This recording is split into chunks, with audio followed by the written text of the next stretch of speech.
Hello. Today's gonna be interesting. I am I'm playing a Star Wars game with a Stargate mod. This might be the nerdiest thing I've ever done. So this is Star Wars Empire at War. But as you can see, it's like a full Stargate overhaul mod. Now, it's called Pegasus Chronicles. This mod has been a thing for like over a decade. I remember actually playing this like over 10 years ago. It has changed quite a bit since what I can remember. But like, I don't know, the fact that this mod has been like constantly getting updated is pretty impressive. Oh good, the game crashed. Oh, no. It just did a hard reset on the video. So, if you go into... I already showed this part off before, but hey, I'm just gonna... Well, it's the start of the video, so I have to stream. I have to do it again. So, by the way, if you want to try this out, Star Wars Empire at War is a pretty cheap game. It's actually fun. It's very fun by itself. This is running in the expanded version, which is like, I think it's called Forces of Corruption, where it introduces a third party. Which is cool because that's how this game like was able to work, I guess, because you have like a third party you can mess with and still have in the game and be playable. This is the beta version. If you go to Pegasus Chronicles, you'll find a link to the beta version. And back when this was in like more active development, even as close as like last year, the beta is what kept getting updated. The stable, quote-unquote, stable version was not getting updated. It's kind of that thing like when they put it in beta, test it, and then move it to the stable. But I guess because development either stopped or just greatly slowed down or they took a break or whatever, the beta version has like new stuff in it, whereas the stable version is outdated. I actually had issues with the stable version in the Tari campaign or human campaign. In this mode, in this version of it, I didn't. Although it did crash a couple times. It just happens. It's not perfect. So, these are your three options here for Galactic Conquest.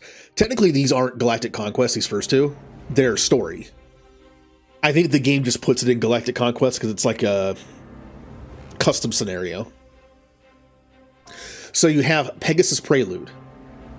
You can play as either the Ancient or the Wraith and experience the Atlantean War with all the events leading to the evacuation of Atlantis and the rise of the Wraith. Many events and some tactical missions will occur. Oh, also, this, I don't think English was the first language of this. So occasionally you might see some grammar issues. So in this, you can play as, I know it says also Tari, ignore that. Well, that's the Ancients. Ignore Anubis, it doesn't work. You can play as the Wraith or the Atlanteans. Well, Ancients. This is the war that takes place like thousands of years before the show starts. And then you have the Alliance of the System Lords. In this story-driven Galactic Conquest, you will experience the System Lords at the height of their power and bring about their downfall as the Tari, making allies and undermine the System Lords' power base while protecting Earth. As Anubis, rise from the ashes and subjugate the System Lords to gain complete control over the galaxy. So in this mode, it's more like the show. You can play as the Tari, again, humans, and you basically fight the System Lords as an overall enemy. And then Anubis is like the main enemy. So the System Lords on either side is kind of like the Forces of Corruption thing. It's like they're always there as like an enemy, but the main two sides are human and Anubis. Because they both have to start small, which is kind of fitting for this game. I do know that in this, the human side is what happens in the show. The Anubis side, which I haven't done yet, but if I'm correct, is kind of like a what if Anubis won. They wouldn't make a campaign where you lose at the end, so. But as far as I have not touched this whatsoever on either side. Playing as the Ancients or the Wraith. I'm going to imagine, because it says all the events leading up to the evacuation. I'm going to imagine this probably doesn't have a what if. Having a what if when the show takes place makes sense. That's kind of like the present day of the show of the series. This takes place thousands of years ago. I'd imagine this is probably not like a what if the Ancients won, because then the galaxy would have been totally different, and the show like wouldn't happen the way it did, if at all. So I'd like to imagine that the Atlantis experience here is just basically defending to a certain point to where you can escape to the Milky Way galaxy and submerge the city. This is a fun mode that was not in the stable version. This is essentially just a giant map, 100+ planets across 4 galaxies. 2 of them are pretty small because you don't know much about them. You have the entire Milky Way galaxy. Then you have the Pegasus galaxy, which is where Atlantis is. Then you have a galaxy where the Asgard are. Then you have the galaxy where the Ori are. And they pop up later, I think. There's not that many planets in the Ori and Asgard one, because we just like don't know much about it. I think there's like 7 planets in each one, whereas Milky Way and Atlantis are much bigger. This could be a fun ongoing thing we do at some point, and you could play as either Anubis, the Wraith, or the Tari. Tari start on Earth, Anubis starts across the galaxy on, I forget what the planet's name is, and the Wraith start on a single planet in the Pegasus galaxy, all the way to the left, where Atlantis is like southeast, or south right, down right. I think the thing of that is like you're a certain faction of the Wraith, since they all kind of like break apart at one point, and the certain faction you start to control only has 1 planet. You can't play as system lords because they're already powerful, or you can't, like, you know what I mean? Like it's just like it's not the way the game works. Also, this game is not a perfect Stargate experience from the show. Oh, there's the theme. Copyright, probably. Not as bad as Star Wars, though. I actually put up the VOD for the Empire campaign, which I didn't even finish, and it was blocked on YouTube. Star Wars stuff is notorious for getting blocked. KOTOR only works because I think it's just like, as long as you can avoid the intro to it, most of the music is just specific to the game. So that's not like as bad. But Empire at War just has like straight up music from the movies. So in this game, you can make fleets. That's kind of the purpose of the game. You make fleets and a bunch of ground troops, and you take planets, and that's how you win. In the show, obviously, humanity didn't do that. They would do covert ops through the Stargate, find some stuff, find allies. They would never actually like take control of the planet, besides like the Alpha Site and the Beta Site, which were like super not well-known planets that barely had anything on them. Just like a camp. So this is kind of like a what-if scenario.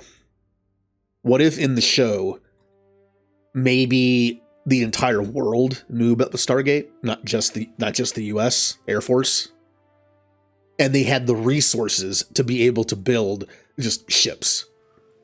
Instead of only building like 1 ship every like 3 years, which was they kind of do in the show, starting from like season 6. What if they had the resources to build a bunch of ships? They didn't just have to do it in secret from resources from like a couple planets and then 1 country. That might make a difference. Also, if the show had the budget for it, who knows? Maybe we would have gotten a show that had a bunch of space battles and a bunch of ship fights. But having 4 people go to a planet was much cheaper. So yeah, again, what if scenario? We're playing as the Tari. I'm going to be playing on easy. This does make ship fights a little too easy in terms of like losses. But they can still take a decent while. Some ships are just bullet sponges. but it makes ground combat fine. Ground combat in this game was never that great. It has like, there's like several patches or several mods you can get that like make it better. They're not compatible with this, I would assume. So if I put it on medium, ground fights are just going to be a slog. It's just going to be loss after loss after loss, just a meat grinder of just throwing in troops. I don't want it to be like that. I wish you could do medium ship in like easy ground, but you can't. Plus, we're just doing this for fun. It's gonna be a bit of lag here. It has to load. Again, the mod's not perfect, but it actually, I mean, it is good. Okay. Incoming transmission from General Hammond. At ease, Colonel, these are turbulent times. We are newcomers to a galaxy controlled by the System Lords. While they mostly bicker and fight among themselves, they may be quick to turn their gaze upon us if we become a threat to them. They already attacked us once with a couple of their motherships, so this takes place like at the start of like season 2, I guess, from that. And another one even crashed on Earth. Oh, that was in like season 6? There's also a rogue Goa'uld on the rise that might see us as an easy opponent, easy opportunity to grow his territory and power. We are, however, not alone in this fight. The Tok'ra are open to cooperating towards the liberation of the galaxy. Teal believes that if we reveal the Goa'uld as frauds, many more Jaffa will rise against them, perhaps enough for a full-on Jaffa rebellion. So it kind of like, this game kind of mixes a lot of the seasons together. Again, it's like a what if. What if we could build ships like to a good amount of fleets rather than just a few? What if like all this stuff kind of happened at once? Because Anubis didn't show up until like season 5 and really wasn't a thing until season 6, I think. Your orders are to continue our exploration mission, seek out new technologies, and create an army capable of defending Earth. Thus, your first order of business is to set up an off-world outpost to serve as a research base and, in case of emergency, evacuation site. More orders will follow as the situation develops. Good luck, Colonel. Yeah, it's General Hammond. This was so weird to see for the first time. Like, just this map and seeing, like, you know, the code names for the planets and planets I recognize from the names and just General Hammond on Earth. Like I said, it's a full-on Stargate mod. Alright, so we need to go to the Alpha site. Right now we only have 4 troops. Our population limit is only 7 out of 15, but 4 troops are good for now.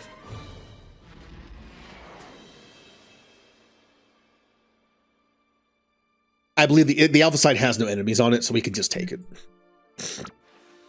Establishing the Alpha site. The planet you just explored is perfectly suited for an off-world base. Begin constructing buildings on the planet's surface immediately. We can then use it as an evacuation site and as a research center for extraterrestrial technologies. Build a level 1 space station, an HQ, and a vehicle factory. So on every planet you gain control of, the HQ is just like the start of building. You have to build this first. And the space station just is basically a defense against space fights. It is possible to use the Stargate in this game. If you only have 3 ground troops, you see this little symbol down here that shows the Stargate. You can basically go to a planet using the Stargate and bypass the stuff in space, which is essentially what the show did. The reason why I'm not going to do that so much is it's not really viable. You take control of the planet, but then enemies can easily land troops on it and take it back. The purpose of this game is, you know, to usually take space first, take the planet, and then secure it and defend it with a space station, maybe like a small fleet. You can also, just fun fact, if you take the planet with a Stargate, it will destroy the space station in orbit for some reason, and it just leaves the ships. But I found that the AI, once you do that, some of the ships just leave, making the fight easier. It's also easier with a space station, so. Alright, so now we can build a space station level 2, and a railgun satellite for anti-fighter It's an anti-fighter satellite. It's good against small fighters, like in this game, Death Gliders, which are essentially TIE fighters in this game. The Death Gliders are the Goa'ulds, like single. Well, they hold 2 people, but they're like the X-wings, you know. And then you have the X301. No, X303. This is basically the Prometheus from the show. This is the first ship they make in the show. This essentially fills the role of a Corvette, which is good against manned fighters. So it's kind of like the, what's it called? Like the Corellian Corvette from the Rebels in the base game. It's also improved the defense of Earth, since it's Earth. Alright, so let's build a vehicle depot, which is this one, yeah.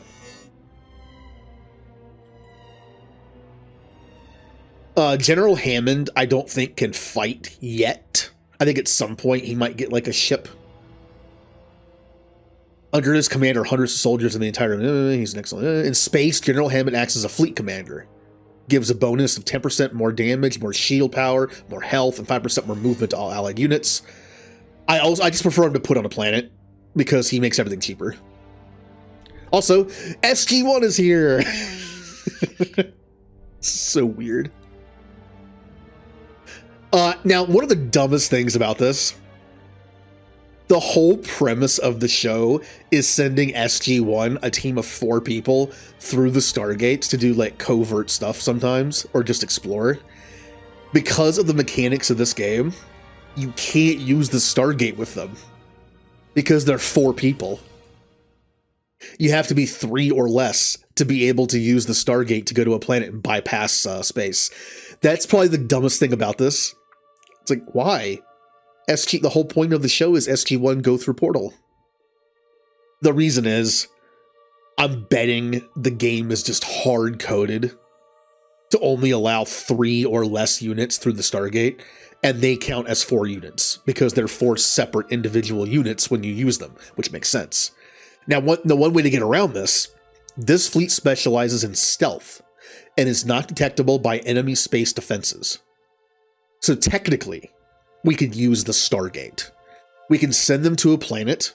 They will not trigger a fight, and then you simply land them on the planet. Yes, they're using a cloaked gold ship that they find to be able to land on the planet. But let's just imagine if I ever do that, they're using the Stargate. Again, it's not perfect. It wouldn't make sense to make SG-1 less than 4 units. And if the game is hard-coded to only have 3 or less to the Stargate, I understand why it doesn't work. But they did that instead. So if we ever take SG-1 and go like this and then this, we'll say we're just using the Stargate. Alright, so we're going to take SG-1 to the Alpha Site. Do we have a problem here? So normally the Tauri humans don't have vehicles in combat. Right? Like, there are no vehicles. Ground vehicles. You hardly, like, you can't fit tanks through the Stargate. However, in this, they do give us some ground troops. This game had to take liberties with some stuff. Major Carter has developed a new MALP. You can construct it on the Alpha Site. Also, the President has authorized the construction of a shipyard on the Alpha Site. Build it as soon as possible. We need to be able to defend ourselves against the Goa'uld. Hello, Grandmaster Apple. We are playing Star Wars Empire at War with a Stargate overhaul mod. Like I said, this might be the nerdiest thing I've done. Alright. Or played on stream. So like I said, this game is kind of a what if humanity was able to build a bunch of ships. Also, what if humanity had access to a bunch of other stuff? That's why it's called Empire at War. Again, it's not the best representation of the show, but it's still fun. You've played it? Yeah, this is the beta version, which apparently has extra stuff in it compared to the stable version. So I'm looking forward to, I've played the Tauri campaign on the stable version. So I'm looking forward to seeing, like, what like content might be in this that wasn't in the other one. Alright. We're going to build a shipyard on planet Earth and a hangar. We already have barracks, right? Yeah. And a vehicle depot. I usually make Earth my go-to production facility because of Hammond. He's like Mon Mothma. The main purpose of him is to decrease the price of everything on the planet. I have to build a shipyard on the Alpha side as well, just to complete the story. But yeah, in the show, the Alpha site was nothing more than just like a camp. It was like a couple buildings and just a place where they did research, and that's about it. Like I said, in this game, you take planets and then fortify them. Again, not like the show, but it's like, what if they were able to? While you build up the Alpha site, SG-2 explored P5S-117. They discovered an old gold mining outpost there. According to their report, there's still a small Jaffa presence opposing the local population. We should liberate them and establish a small outpost there.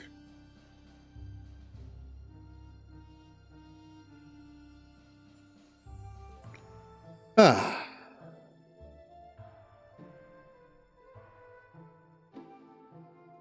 Oh, let me do this so it's not flashing the whole time. Well, from what I understand, like I'm not sure if they're still working on this game or not. The last update on the beta was last year. I mean, it could just be a slow process. I'm not sure. It's hard to tell. Sometimes mods just stop. But for whatever reason, like we have the beta, which you would put a bunch of new stuff in, test it, and then move it to the stable version where everyone can play it. But apparently, a lot of stuff was added to the beta that wasn't yet moved to stable. So if you want to play this, the beta version is like the most updated version. Goa'uld attack on Vorash. Selmak has informed us of a plan to destroy Apophis together with a large part of his fleet. The Tok'ra allowed Tanith, a spy of Apophis. I know there's a lot of words here if you don't know Stargate. There's a lot of words here. Selmak is essentially a Tok'ra who is Sam Carter's father, but also has a symbiote in them. The Tok'ra are essentially good Goa'uld. Apophis was like one of the show's like earliest villains. Tanith was a spy. To pass the position of their base on Vorash to Apophis, Selmak and Major Carter will rig the sun to explode as soon as Apophis attacks, so that Helene's fleet will be caught in the explosion. Since this plan will require a bigger ship than the X-303, we will recover and repair a Hatak that crashed on Earth some time ago. Which I believe is the one from The Descent. Which is... I'm trying to remember. It might be an earlier one.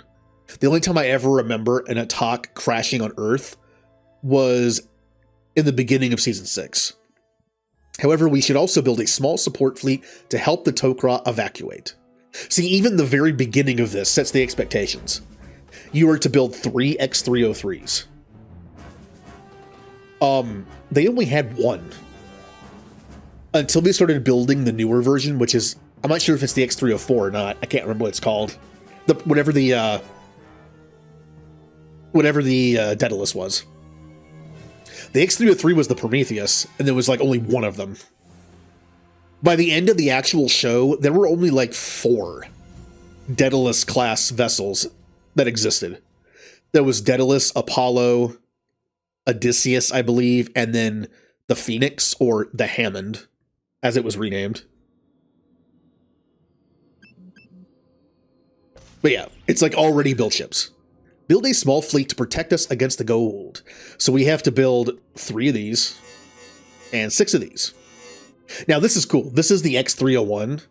This is the original spacecraft that was made in the show in like season 4 or 5. They took 2 Death Gliders and retrofitted them with human technology to make an Air Force vehicle. Now, unfortunately, it didn't go quite as planned. It ended up having a recall device in it, and that was the whole thing. But yeah, this is basically a Death Glider repurposed. We succeeded in repairing a downed Hatak and restored it to full power. There are even some Death Gliders on board, which can be useful. And as you progress the technology of the humans, you can unlock more and more stuff from the show.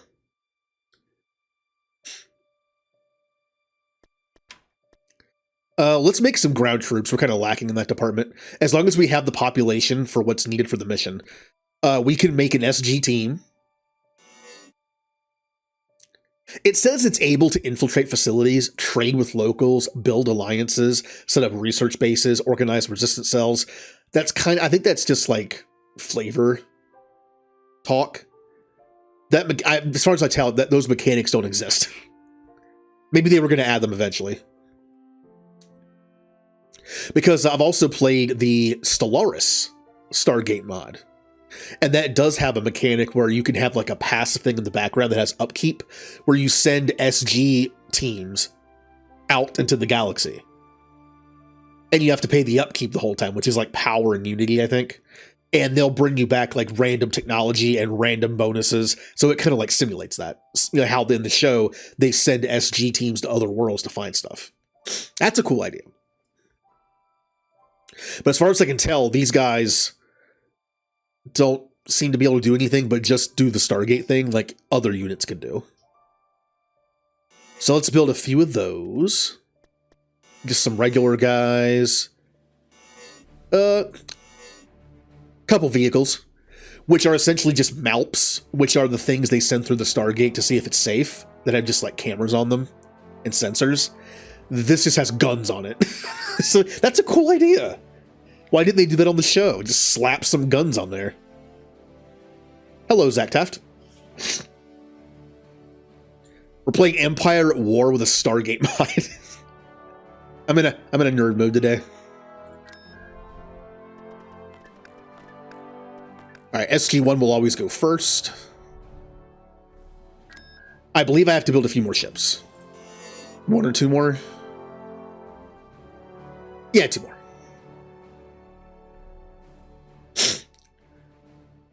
You did a female rider run in Andromeda, plan to do a male rider. I don't think I ever did a female rider playthrough. I might have. When the game came out, I played it a lot. And I did like 3 consecutive playthroughs for achievements. Apophis is already on his way to Vorash. Our fleet needs to arrive before him so we can help the Tok'ra with their evacuation. Also, if you ever play this, I'm just going to use 1. Now let's use SG-1. Those were just like test things. I played Andromeda like 3 times through in like the first 2 weeks it was out to get all the achievements. It's kind of a blur. I think one of them was female rider. I think. So, we have our fleet. The very first mission, this actually is part of the show, but again, it's different. Obviously, humanity, this is how this is different from the show. We are about to send a fleet of ships, which humanity never had in the show, to Vorash to like basically fight the Goa'uld, like head to head, while the Tok'ra escape their base in like little baby transport ships. In the show, what they did was they only had one single little cargo ship that could cloak. They sent them to Vorash, where there was like an old minefield. And they used that to program some mines to then attack Apophis's ship. And then the other Goa'uld there would be like, Apophis would be like, hey, you attacked me. And they're like, no, I didn't. But the mine makes it look like they did, and it's supposed to be this whole thing where they turn these 2 fleets against each other. But again, different from the show. We have a fleet. If we had a fleet, we wouldn't have to do that. We could literally just go in and start shooting.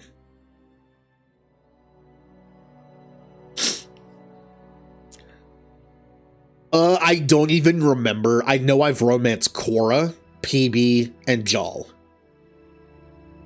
It might be another one in there, but since I played it so fast those 2 weeks, I don't remember. Jal was who I romanced on stream. That's a good point. I was a female writer on stream. When I streamed Andromeda, the one time I've streamed Andromeda, I was female writer. Yeah. I'd forgotten about that. I think that was before they made Jal a potential romance option for male writer. All right, our first story mission. Commander, we have a situation. The Tok'ra are evacuating their base on Vorash and preparing a trap for Apophis. Yet the vanguard of Goa'uld fleet has already arrived. The Tok'ra need more time, protect their evacuation ships, and then retreat immediately. Carter and Selmak are working on rigging Vorash's star to explode. Once it reaches its peak, the resulting supernova will wipe the whole system clean. Now, I'm trying to remember. I think this is kind of a combination of two things. I remember them exploding a sun. But I also remember the minefield thing. I think this might be a combination of two things. Oh, there's the Goa'uld. I know it's kind of dark. It's hard to see. It's you know, the ships are black, and its space is also black.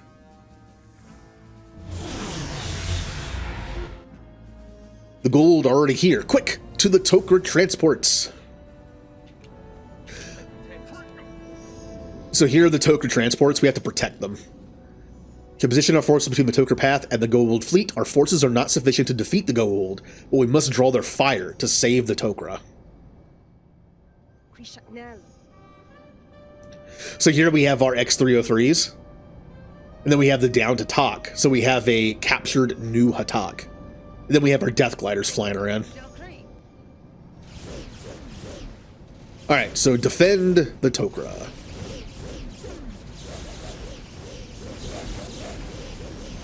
We're essentially just getting in the way. Uh-oh. Then they're going to destroy some of the Tok'ra ships. That's okay. We'll damage their systems. They won't be able to destroy all of them. They're the only one in a position to actually destroy them.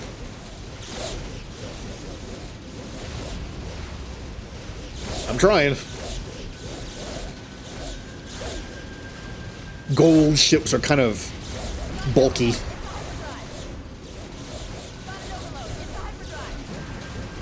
Yay! We might actually lose a ship. Nope, never mind, we're good. Here comes Apophis's main fleet, and the sun is about to explode. Let's get out of here. Bye.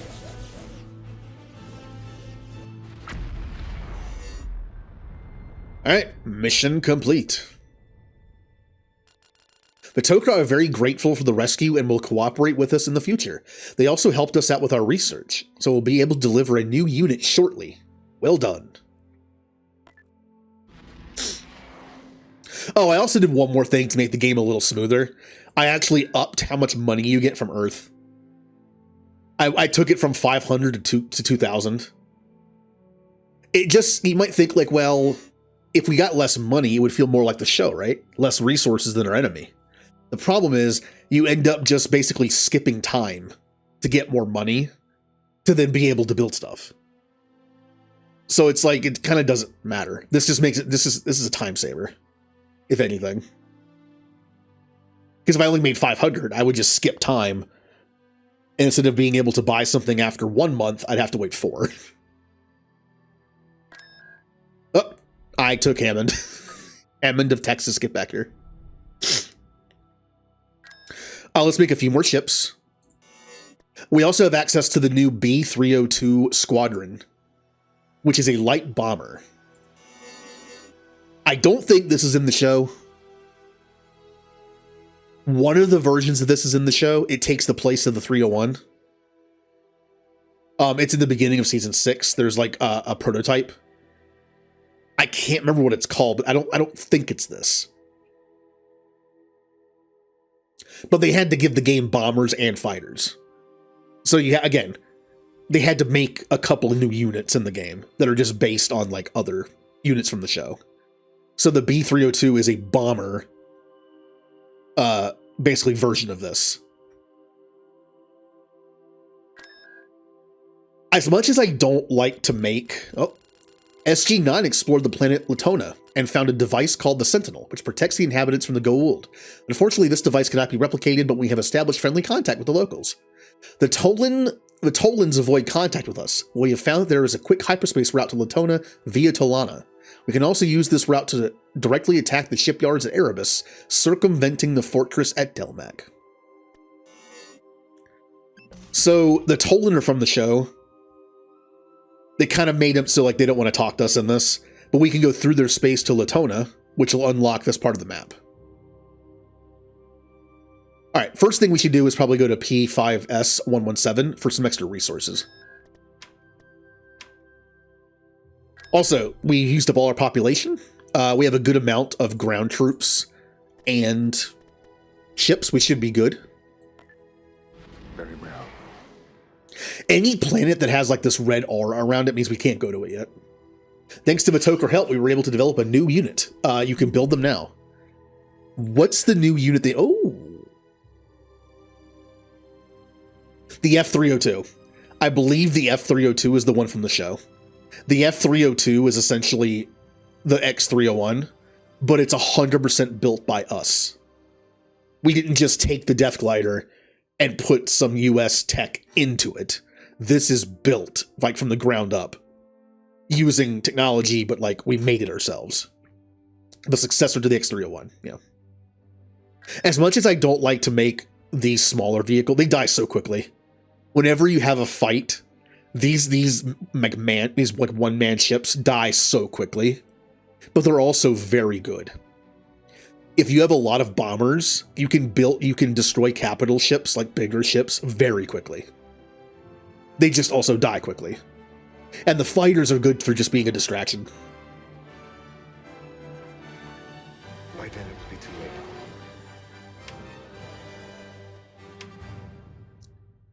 All right. So we'll take our first planet besides the Alpha Site. Begin. I'm going to read the descriptions because it's just like, it's from the stuff from the show, so I can't help it. P5S117 is a planet with a huge Naquita mine controlled by Baal. The surface consists of 80% water, and there are only 2 major continents, which are mostly covered by forests. Everywhere there are ruins of ancient buildings of the original inhabitants. Now they serve Baal as workers in his mine. The Stargate Center, or Stargate Command, tested a new computer virus here that changed the gate address, so the gate cannot be dialed. Although they finally succeeded uploading the virus program, but Baal took advantage from this and reprogrammed the virus. Now the entire gate network has been infected. No planet could be selected. The source addresses could be restored by Dr. Felger and Major Carter with a visit. So this is actually part of the episode. Some scientists at Stargate Command made a virus that basically takes the Stargates of certain planets out of the network so it can't be used. But Baal, being smarter than them, he took the virus and refit it and then used it against us. So it took all our stuff out of its network. I think he also made his own sub-network of gates, which only he controlled. Okay. Look, it's SG-1. This is so weird. By then it will be too late. I always use the speed up button in ground combat because it's so slow paced.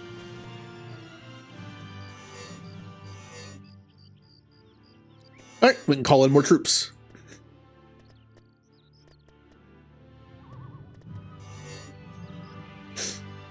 No. That is correct. Infiltration is the best option on you. All right, now we can look around. And they're already retreating.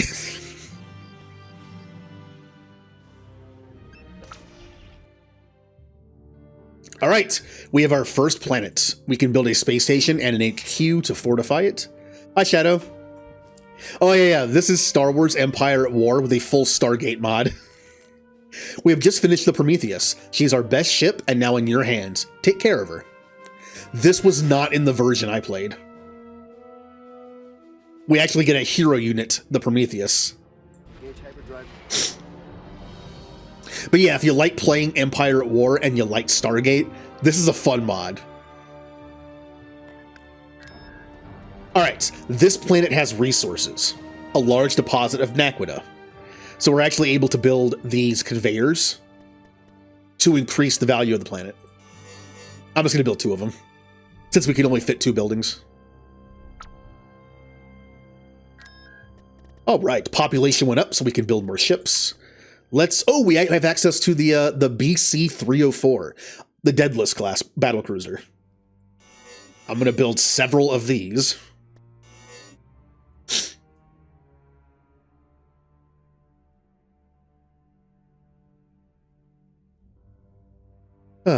I've actually read the book. I've read all the Andromeda books and the other Mass Effect books, except for the last one. It was like stricken from record. The writer, I think it was the 4th book of like the trilogy set. It wasn't canon because the writer knew nothing about the series, and there's so many like weird things in that book that it is no longer canon.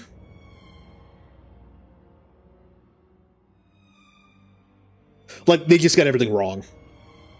So they were just like, no, this book doesn't count. It's like a fan fiction at this point.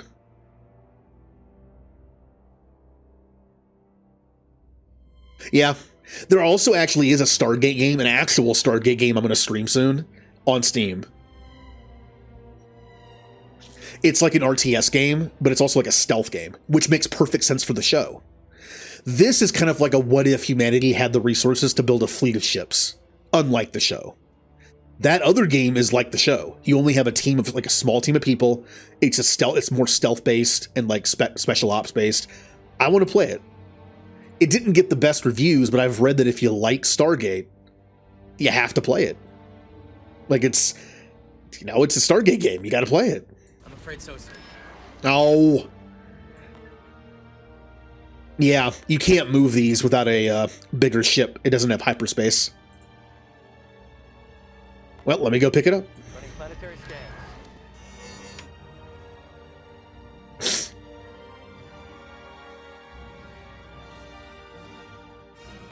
All right, what are we doing now? We can't go to Entech yet. Here, let's go to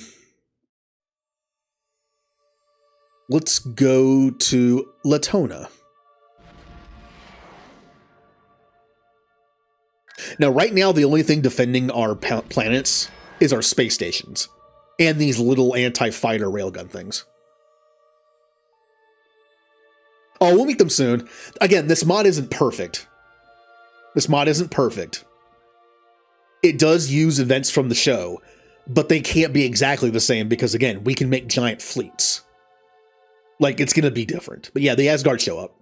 The Asgard show up to do the Protected Planets Treaty from the show, and then it goes from there. Also, it's hard to compare characters from the trilogy to Andromeda, but hey, maybe the new Mass Effect will have both.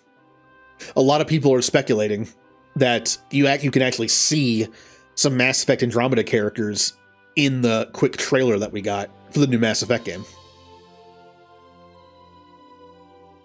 So who knows? Of course, if that's the case, then it would have to be 600 years in the future. Because Andromeda takes place, technically, 600 years after the trilogy because it took that long to get there. So, unless time travel's involved, I'm not sure how that's going to work. Do we have a problem here? But yeah, we also have like made up units. We have a Malp with guns on it because we needed a light vehicle. I don't know, I enjoy like the take on the Stargate galaxy with this. Kind of like a what if we were able to build armies that were just as big and we could like take on the Goa'uld like head to head in fights. And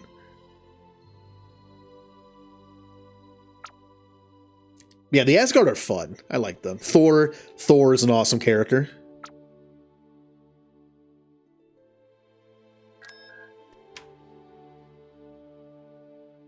So again, we're not conquering planets. It's not like Earth is like, Latona is ours now. We're simply guarding it from the Goa'uld, right? Like if the Goa'uld took a planet, they own it. They'll use people as slaves and put symbiotes in people as for hosts and all that stuff. We're taking Latona right now. But we're essentially just building a base on it and building a space station on it to protect it. So if you think about it that way, like the Latonan people can still do whatever they want. We're just protecting the planet.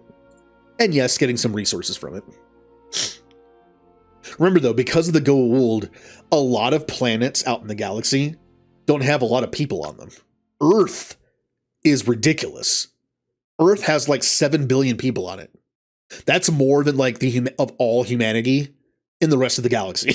Like, it's a lot of planets only have like thousands of people because the Goa'uld use them as slaves and hosts, and their numbers just don't grow that high. They're essentially used as like colonies for slaves and hosts. That's the whole reason why, if you're ever wondering, in the show, most of the people that SG-1 meets are other humans. Yes, it saves money on prosthetics, just like Star Trek does, by making all alien races humanoid, mostly. But the idea is the Goa'uld came to Earth, got a bunch of slaves, then when the uprising happened, they left Earth, buried the Stargate. Or we did. I can't remember who buried it. We probably did. And then the Goa'uld seeded planets in the galaxy with humans, essentially just growing them for slaves and hosts. It's similar in the Pegasus galaxy. Like, a lot of planets have humans on it because they're basically just being grown for food for the Wraith. So, similar situation. Alright, should we go to Erebus? We can make a few more ships now. Let's make sure we don't lose.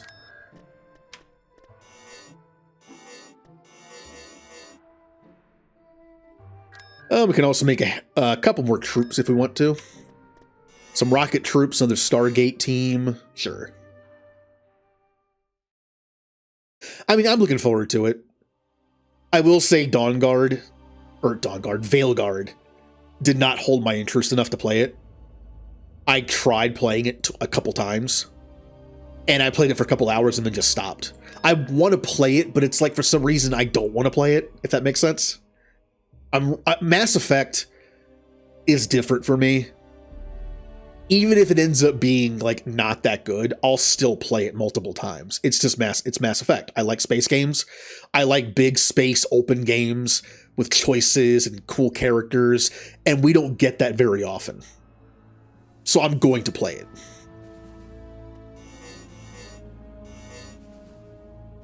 Like, it's the same reason why I want to play Starfield. I know Starfield did not do very good. The reviews were kind of meh. But it's a Bethesda game, which I tend to like their games. You know, like a Elder Scrolls or a Prey or that kind of thing. I tend to like their open games. Like open world type games and stories and stuff. And it's a space game. I'm not going to say no to that. Like, even if it's not that good, I'm still going to play it and enjoy it. I did the same thing with Andromeda. My very first time through Andromeda, about a quarter of the way through the game, I was in one of the vaults, like, doing the story, and I stopped myself and I was like, what am I doing? Why am I doing this? What is the story so far? Why am I here? What is the purpose of, like, and I was just like, I don't know. That's a little test I do with games where I'm doing something, like I'm doing a story mission, and I stop myself and I'm like, stop. Why am I doing this? What is the story so far? Like, what is the purpose of this? In Mass Effect Trilogy, I can do that at any point. In, like, KOTOR 1 and 2, in, like, Dragon Age. Like, a lot of games I like, I could stop and be like, here's the story so far. Here's why we're doing this. But for Andromeda, I was just like, I'm not entirely sure. Why are we here? Like, what is happening right now? I'm afraid so, sir.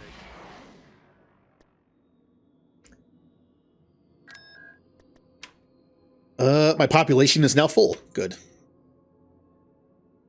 I'll wait for our reinforcements to get over here, and then we'll go to Erebus. I believe Erebus is the prison planet where Jaffa were forced to mine until they basically died. I believe they're liberated at the beginning of season 7.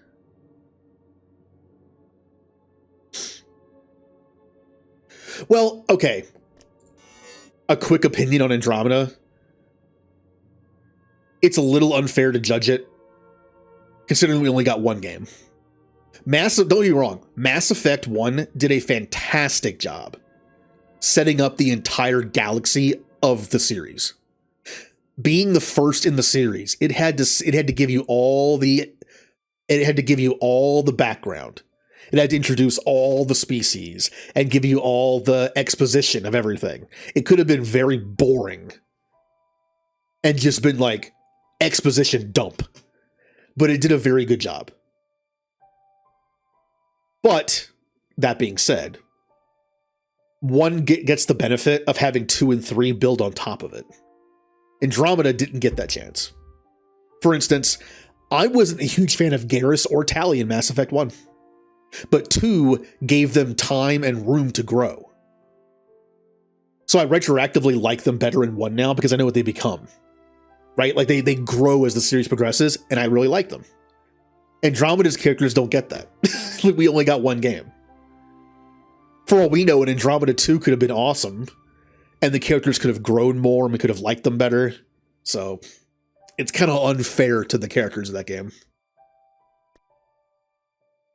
That being said, it did feel like it was missing something. It didn't feel quite right. But it was in a different galaxy, so that maybe that's to be expected. Very well. I don't know. I feel like it would have been better to judge it if we got more than 1 game with the Andromeda crew. And hey, we might.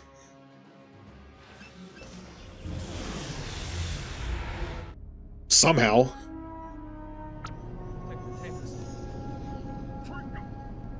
Alright, look at our fleet. Can you imagine if in the show of Stargate we had a fleet like this? Like rather than have to send SG-1 through the Stargate and do a bunch of like sneaky stuff, or like land a single gold cargo ship that's cloaked, we could just show up like this.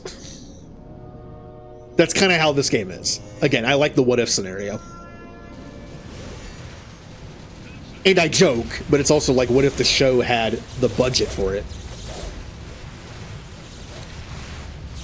Look at all those like guns firing.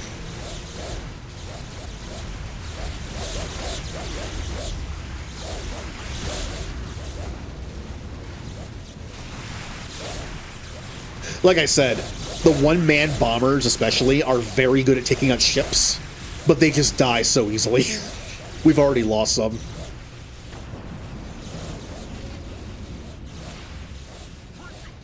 Alright. Break off the attack. Attack what's coming, but don't go in there. The small fighters can go into the asteroid fields, but the big ships can't. So let's not go in there. It isolates our small ships. I don't like that.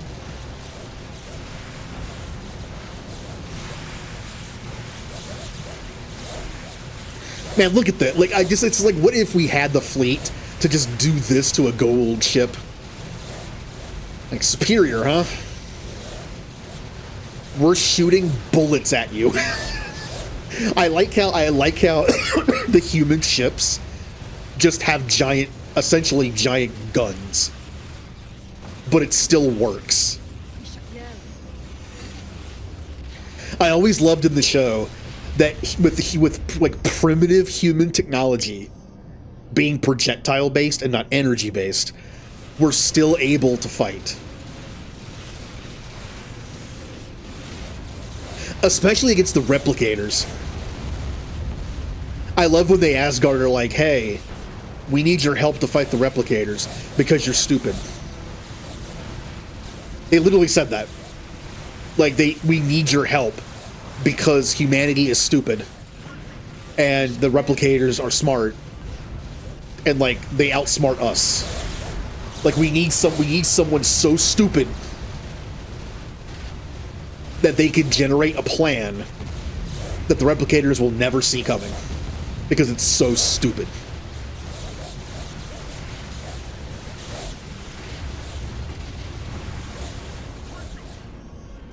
I mean, it's presented a little nicer than that. Essentially, Thor is like, hey, we don't know how to think in smaller terms.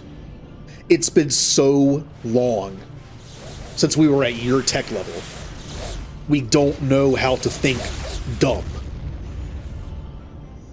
So we need your help to do it. So it's kind of like being like unpredictable in combat.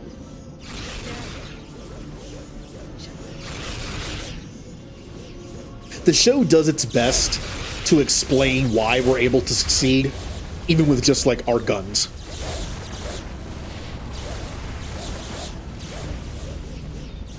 The fact is, even in Star Wars, where we have shields and blasters and lightsabers, projectile weapons are still effective. There are such things as slug throwers in Star Wars, and they are effective. Most defenses are built around blocking like lasers and blasters, not giant things of metal.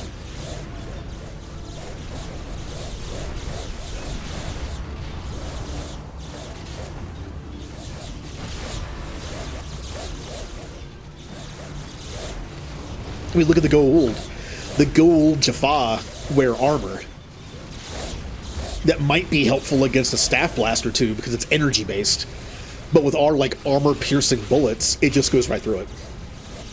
They're just not built for that kind of thing. I mean, it would. I mean, think about like medieval times. Armor could block an arrow, but it's not going to block a gun. I know that's kind of a backwards analogy, but when you're fighting like with swords and arrows the whole time, and then someone brings a gun, it isn't just because it's more advanced than a bow and arrow. It's different.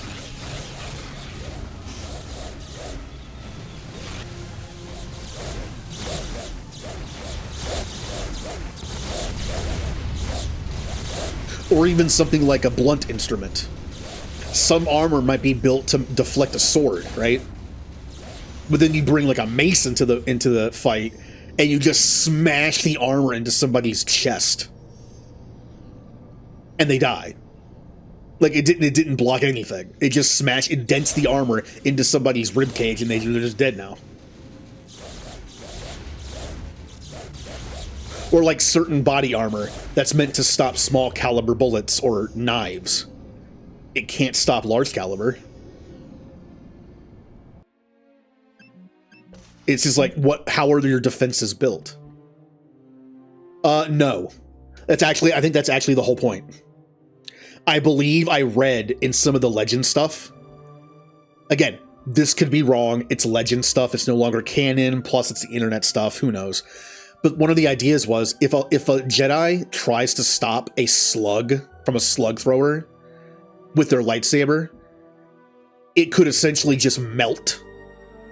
It wouldn't have time to like vaporize it. It would like essentially melt its way through the lightsaber, and then the Jedi gets hit with like molten metal, right? I think that was part of the design point. Like the lightsaber hits it, but then part of it gets through as like molten metal, and it just gets on their face, and they're just like, well, now I'm screwed. Now one thing they could do is use the Force. It's a giant metal bullet.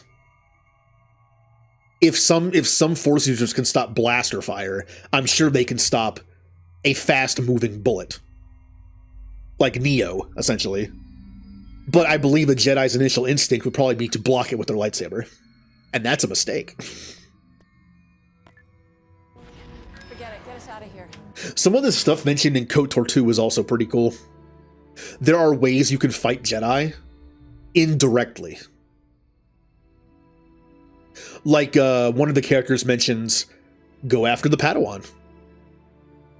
You want to fight a Jedi Master and succeed? Don't fight them. Separate them from their Padawan and go after them. They will essentially lose the fight because they're trying to protect someone who can't protect themselves. Their attention is split between the fight and protecting someone who needs it, and then they just die. Or you kill the Padawan and it demoralizes the Jedi. Like there are like war crime-esque ways around things to fight Jedi Masters. Poison. Jedi are susceptible to poison. I know they mentioned the whole force breathe thing, but if they're not prepared for it, poison will kill them. It's not very honorable, obviously, but who cares? If you're fighting a bunch of force users, you got to do what you got to do.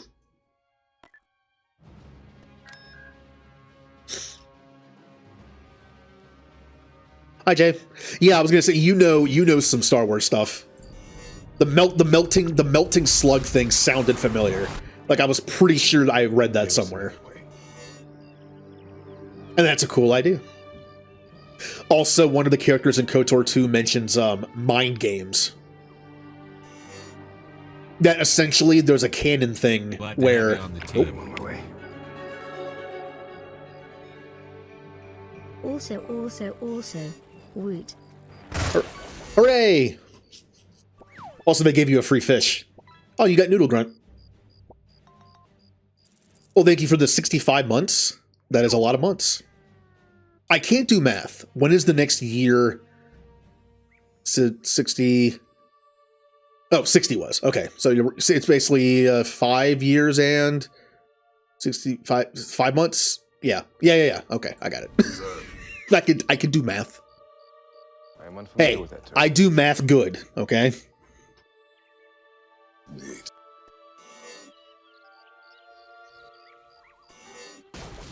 Oh no! Jaffa everywhere. I believe a medical attack could be successful. Very well. Oh, there's Death Glider. This is not time enough. Those are kind of annoying to hit with P90s. But we are using hero units, so...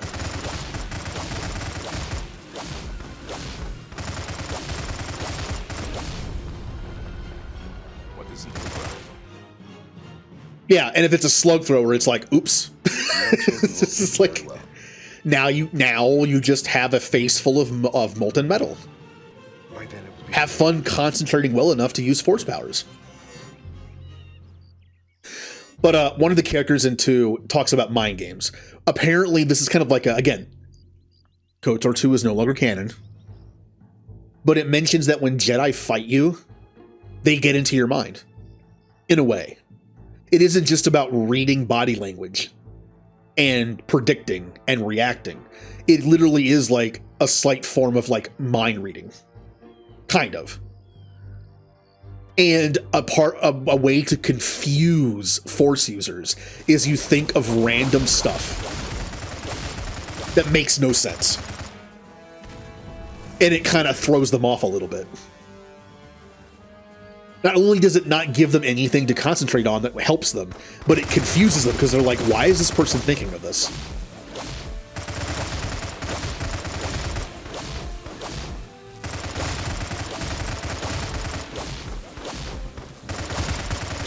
I'm going to turn down the sound effects a little bitty bit.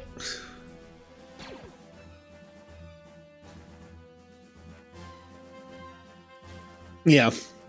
Well, look at episode 2. Only a Jedi can only deflect so many light blaster shots until they just get hit. Like it's inevitable. So either get help, run, or finish them off quickly so you don't get overwhelmed. Unfortunately, the clone thing was kind of a surprise, so. Another instance of Jedi not seeing something coming. Proceed. Not only did they not see that the Chancellor... Fire. There's another way. Who is that? Oh, it's Herod! Look, he's dead. I'm using a hero unit, so they just slaughtered him. I'm on my way. Herod was one of the earlier season's System Lord enemies.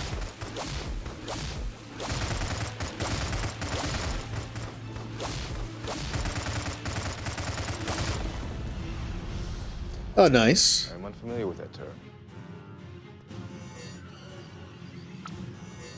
But yeah, in KOTOR 2, Atten, the guy on your team, he would do a thing where he would count cards.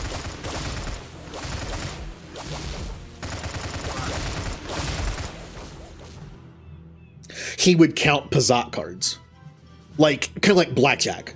He would be like, all right, there's a 12 on the table. I'm going to draw a card. If I get this, it'll bring it up to 18. Should I stay? Should I hold? He would go basically, it's kind of like going over like baseball stats. Infiltration is the best option. Like you go over the stats in your head, and anyone who attempts to read your mind in a way to like gain an advantage is just like, what are you doing? Like, what is this? You have chosen the location very well. Is it not time enough?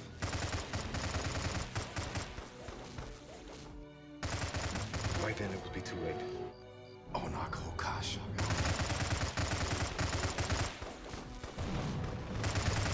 All right, let's speed this up a little bit. Oh, come on. There's a bit of a glitch sometimes in this game where the new kind of fire, like the bullets and like the staff blast, don't hit this building sometimes. You're gonna have to reposition them so they hit the wall. There we go. Like, this game legitimately, like, reads where the bullets are going and what it's hitting. And because the design of this building is more open than the original buildings, you're firing through the entrance, like, out the back, and it just wasn't hitting anything. Observe.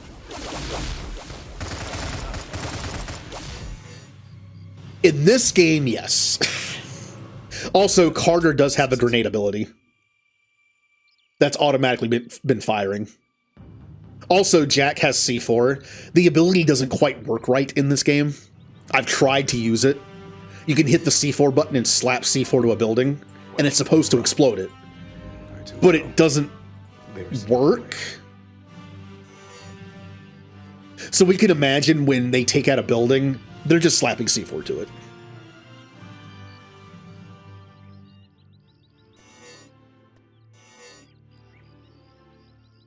Meow.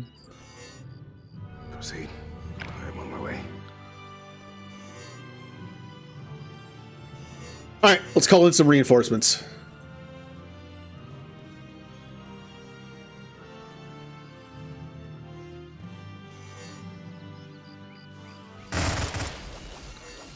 All right, we're being attacked. And they're dead. Again, the benefit of using a hero unit, they're pretty powerful in this game. They killed those Jaffa very quickly. Very well. Let's go, team. Infiltration is the best option. You have chosen the location very well. Wow. He died very quickly. By then it will be too late. I mean, plot armor. There are episodes of the show where SG-1 will just mow down Jaffa like nothing, and they never get hit. Plot armor. Are we missing a building? I too will go. We might be missing a building. Let me double check. Generally, when the buildings are destroyed, they'll give up. We killed that. I am on my way. Killed that. I am unfamiliar Killed with that. that. I think there's one here, too.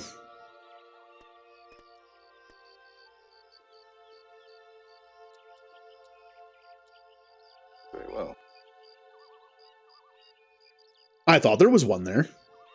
You have chosen the location very well. See, this is the problem with the ground combat in this game. Whether we're using a mod or not.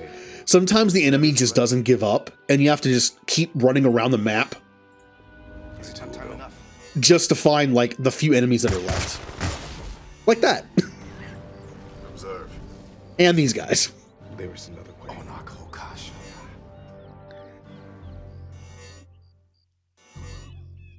No, don't go that way. Go, no. Go this way, go this way. There they go.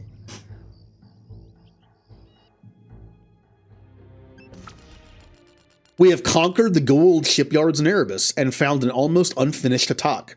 Our scientists are working on completing it, but it might take a while. Should we lose the planet in the meantime, we also lose the attack. So we need to defend Erebus because we'll get a new attack out of it, which are fairly powerful. I have not read the Korra book in years. I honestly don't remember much about it.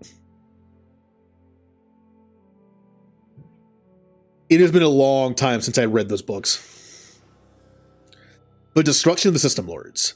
The Tok'ra have come up with a plan to eliminate all the System Lords with a single surgical strike.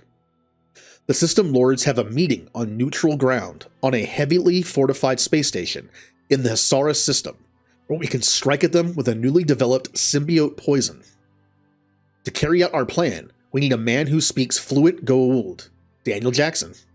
I can sneak him into the meeting as Use Lotar. We will first go to our secret base on Ravana to discuss the details of the mission. While Daniel and I are in the Hisaris system, the rest of SG-1 can explore the base on Ravana. Hey look, we got Selmac! Yay, Selmac's here. Get back here, Hammond. Alright, I don't want to leave Erebus until we've gotten their defenses up.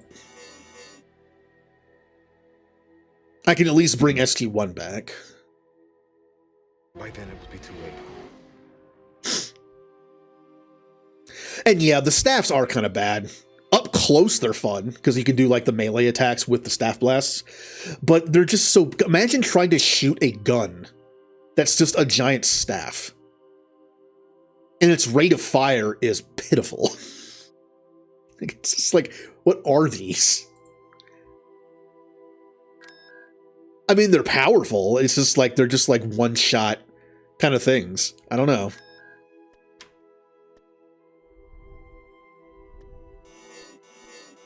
Yeah, we're going to fortify Erebus.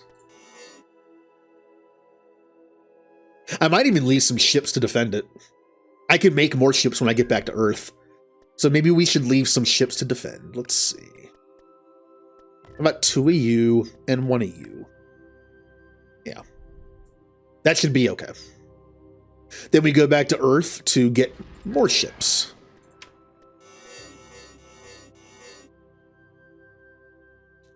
But yeah, we do not want to lose Erebus. We get a couple free attacks, I believe. And Erebus is one of the few planets that can build capital ships. I think. There are some slight differences between the stable version and the beta version.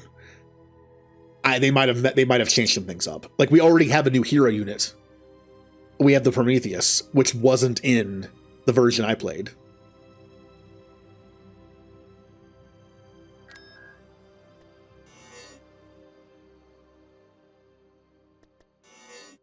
All right, just making more bombers.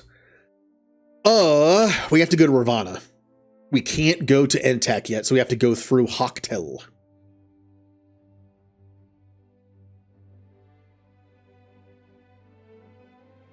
Yeah, what is that thing called?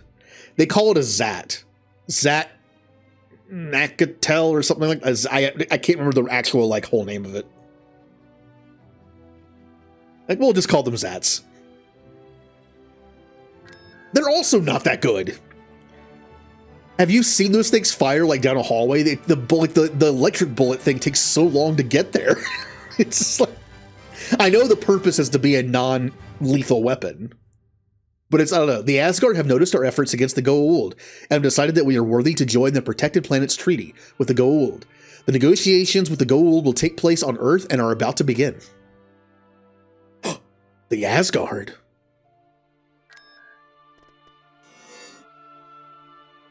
I am Thor. I love their voices, like their little high-pitched voices.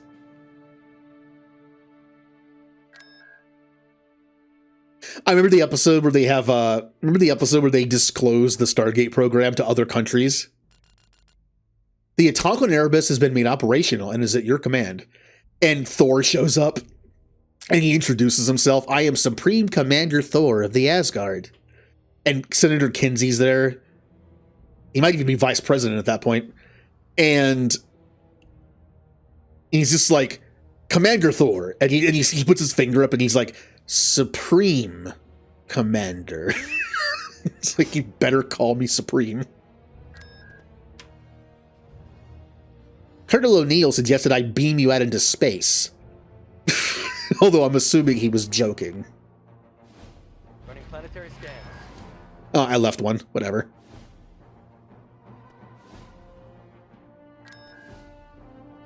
that's okay. We can use this to talk to help defend Erebus. I'm okay with that. All right, we're gonna attack Haktil. The planet is inhabited by female Jaffa who opposed their master, Moloch. They called their new homeworld Haktil, which means freedom. The planet is 80% covered by water and has only 2 seasons. There are lush tropical forests with rich vegetation, large areas of arable land, and a diverse wildlife. The Jaffa of Haktil hid all female newborns from Moloch and secretly fueled a rebellion within his ranks. As Moloch heard of Haktil, they fled to Earth and then to a new world. After Moloch's death, they joined the rebel Jaffa, and some of them are now members of the High Council on Dakara. Yeah, he's like, they don't have to be in charge for us to still be friends with Earth, but we prefer it. This is Pendergast. SSN came up empty. Which is a very subtle way of saying, you better keep them in charge. Welcome back to the Prometheus. Are we picking up any other vessels in the system? Alright, let's get this fleet going. So the whole point of this storyline about the female Jaffa, clan was Moloch basically kills them. He only wants male Jaffa warriors, and only kept some female Jaffa basically to just give birth. So whenever a female Jaffa was born, he would just kill them. So a lot of them were like, okay, this is dumb, and they were able to escape.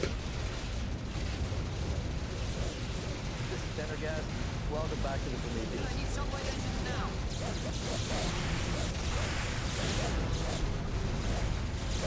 Look at all those bullets. Again, I just think it's funny. Instead of seeing a bunch of lasers, like green and red lasers in this game, we're just seeing a bunch of bullets. They're big bullets. They're essentially railguns. Like, every one of those bullets is just like a railgun shot. Hyperdrive. This is Pendergast. SSN came up empty.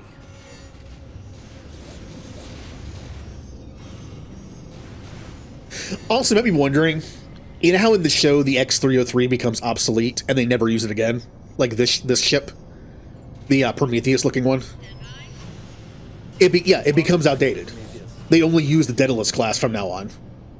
But because of how this game works, the balancing of it, you still need them. Because they're better at taking out small fighters. In this game, if you use too many giant capital ships, you might have a hard time taking out one-man fighters. It is a lesson that the Empire had to learn the hard way.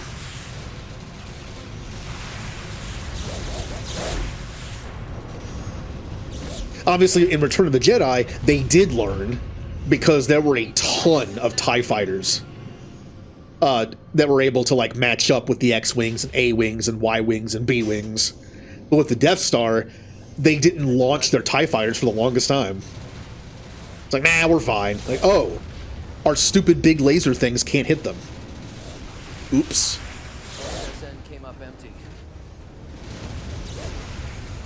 So yeah, while they are outdated, they're still needed from the game, from a game perspective, to just be like, just to mow down these guys. The Daedalus class can hit them, but it's harder for them to hit them. I believe like only like 1 or 2 of the guns on the Daedalus class can like really go after them well enough, whereas these things, like all of them do.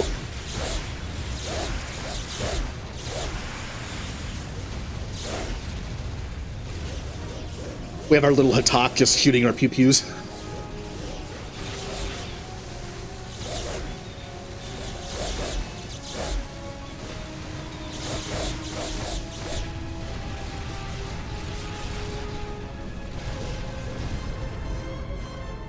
Oh, you mean Sir Isaac Newton? Like, if you shoot this, you are ruining somebody's day. Whether it be today or a million years from now. It's gonna hit something. I like the fact that, like, humanity is kind of seen like cowboys in space, you know, in Mass Effect, which we kind of are. I mean, think about it. in comparing us to like Asari and Turians and all that, we are like the cowboys of space. For better or worse. But it's nice to see like a human admiral guy be like, hey, make sure when you fire, you're hitting your target. Because if you don't, that thing is going to land on a planet 1,000 years from now and just kill a bunch of people. I'm surprised. It's nice to see that. It's not like they're just like, oh yeah, just kind of like hip fire those things constantly. Who cares if they hit something in 1,000 years? We won't be alive to have to deal with the consequences. It's just nice to see like humans think ahead. The treaty with the Goa'uld has been negotiated. The Asgard agreed to send someone who will help us defend against the Goa'uld. Uh-oh. Who does that mean? Thor! Thor is the supreme commander of the Asgard fleet. He is in command of an improved O'Neill-class battleship equipped with optimized shields and a thicker hull. In addition to the 6 massive ion cannons, the ship is equipped with a heavy ion mortar. However, because of its enormous size and the power requirements of its weapons, the ship is quite hard to maneuver. He gives a bonus of 10% more damage, 10% more shield power, 10% more health, and 5% more movement to all allied units. Yay, it's Thor! You're joining our main fleet. We can only hope that this will be the last footwear to fall. Yeah, we have the O'Neill class. Honestly, he should be in a Basilisk class. Because the O'Neill didn't exist for a bit. Whatever, I'll take it. The Asgard helped us with some of our new research projects. We can now provide you with some new units. I believe it's this stuff. I'm not a big fan of these. They're kind of just like moving platforms. Like you can put like a turret on. I don't usually use these. However, we now can use bombers on the planet. That's kind of fun. Ship-wise, we can't use anything new. Alright, let's take care of Hawktill. That will not happen in this game type. This only takes place up to Season 7. However, there is a Galactic Conquest mode where you start on Earth as humans, and it has 4 different galaxies built into it, including the Pegasus Galaxy. So you can actually go to Atlantis and eventually make it fly, and it looks cool. It has way less story aspects to it, like story triggers. It's more like a sandbox mode, but it does have a few that this doesn't have.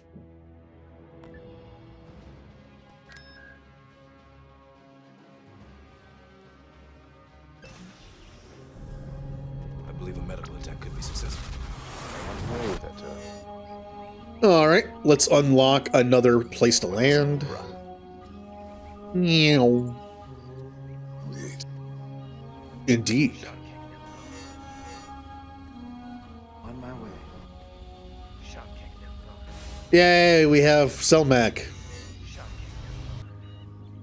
I am Selmac. I have to move faster. Commander of the ship. Let's get our guys over here.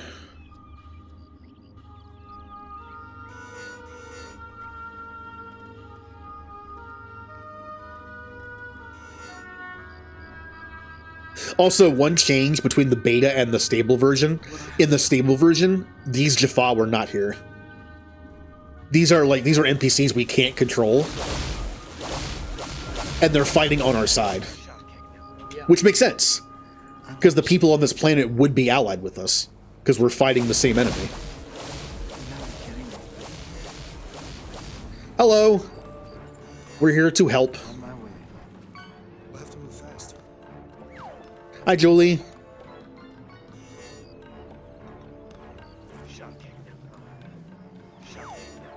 I don't understand.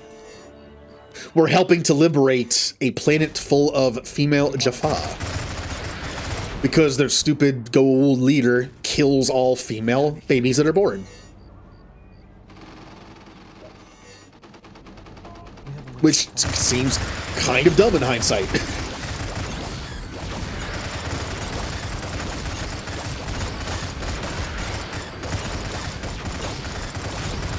Like, oh, sir, we have no way to produce more Jaffa. Why? You had us kill all the ones capable of actually giving birth.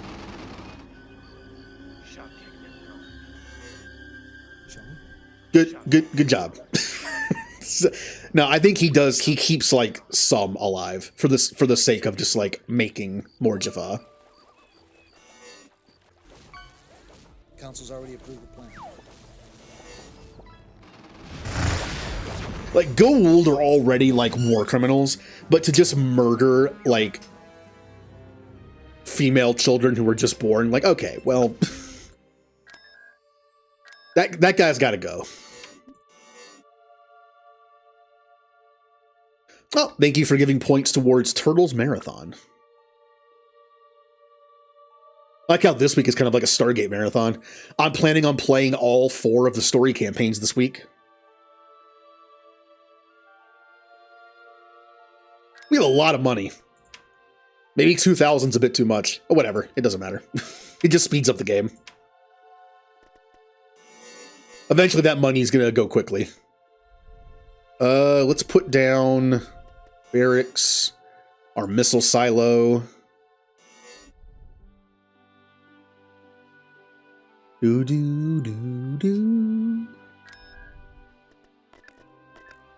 All right, we're going to Ravana. Do we have a problem here?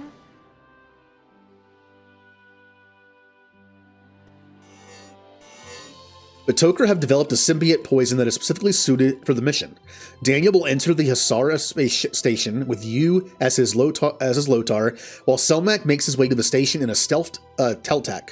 Once all of the system lords are present, Daniel will release the symbiote poison and Selmak can pick him up afterwards. In the meantime, the rest of SG-1 can explore the Tok'ra base on Ravana. Take Selmak to Hasara to start the mission. This mission is kind of stupid.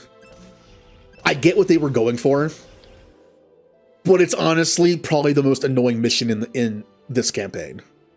I don't understand. So let's do it. There's also another annoying mission coming up. That one's not as bad. So this is also from the show. This is where Anubis gets introduced for the first time, I believe.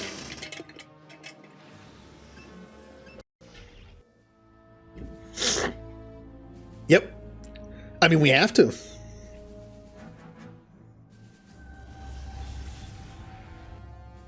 And is that us? And there's the space station. This is an interesting episode. They use this like type of defense mechanism of this alien. Basically, you're able to convince someone you're someone else. You look like someone else, like a friend or ally. So they use it on one of the system lords named You, and it makes Daniel Jackson look like his Lotar, or like his most trusted human, you know, essentially slave. That's how it works. Need to be careful, the satellites and the death gliders. Yeah. On my way. So this is basically a stealth mission. Also, I don't know why the modders chose to put a saxophone version of the theme in this level. I don't hate it. Like there's parts of it that are just like saxophone based, and it's like interesting. So we are playing this. What do I have to do first? Okay, we have been defeated. I love it.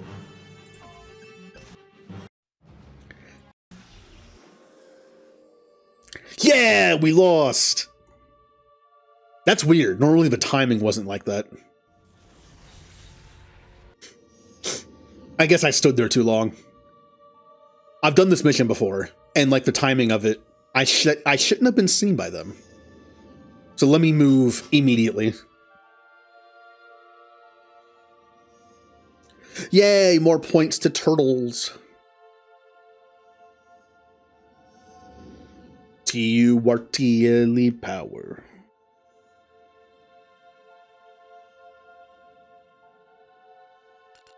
Yeah. All right, let's go. Shall we? Meow.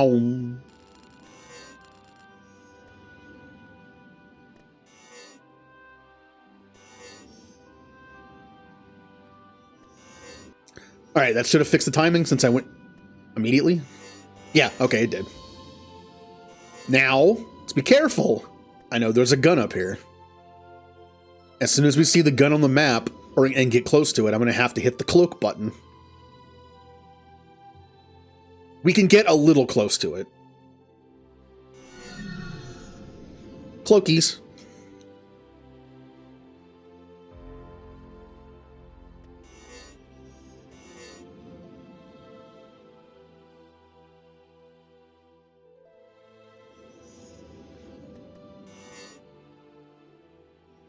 Oh yeah, in Pokemon news, I caught a shiny Mewtwo yesterday. I was looking for Groudon in Dynamax Adventures to save, to farm for a good one to like rehost and restart. The mode that like eats up all your ore, but it saves the exact path. I found a shiny Mewtwo while I was trying to find Groudon. I'll take it.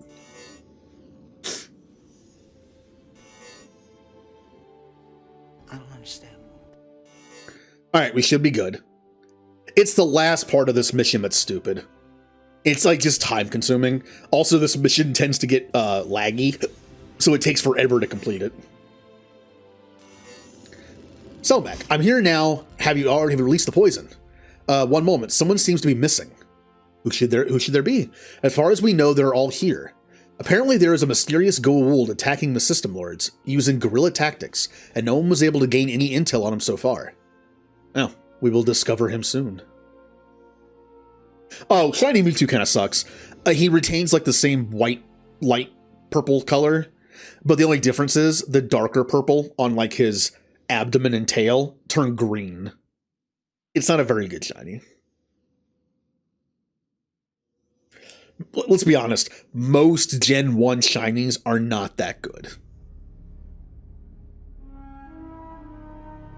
Because again, they were made automatically. Osiris just arrived. I think she recognized me, but she didn't say anything. She is here on behalf of a Goa'uld named Anubis. Do you know him? Anubis is a system lord that ruled many centuries ago, but he was killed. Apparently not. What should we do? If I release the poison right now, Anubis will take over the system lords and armies for sure. It's not a good idea. Get to this bulkhead for extraction. Daniel. Oh, also, he wants to save Sarah. Essentially, in the story, Osiris is a Goa'uld who serves Anubis. And someone Daniel knows, like another like archaeologist, scientist person, discovered where Osiris was being kept in like a prison. And it takes her as a host. That's who this is. And since Daniel knows her, he wants to save her, and it's a whole thing. He doesn't want to release the poison because it'll kill her. Also, if he releases the poison, Anubis will be the only one left, and he'll just take over.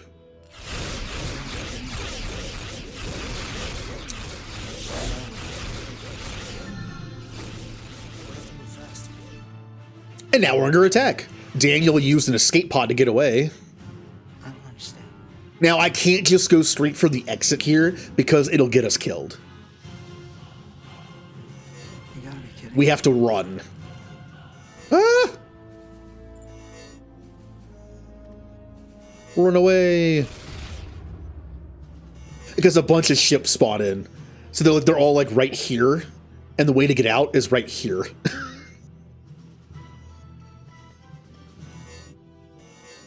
All right. We'll see.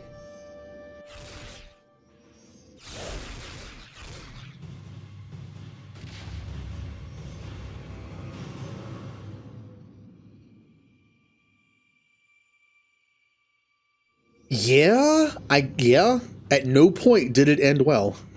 Yeah.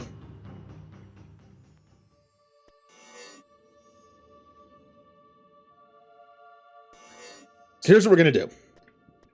This usually works, although occasionally, sometimes this messes up.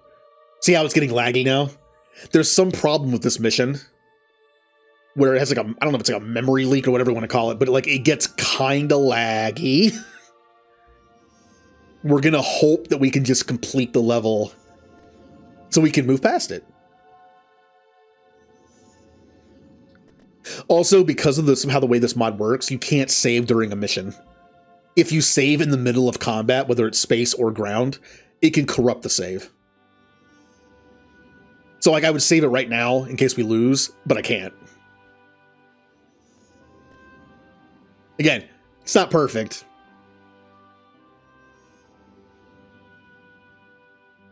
Meow.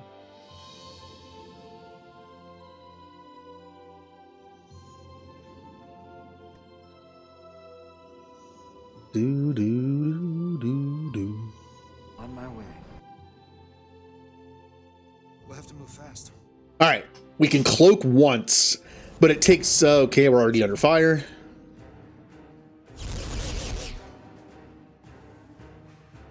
I don't understand. Come on, go go go go! All the ships are like right next to us, but that means we can get around them. Go go go go go! Wait to cloak until my shield is gone.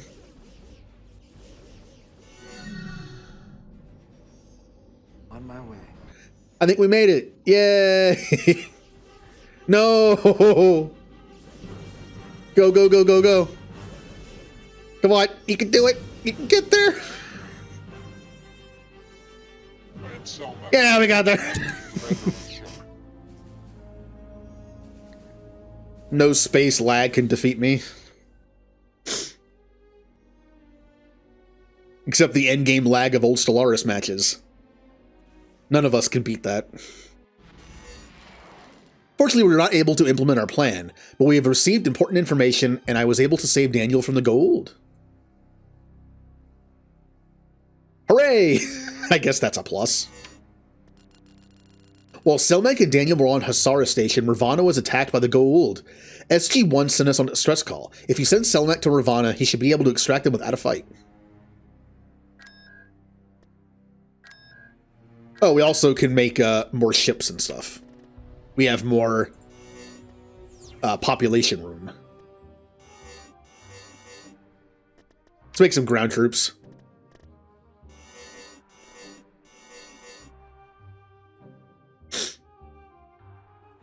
I mean, around a black hole, sure. There you go. Like relativity. You go around, you get near a black hole, you experience lag. All right, we got SG-1. Let's get out of here.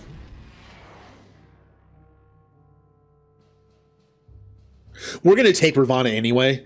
It's a planet that gives us a little extra money, so I'm going to take it back. I'm just making some more ships first.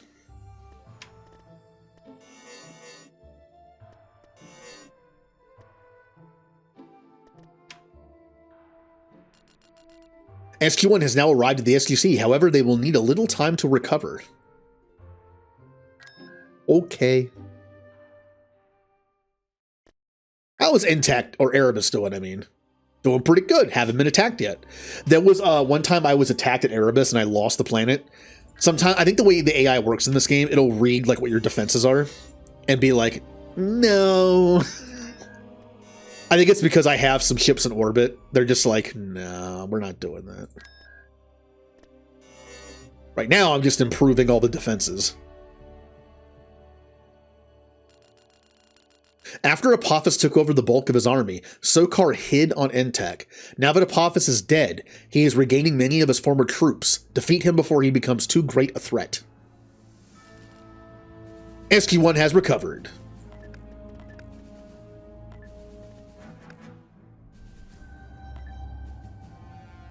Wait, why can SG-1 use the Stargate now? Before, they were too... What? Oh, interesting. Oh, that's a bug. You're not supposed to be able to use the Stargate unless you have three or less units. And I was talking about how stupid it is that you can't use SG-1 to bypass space to go through the Stargate. But apparently, if you put like a unit or two with them, it makes it so they can. Oh, that's interesting. I didn't know that. So yeah, we can like, it's kind of like the show at that point. You can send them through the Stargate to take the planet by themselves, but you're going to end up having to take the planet in space anyway. Although, you know what? Let's try this. Let's try this. Let's try something a little different here.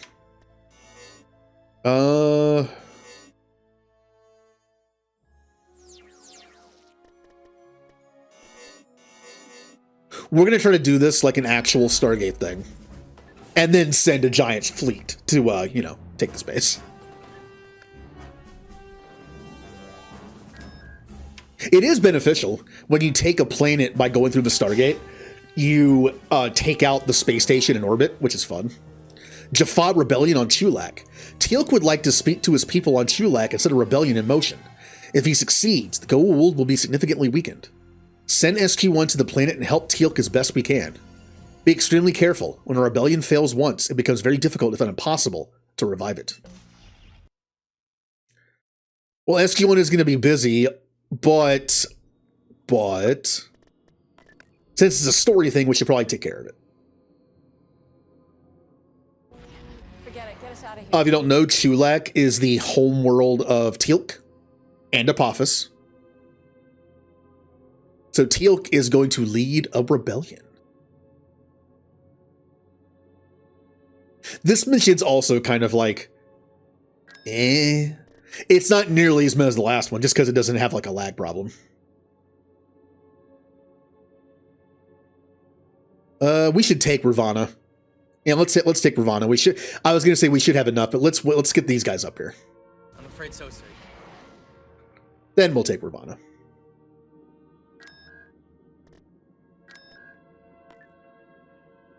By then it will be too late. All right, Teal'c. Let's take Chulak. Well, I can't take it. Well, I guess I can. Look, it's Teal'c in his Jaffa armor. His face looks terrible, by the way. Look, the graphics. Okay, this is an old game. Okay. See, we can. Come on, Teal'c. I want to be able to see. Come on, Teal'c. Let me see your face. Look at that. Look at that face. Yeah, look at that face. Just like ripped off a model and put on there. Look at the cinematic camera. Come on. Come on. Close up of his face. Oh, come on. Now, fine. You have chosen the location very well. By then it will be too late. That is correct, O'Neill.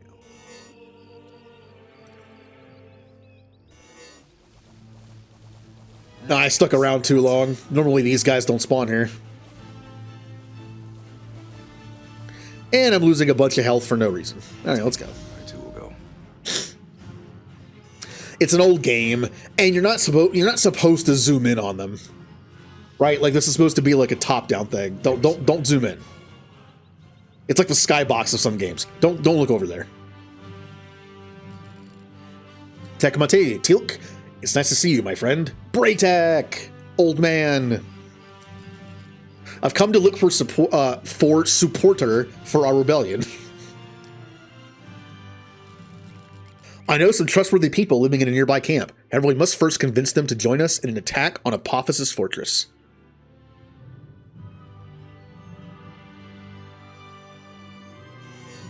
Yeah, we got Master Braytek on the team.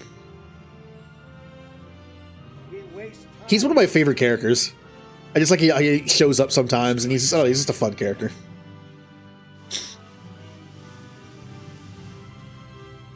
Anubis has grown powerful. You overcommit! We waste time. This is our destination. Jaffa, the time has come to get rid of the chains of slavery and rebel against the false gods. Who is willing to join our cause? Who is fighting with us against Apophis? Honor our true god, Apophis. Well, that's not a good sign. We are all victims of the Goa'uld. And they're dead. Anubis has grown powerful. You challenge me,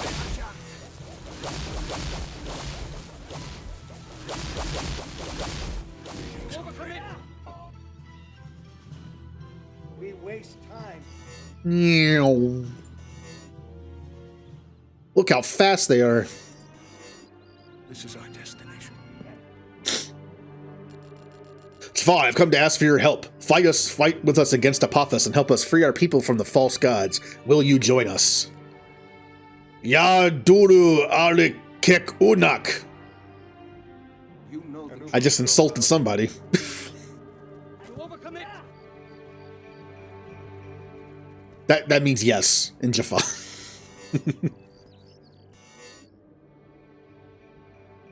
We waste time. For some reason, the map only shows you where to go sometimes. There we go. This is our destination. Battle. You must use all your senses. Yeah, I got him.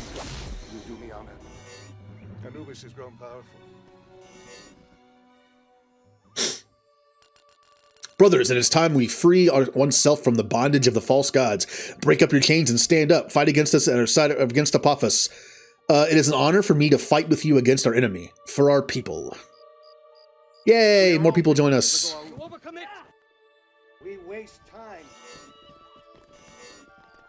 This is our destination. All right, do the blinky thing so I can tell where to go. I'm assuming that's one of them. Powerful. Yeah.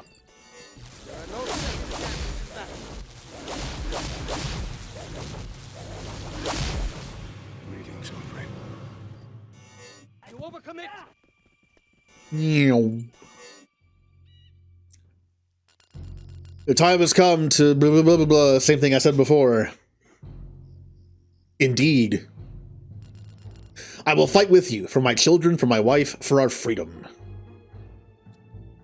You know We the truth. waste time. Yeah, we got more of them on our side. Let's go. Anubis has grown powerful. What about you guys? You want to join us? Fight Apophis? I will never betray my god, Shova. Oh. I guess that's true because you're dead. Hard to betray someone when you're dead. Greetings. At least they weren't lying. You overcommit. Alright, where am I going now? This is our destination. Anubis has grown powerful. Meow. You overcommit. The time has come to blah, blah, look at my face. Look what Apophis did to me. I believe your cause is fair, but it will not succeed. We say as we're just slaughtering them. Good job. There was one here. This is our destination.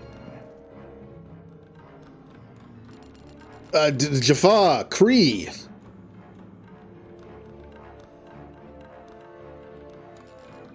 Down with the false gods. We are all victims Anubis of has the grown glow. powerful. The last one I think is up here. I think. Yeah. We waste time.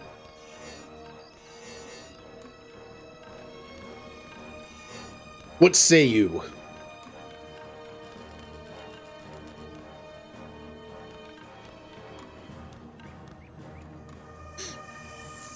I do not like that. The risk for me and my family is too high for me. Greetings, old friend. This is our Alright, well, we got all the help we're gonna get.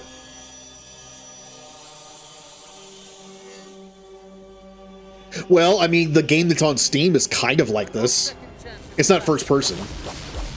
It plays like a tactics game like this, like an RTS game, but it's stealth-based, You know the truth. which I will be playing soon. I have had it for a while.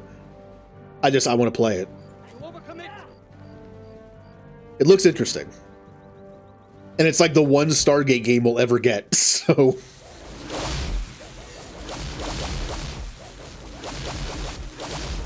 You do me honor.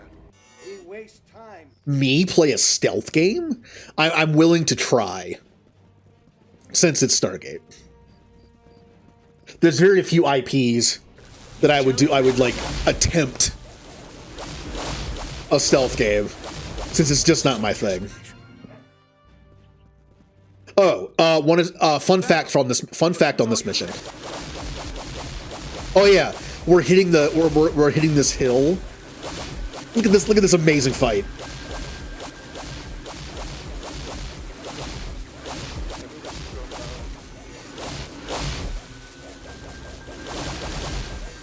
Okay, fun fact on this mission. Once you blow up the fortress, you will be attacked by a bunch of stuff, and you have to make it back to the Stargate. It's almost impossible, because there'll be a death glider bombing you. And what they do is they go after old man Braytek here, and if he dies, you lose. So a fun little fact about this mission. Take your 2 heroes, put them back at the Stargate, then have these Jaffa destroy the fortress. Now, if you're thinking like, yeah, but you're just leaving your guys to be killed that you just got help, they just said they'd help you. They won't join you. I was really hoping that if I was able to get them back with the rest of them, they would join you and you'd have like 4 Jaffa units that you wouldn't normally have. But you don't. I actually just left 1 unit behind and had the other 3 join those 2 at the Stargate. They don't join you. This is just kind of symbolizing like the whole planet joins you. Although for some reason you cannot make Rebel Jaffa warriors on Chulak. I kind of wish you could. Maybe that was going to be an addition thing that they just didn't get around to. Alright, take out the fortress. We're done. Yeah, look at him go.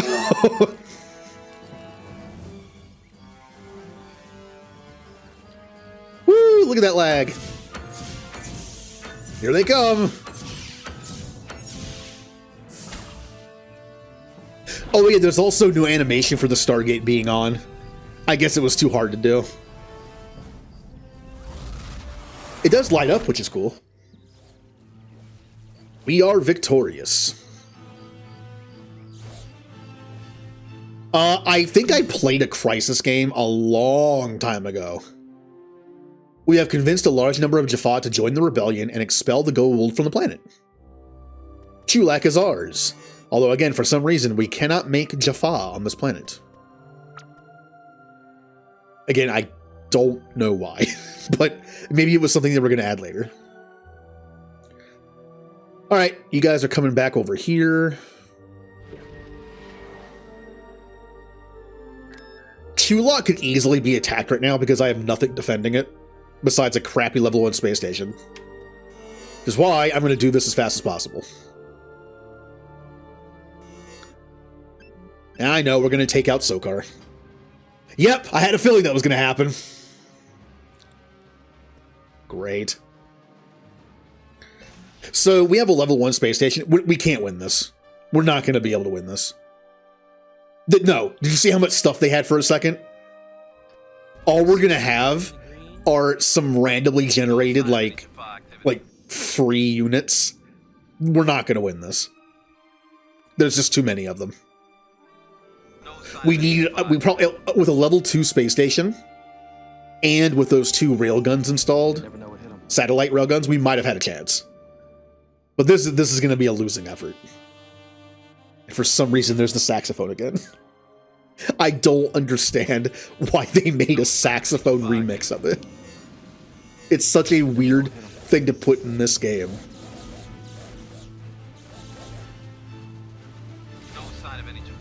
I'm going to try, but this is probably not going to succeed. Take out those bombers that are actually dangerous.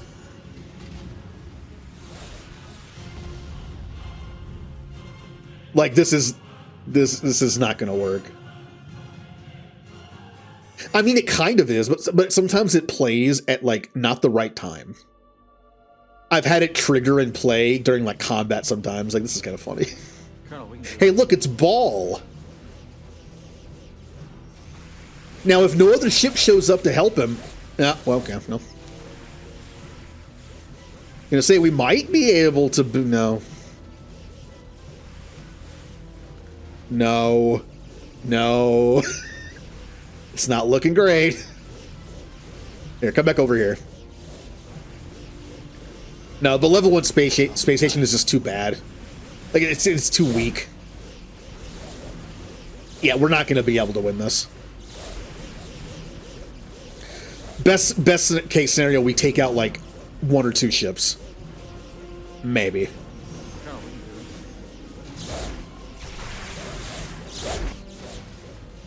Probably won't even do that. Alright, guys, well, you're dead anyway. You might as well try to take out somebody.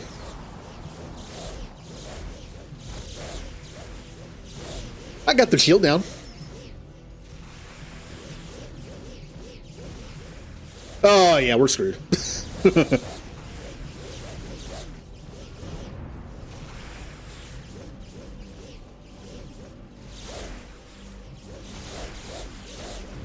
Let's just speed this up, shall we?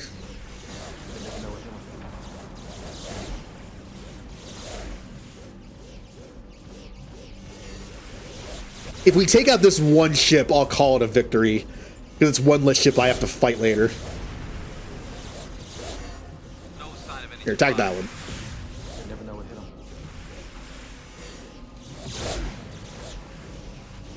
Yeah! We took out a single ship. If humankind is going to benefit from what we find out there, we have to be able to... Single ship victory. Hey, Ball's leaving. Kind of. No, he's back. He was just backing up.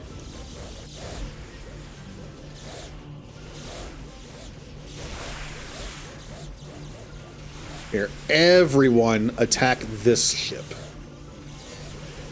Yeah, if we had a level 2 space station, we actually might have stood a chance. Never know what hit him. Because it would have produced 2 more units of these, and it would have had better shields.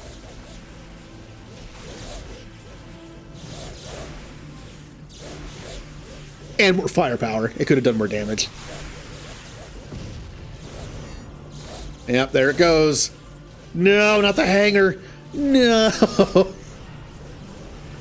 Without the hangar, I can't make any more free units. Oh no, the space station's been destroyed. I'm taking a ship with me. We'll fight to the death. Well, we did.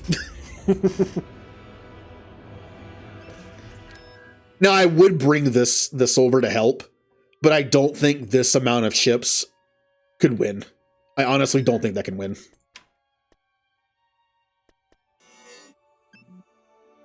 While you were on Chulak, the Russian SG team explored P3X-254. They report that the planet is safe. I'm pretty sure that's not accurate. Here's what we're going to do. Here is what we're going to do. I don't know. We're going to make some more ships. And we're going to combine with this to potentially form a secondary fleet. It won't be as strong as our first fleet, but it might be strong enough to kind of like help defend this area of space. It's going to take a little bit though. Got to make it.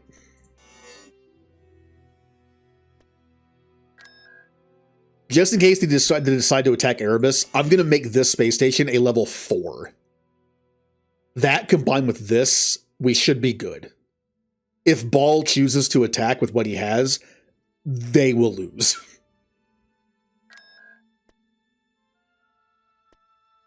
Well, while we're waiting, SG-1 and another SG team and a rocket trooper is going to use the Stargate on Intac to attempt to bypass space. That way, if we take the planet, it'll destroy the space station in orbit for some reason, and then it'll make it easier for our guys. Because without a space station, well, there's one less space station shooting at us. But also sometimes enemy ships will just, oh, that's a lot. Whaled? Sometimes some of the ships will just leave because the AI sees there's no space station anymore, so they're like, I guess I'll just leave. Here we go. Can we win with just these troops? That's all we're getting. Ba, ba, ba.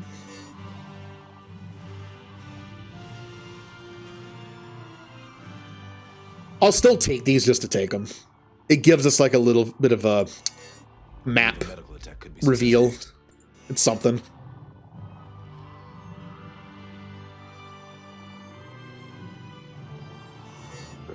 Definitely build these. You have chosen the location very You can well. build turrets and stuff on these. Yep, they have air. Yep.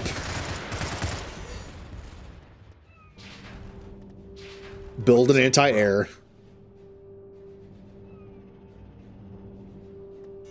By then it will be too late. What are you? Oh, you're that thing. Okay. It's like, what are you? That angle looked like it was like crawling on the ground. That is correct. Get him! Don't let him escape. Yeah, let him escape. I too will go. There's no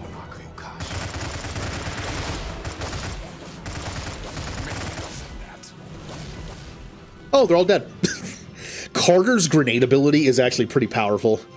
It killed like all of them. Once, like I said, Jack's ability for C4 doesn't seem to really work. I've tried it several times, and it just doesn't do anything. And Daniel has the ability to call in Thor's chariot. Descending from the sky and attacking enemy infantry, vehicles, and structures. It's also not as good as you think it'd be. I'm unfamiliar with that term. It takes forever for it to start attacking.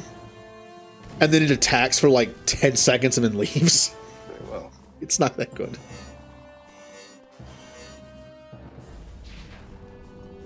Infiltration is the best.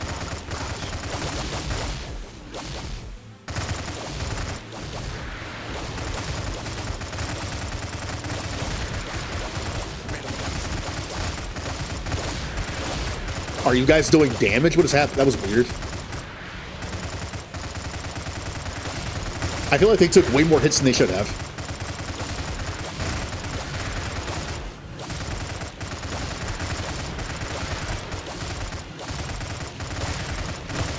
Nice.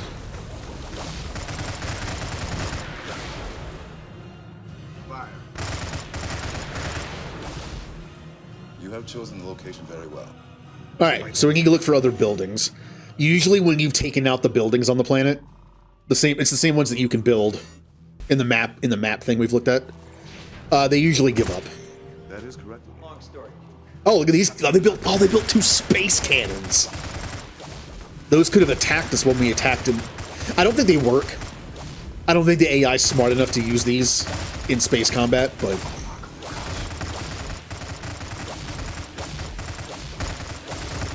they're like the ion cannons in Star Wars. You can use them to attack enemies in orbit if you control the planet, Observe. which is kind of nasty. There's another way.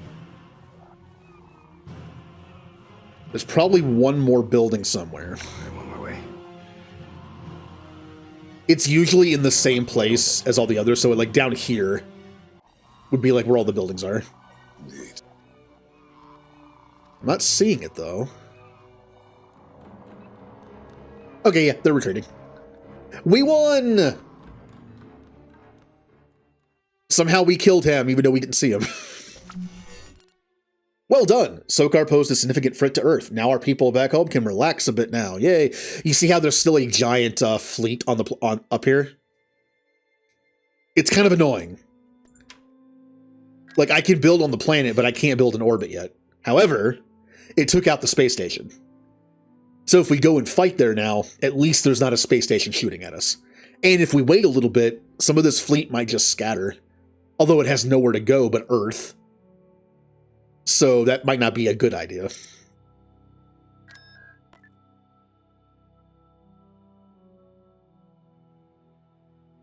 Okay, go get some food. What also you can do is you can build a missile silo. So it can actually help us from the ground. And this actually kind of makes sense. They could theoretically send the parts through the Stargate to set up some kind of missile system to like help. It actually makes more sense than Star Wars does. If you have the planet like this, how do you get the stuff down there to build buildings and missile silos and like whatever, ion cannons? This actually makes a little more sense, which is nice. All right, we're sending these ships over here. This is going to be our second fleet. Running planetary scans. It's not as strong as the first fleet, but it's something.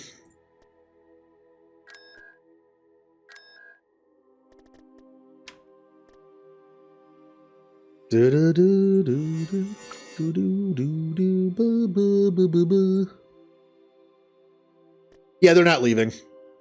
We're gonna have to attack them. All right, SG-1. Get him, Thor.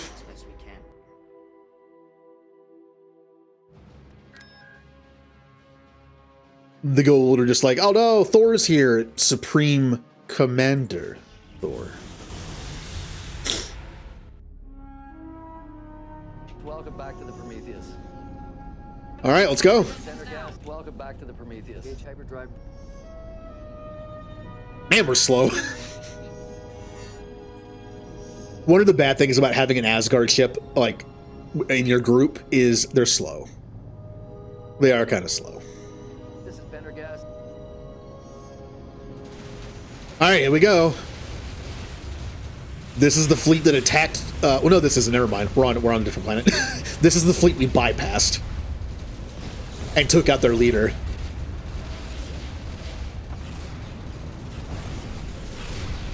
Okay, let's stop here so we could just kill some stuff.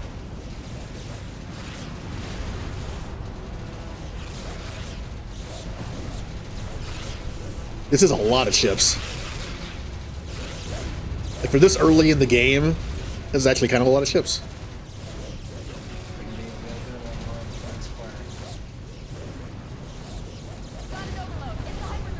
And we might actually lose a ship or two here.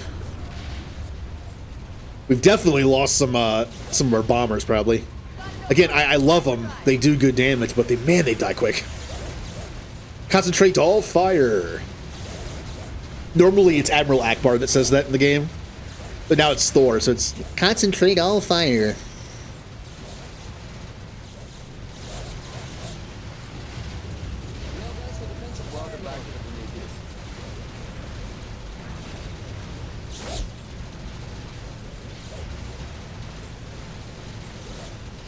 And dead. God, these little annoying pyramid ships. These things actually are kind of good. They're corvettes just like ours are. But I don't know, man. These things are annoying. They have they have a surprising amount of health. I feel like they should die a little faster. By the way, they're retreating. Did no one escape? What'd they lose?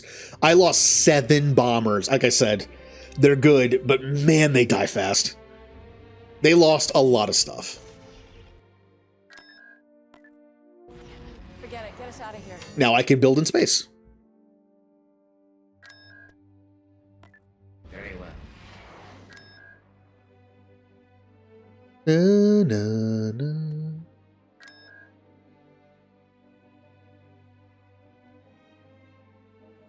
I was going to send what ships I'm making here to my secondary fleet.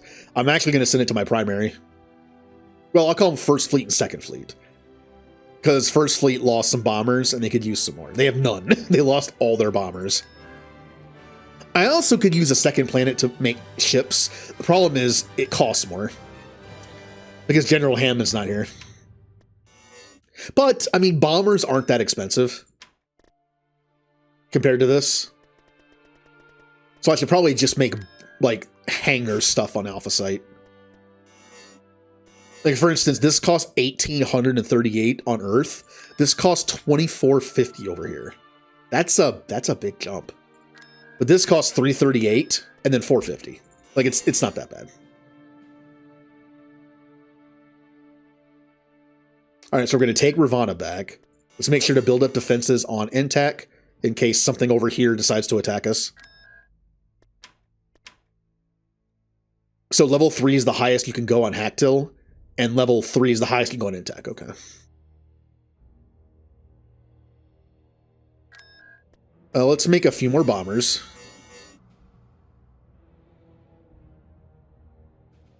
Oh, hello, Twister.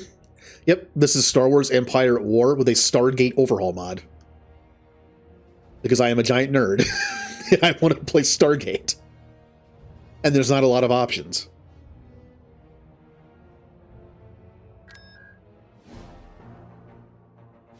Yeah, as a Stargate fan, this is fun.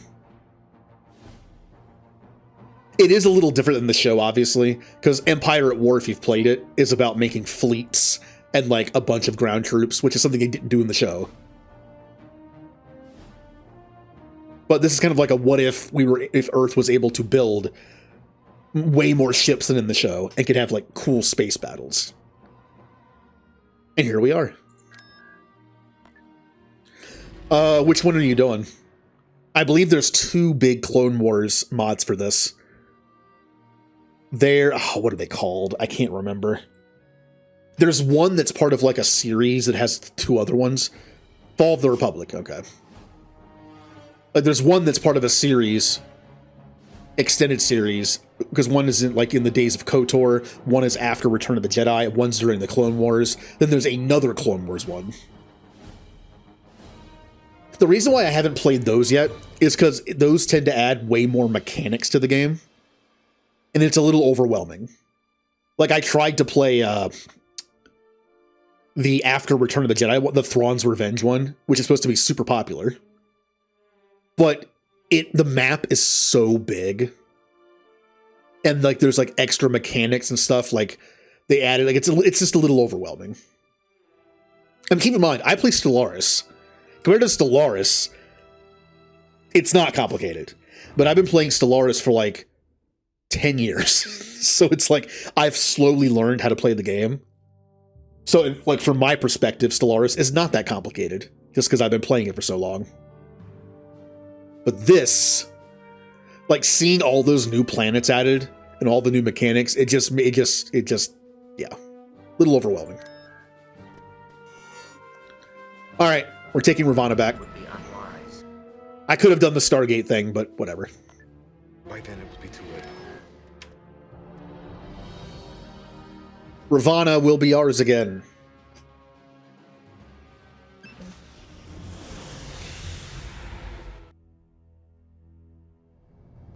This is Pendergast.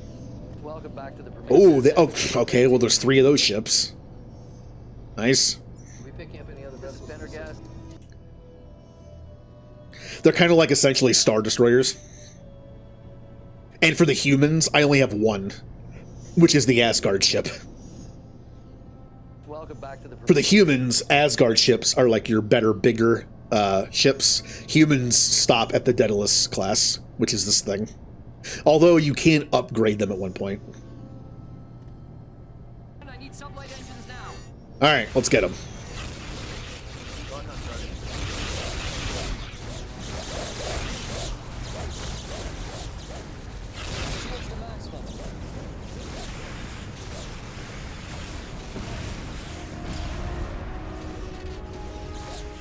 Ah, good old space combat.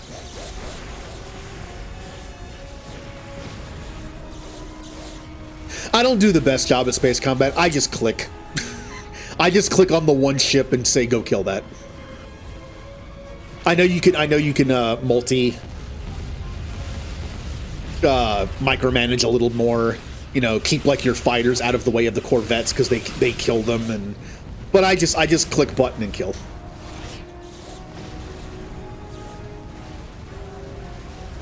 There we go. Get out of the asteroid field. Ow, ow, ow, ow, ow. You see how much damage that one ship took? That was the asteroid field. Asteroid field is not fun. Normally the AI is smart enough to stay out of the asteroid field on their own. But for some reason, they decided to just go in there. I'm probably going to lose that ship now.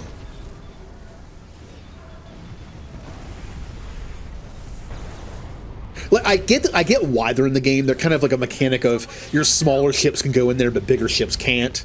So your smaller ships can like go through them and flank. Like I could have set mine like way over here. But like I said, I just point and click. I point and click and things die.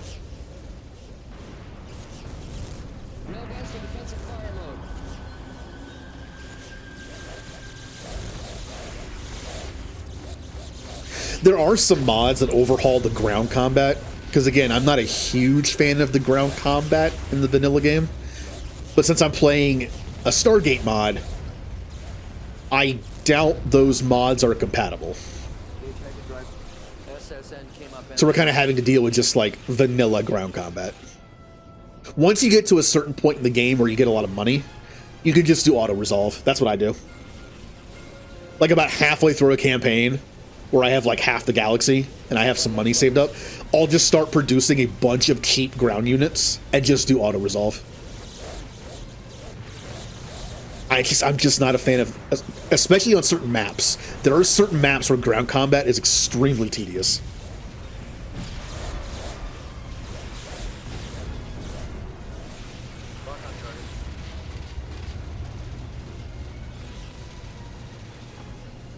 Clone Wars is a fun time of Star Wars. It's an actual war, but like but the war between the rebellion and the Empire, it's a different kind of war.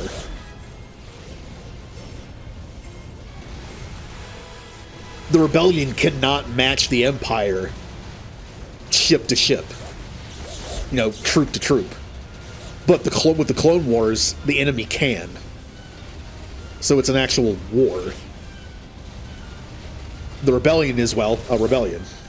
Guerrilla tactics, hit and run tactics, small, pick your battles. Oh, we're being flanked. That's cool.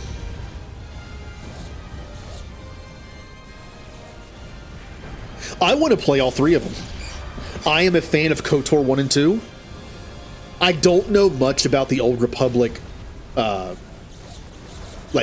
timeline. I haven't read any of the extended stuff. I've only played the games. I've only played SWTOR once, as one class. But I want to play the Old Republic one because it just looks fun. I want to play the Clone Wars one, and I want to play Thrawn's Revenge because it takes place after Return of the Jedi. But I have to sit down and learn the new mechanics. Let me tell you, when you get older, it's harder to learn new stuff.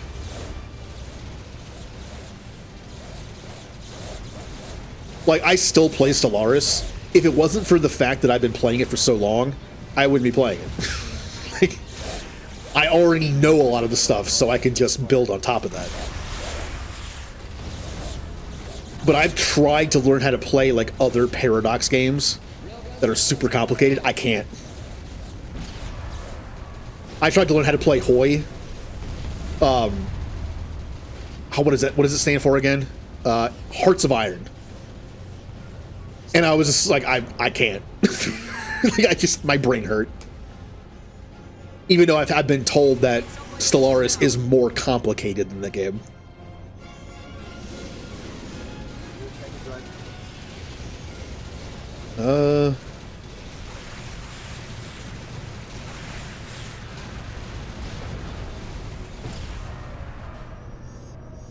Revan's Revenge focuses more on those games.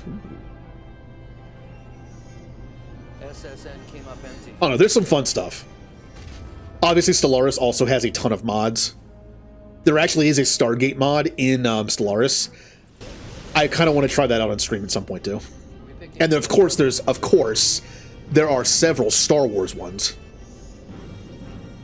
There are a couple very big Star Wars mods for Stellaris and Star Trek mods.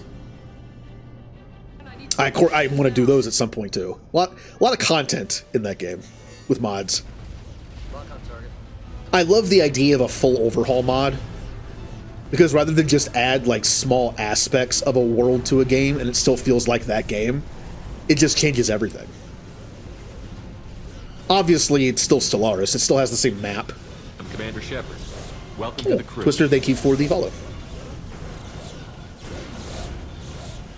Blah, blah, blah. Yeah, it's still Stellaris. It has the same UI, mostly. The same map, but it feels different.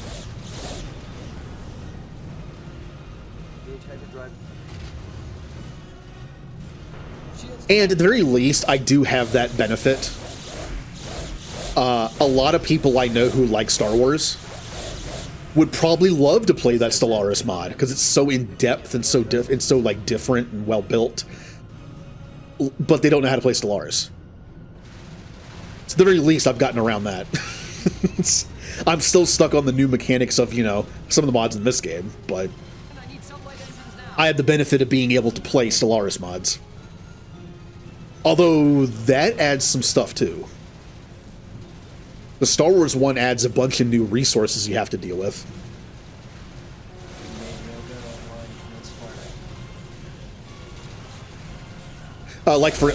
Good example. I like Mass Effect. And there is apparently a really good Mass Effect mod for Sins of a Solar Empire 2, I believe. But I don't know how to play that game. So I'll probably never get to play it. There are 2 Mass Effect mods for Stellaris, but one of them has stopped being worked on permanently, and the other is slowly being worked on. I'm really hoping it gets an update soon.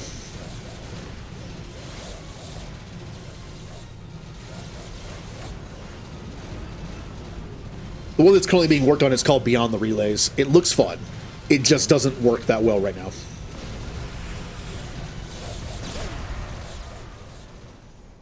No, you get back here. Oh, you want to go in the asteroid field and die? Go ahead. Dude, this ship is screwed. It either has to go into the asteroid field and die, or just sit here and die.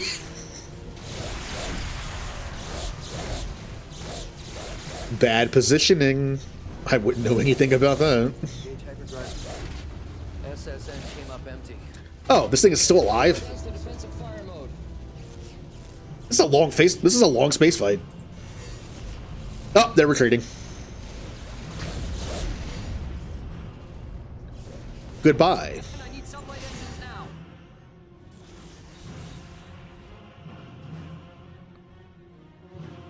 I lost 8 bombers.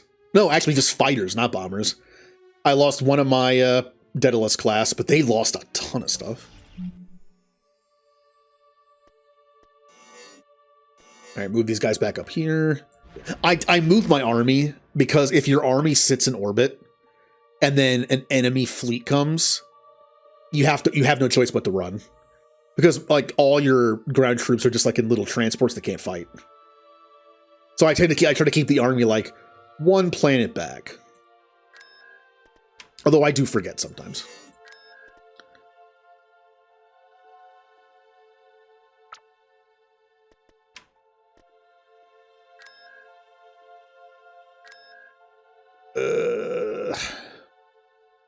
Let's do it.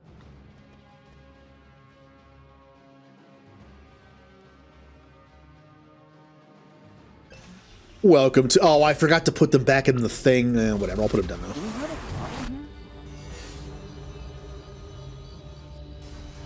There we go. I believe a medical attack could be successful. You have chosen the location very well. Well, she also kind of lost her job. Kind of. Well, future job. So I'm going to get promoted. And I guess I'm not. Well, I mean, some people are just great second-in commands. Sometimes it's not as simple as just the second-in-command takes over for the first-in-command when they die. Temporarily, sure. That's part of their job. The second-in-command would take over temporarily in certain cases. But if the primary person dies, sometimes it isn't as simple as just like, okay, second-in-command takes over permanently. Some people are just way better at being like I mean, I feel like I'm like that. I don't want to be like the main person in charge. I like the idea of being like in a Star Trek, let's say in a Star Trek example, I wouldn't want to be the captain. I feel like I feel like I'm more suited to be like a lieutenant commander, you know? Like I'm like third in charge, but there's like 2 other people, and I'm just like in a specific area.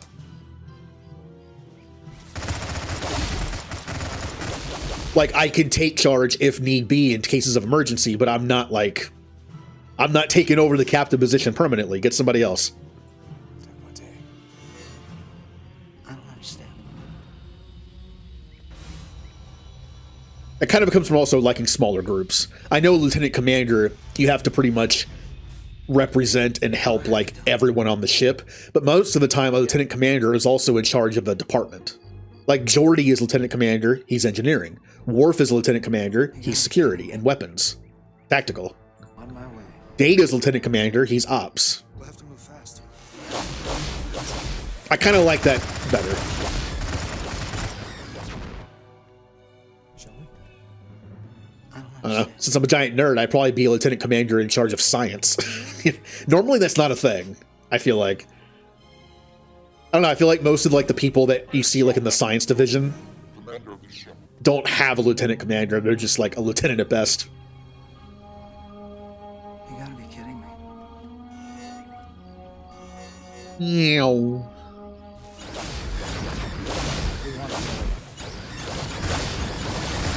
Yeah. And now we put down some more units.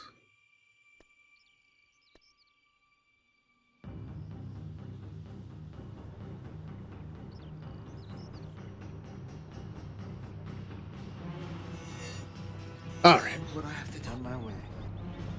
I mean, there's a similar thing that's talked about in Jacob's loyalty mission in 2, where Jacob's father was promoted because he was second in command. It is mentioned that it's a civilian ship. That the idea of promoting the next person, like having everyone move up one, doesn't quite work in a civilian ship. I personally don't think it works in a military one either, permanently. Like I said, some people I just think are better suited for being in complete charge, while others are better at smaller groups and being a second in command. As I said, I wouldn't want to be in charge. I don't understand. I feel like I would have like the mindset and ability to be like I said, like a lieutenant commander. You gotta be kidding. Give me like a department, and I'll be in charge in case of an emergency. Other than that, you know, I'm good. I'm good. Well, and thank you for the points towards Turtles. Turtles is more than halfway done. We'll have to move faster. Ah, We'll see.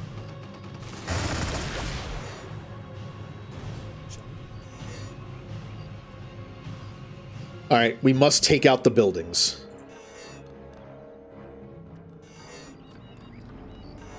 I am Salmac of the I Total, don't understand. Commander of the ship. Uh-oh. That's a lot of people. Oh, that grenade ability of Carter's is so good.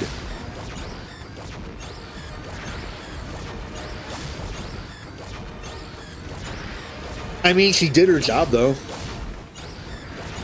When you become the Pathfinder instead of her, she's like, oh, okay. That's the job.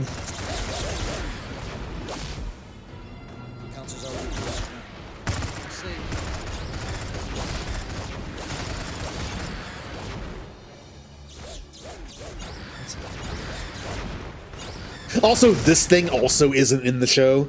Again, they had to make some new units Commander of the ship. You gotta be kidding me. to be able to have enough units to fit the game. On my way. It's like any mod to a game. Sometimes you have to make other units to make it work.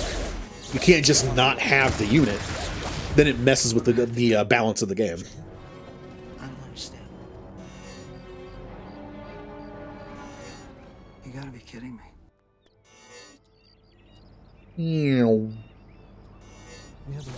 Uh-oh.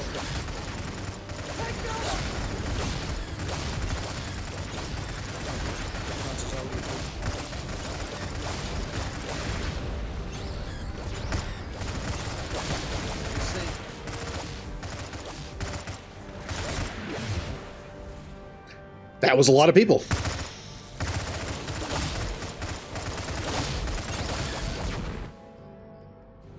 All right, I'm feeling retreat here in a second. Yeah.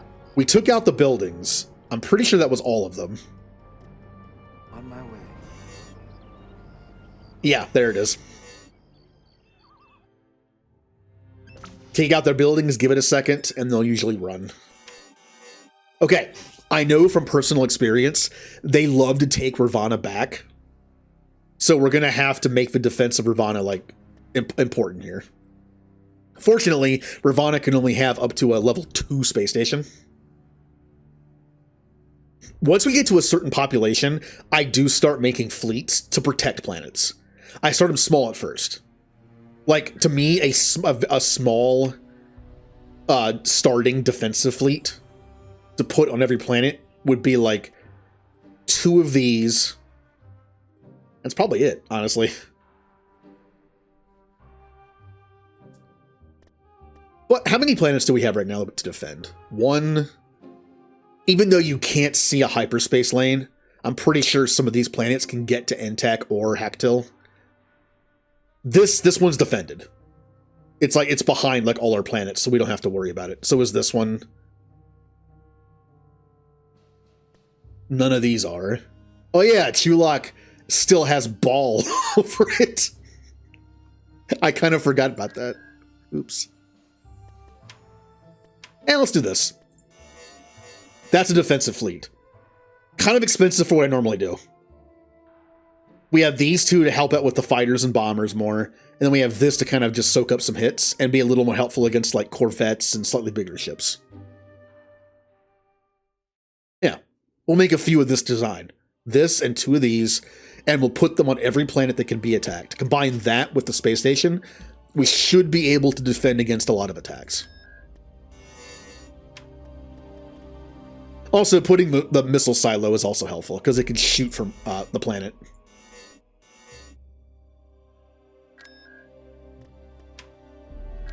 Ah.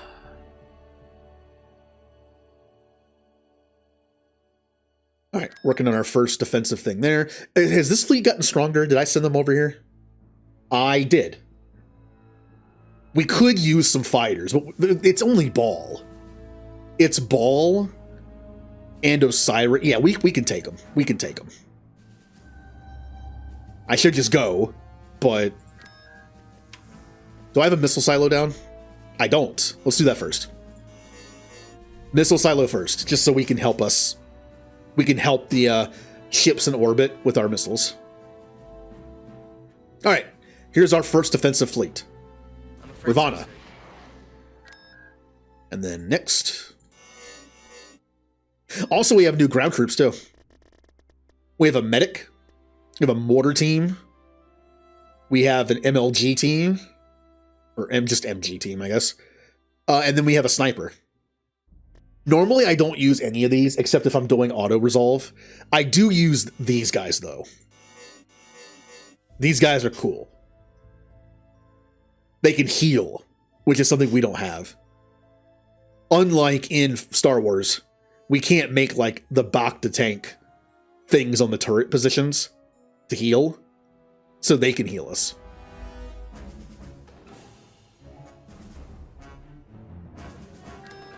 Alright, Ravana's looking pretty good. They got that going. Can't go there yet. Can't go there yet. We probably should take Vorash just to take it. It's not really worth anything, but we should probably take it. We can take Delmac. I wouldn't recommend it, though, because it's very tough. It looks like we can go this way. We can take these planets right here. Dakara is very defended. But Pangar... Oh, Pangar is too. You're not. Not really. Yeah, we could spend a little time here just getting our defenses up.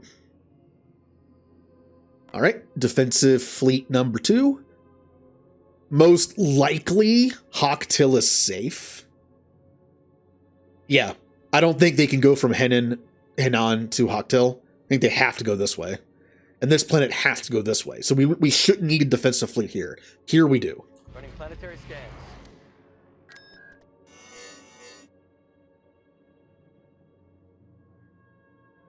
All right, looking good. Working on that defensive fleet. We did let's make some more fighters and bombers that we can mix in with our fleets. How's our main fleet looking for bombers and fighters? Oh, we have none. Like I said, they're good, but they die.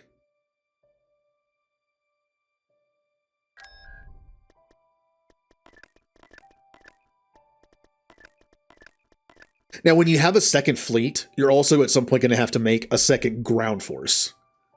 You know, to be able to take planets. We should probably work on that too. We don't have the population for it just yet. But I think what we have here will be a good start to it.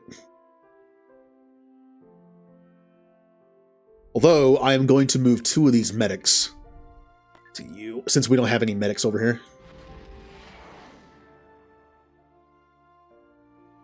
Oh, did I make 2 of those by mistake? I did. That's okay. Actually, I could do that. Ah.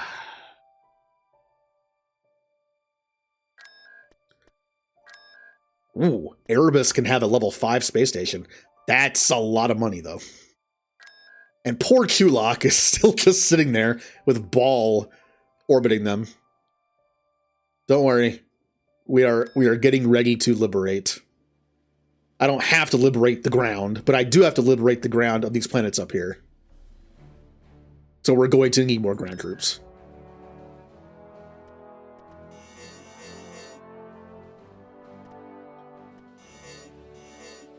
Yeah, we'll use the remaining little population we have for ground troops. All right, we have defensive fleet here. That's fine because they can go through these planets to Vorash. And this is defensive here. I think just up here. Let's move this over. Afraid so, sir. When we go start doing stuff out here, we'll need a defensive fleet at Erebus.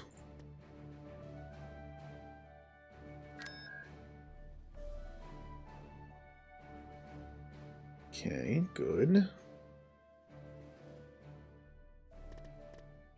We have a few little more population cap space to make more ground troops. Good. Okay, so here's what we're going to do. We're going to move these guys back from Nirvana. Forget it. Get us out of here. We can only hope that this will be... I want to take Vorash, even though it's not really worth much. It's just there. And by taking Vorash, I can then defend it here and not have them go straight to Earth. Basically, it's like a buffer spot. Earth can have a space station of 5, which it does. Vorash can only have 2. But with a defensive fleet, it should be fine.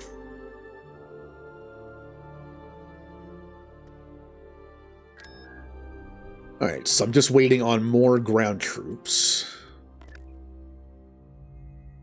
Here, let's speed it up a little bit.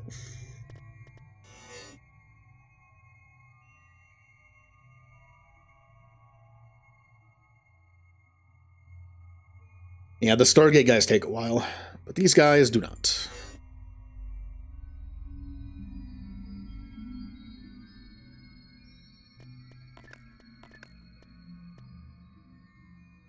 Honestly, I was going to say that that's probably enough of them.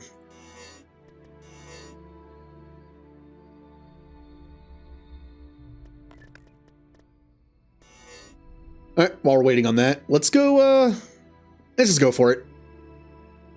Very well. This fleet is not that big, but it should be enough. All right, we're taking back Chulak. We took Chulak through Rebellion, and then Ball was like, no. Now we're taking back Chulak again, and we're going to fortify it a little better this time. So we don't lose it immediately.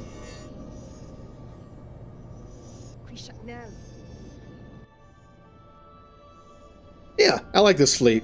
There isn't much to it. It's definitely smaller. Only 27 out of 50. Oh, they're behind us.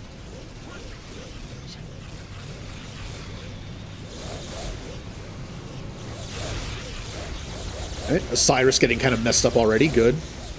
Okay, just keep going.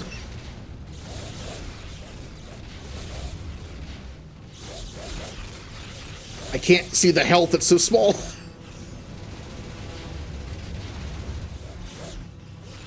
I don't know, Osiris doesn't get to get away.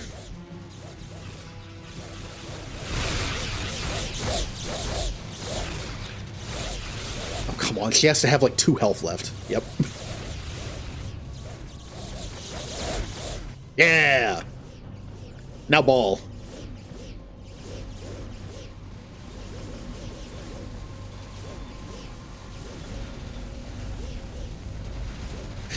Now, I remember correctly, Ball has a shield ability. There it is. But if you keep firing, it'll keep the shield from going back up. So when the shield ability is out, we'll be able to do some... Oh, it's going up and up and up and up. Okay. Just fire on that one.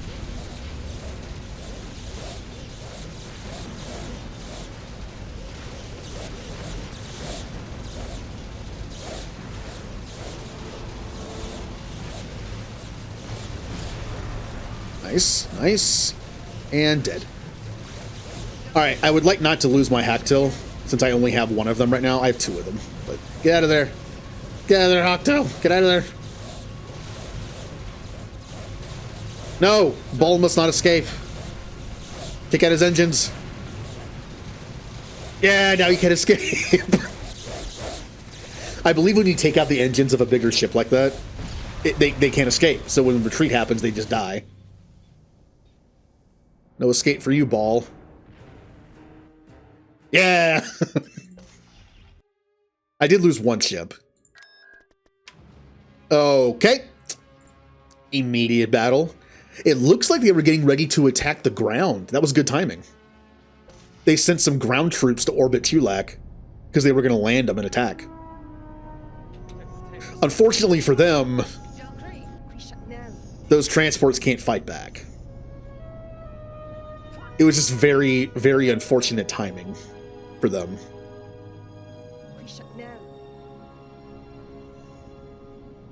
Where are you? They're probably going to try to retreat as fast as soon as possible. Like right now. Now? Okay. Go hunting. Yeah, there they go. I'm gonna say they can't fight back. They're in a bunch of transports. We found evidence that Ball escaped and joined Anubis before we were able to destroy his ship. That's okay. Alright, let's build up Chulak's defenses. It can have a space station of 4. So let's build it up. Let's go take Vorash while we're waiting for these to keep making. I actually think Vorash might have a decent amount of ships at it. I don't have more population. We should be fine. We should be fine. We will monitor your progress as best we can. Then we can send this defensive fleet at Earth to Chulak.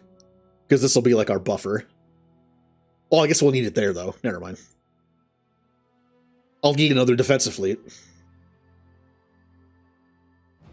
Oh, that's, their stack is bigger than mine. But sometimes that means they just have a lot of, like, one thing. This is Pendergast. Welcome back to the Prometheus. This is Pendergast. SSN came up empty. Okay. According to the preview thing, they have more ships than me. But let's see if that actually matters. Because it could just, yeah, it could just mean they have a lot of bombers. And we have a lot of ships that are good against bombers.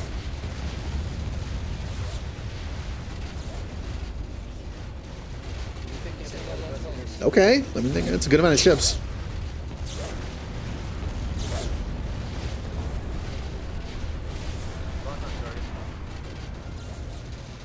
Alright, you over there. You already lost your shields.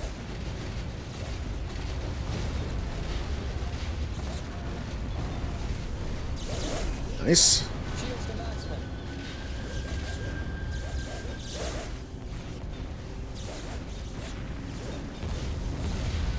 See, you're... Look at this coward ship just escaping.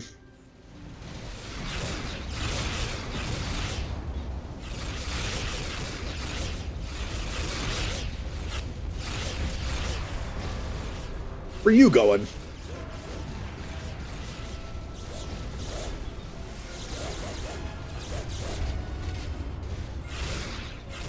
Welcome back to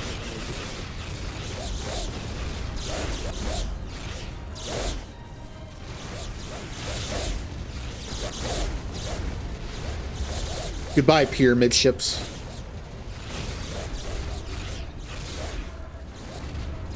Alright, what we got? You got you two down here. You're coming back for the fight, are you? Oh, so are you. Why did you come back?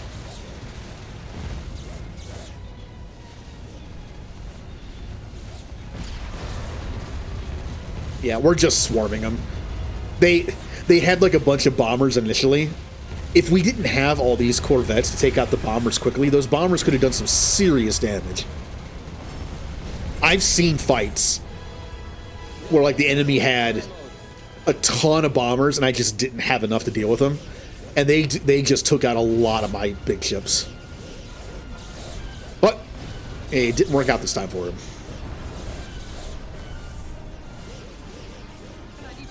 All right, to their space station. We now take them out at the source.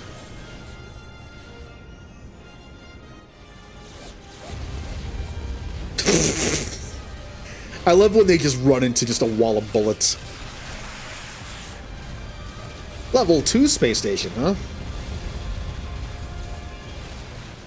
Well, it's dead now.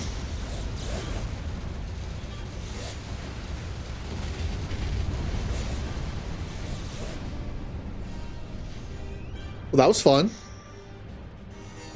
You gonna retreat? There you go. So, what was lost? I lost nothing. And they lost a good amount of stuff. All right, before I move my fleet, I'm going to build up my defenses. I'm also going to move this over here. Also going to make another defensive fleet for Chulak. I would like to make the defensive fleets bigger, but I don't have the population right now. As you can see, these planets are all like building up now. Uh-huh.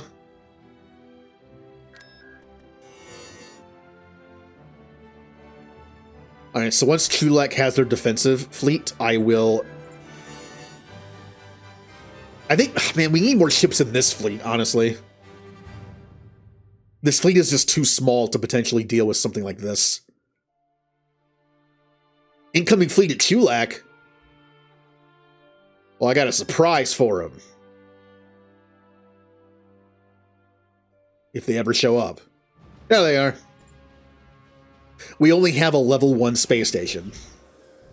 But it still gives us, I believe, 6 units to use on top of what we have here.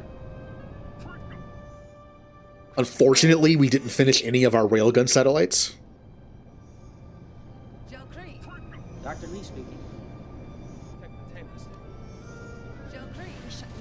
I'm trying to just group everyone like behind the space station a little bit.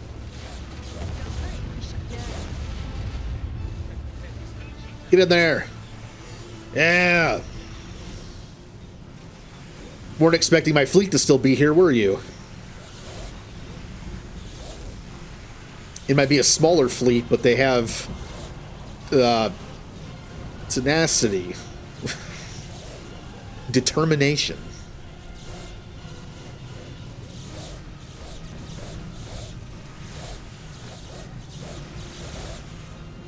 Well, there goes their flagship.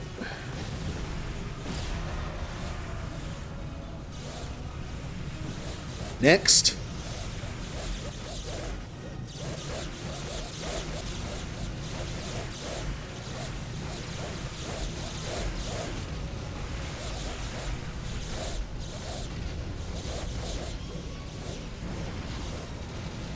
Okay, looking pretty good.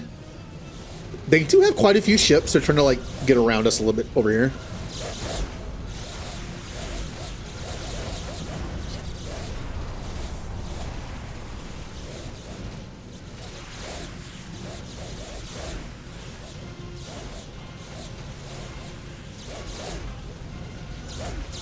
Nice. See, if we had the railgun satellites and the better space station, it would be doing more damage. The level 1 space station's damage output is not that good.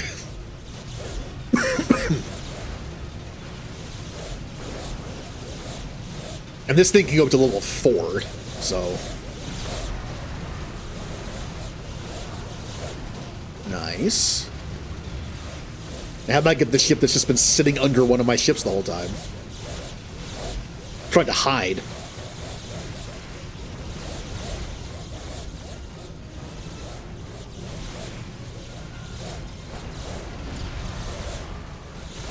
Oh yeah, I also have this thing. I have the missile silo. Launch the missile! Here it comes! Here it comes! Meow. Boom. Those are nukes, by the way.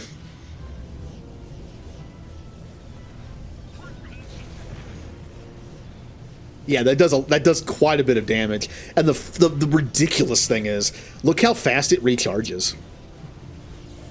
It's almost back. If you have one of those on your planet, it can miss. I think if a ship is moving, it can still hit a moving target, but I think it has a better chance of missing. Fire! Will the missile get there before the ship is destroyed? Yeah, probably. Missile! It is fun to do.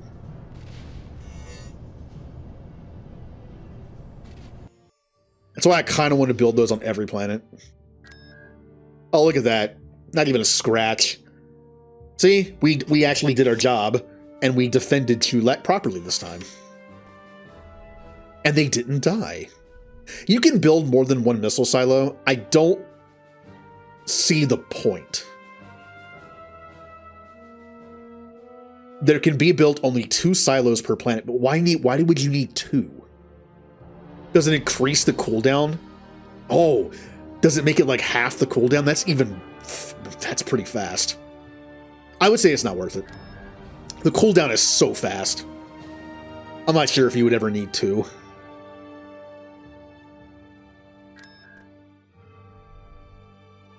Oh, I don't have one on here. That's okay. I don't need them all over the place. Sometimes AI in these kind of games will just, like, pick a planet, and they'll just keep attacking it. Well, maybe I should put one here. What's on this planet? A vehicle? Ah, we don't need a vehicle depot.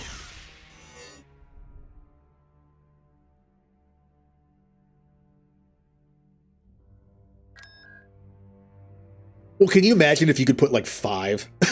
Look how fast. Oh, that's a pretty big difference. Erebus is under attack.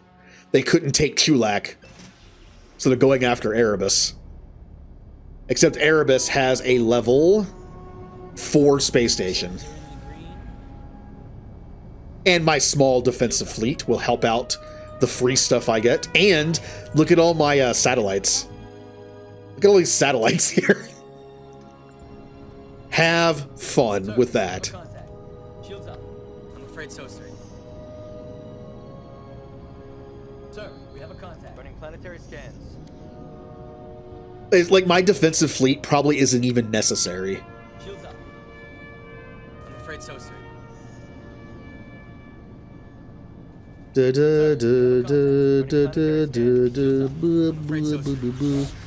Yeah, all these are fighter defenses, so they might actually destroy them. That's a lot of bombers.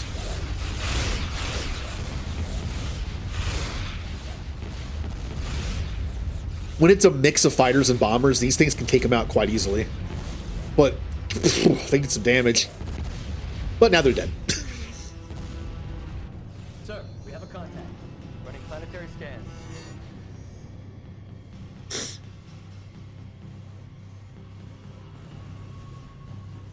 Okay.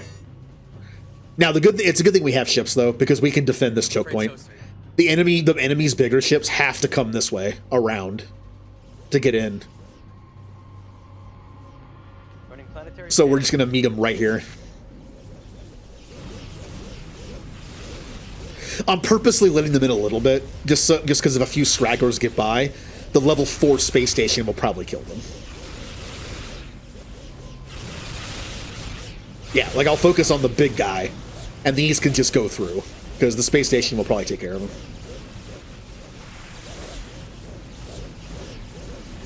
They're like, haha, we got through!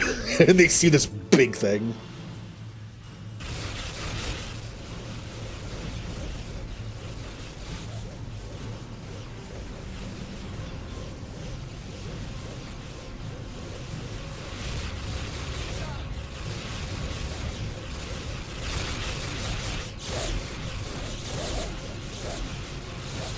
Oh no, they've breached the line. Yeah, I think we'll be fine.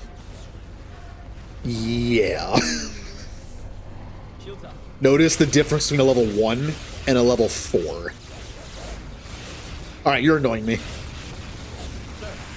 I hate these pyramid ships. They're fast. They take out my... This is why I don't use, like, actual bomber and fighters, and I just use the ones that come out of hangars.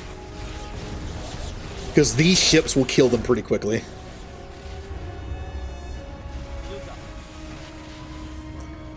They've broken through the second line. Oh, they haven't. This is the second line. It's not struggling at all. Look how fast it took out the shields. Look at this thing's shields. It's tickling them. It's so powerful. The space station just took this thing out on its own. Oh no, they're retreating.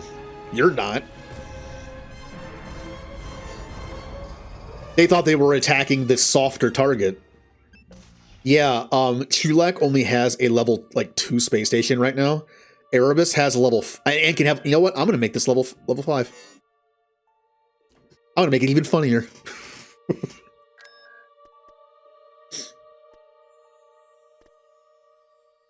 You know what one sci-fi show I never see mods for? Obviously, let's take Stellaris for example, because this is a Star Wars game. It's kind of already leaning towards Star Wars, obviously. But think about Stellaris. There's a couple big Star Wars mods, a couple big Star Trek mods. There's a Stargate mod that's actually apparently pretty cool. You know what sci-fi thing never seems to get a mod for anything? Battlestar Galactica. I don't think I've seen a single Battlestar mod for Stellaris. There might be a few smaller ones that add ship sets, but I haven't seen a full on mod for it that replaces everything. I mean, it's kind of hard to do considering Battlestar you only have one ship. You know, it's kind of like this. How do you do a game that's about massive planetary conquest in a game with a series that only has one ship? Again, you'd have to have a what if scenario. What if we had more than one Battlestar? It's kind of hard to do. There's a Battlestar online. Did not even know that. All right, where's this fleet going? Chulak. I'm afraid so, sir. And since I have more population room now, we're going to make a few more ships for my secondary fleet.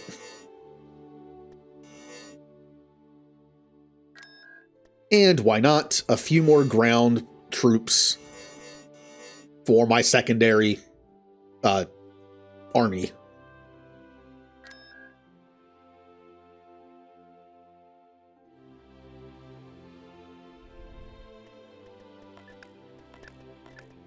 I like how I organize my units.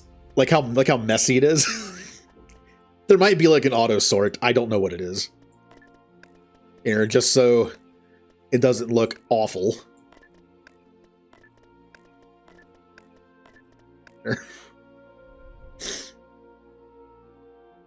Da, da, da, da, da. We can take Delmac. I would not recommend it. Delmac has a level 5 space station. You saw how my level 4 space station just wrecked a few of their ships by themselves. I am not going to attack a level 5 space station. Not without some serious firepower. We're going around Delmac. That was the point of the quest. Finding this planet right here was a way to get around Delmac to attack the shipyards at Erebus. This is like a fortress planet. We're going to leave that thing alone. At least for now. Alright, we got some backup for you, finally. Running planetary scans. Where's my other attack? Do you have it? Yeah, you have it. I kind of want to collect the ships that are hard to get. You can't make Hataks, you can only find them. It seems a shame to put them in a fleet and lose it, right? I kind of want to, like, collect the super rare stuff that you only get one of. Or in this case, two of. And just, like, here, they'll protect Earth. We'll have them protect Earth. I don't know. I'm a hoarder in a lot of ways. Like, it's just like, I don't want to lose them. You can't make them. They're one of a kind. Two of a kind. And they still serve a purpose. They're protecting Earth. We have a little more population room. I'm going to make... Yeah. Those will all go to the second fleet. Then we'll have two fleets. And this is also looking to be pretty good for our ground troops. Oops.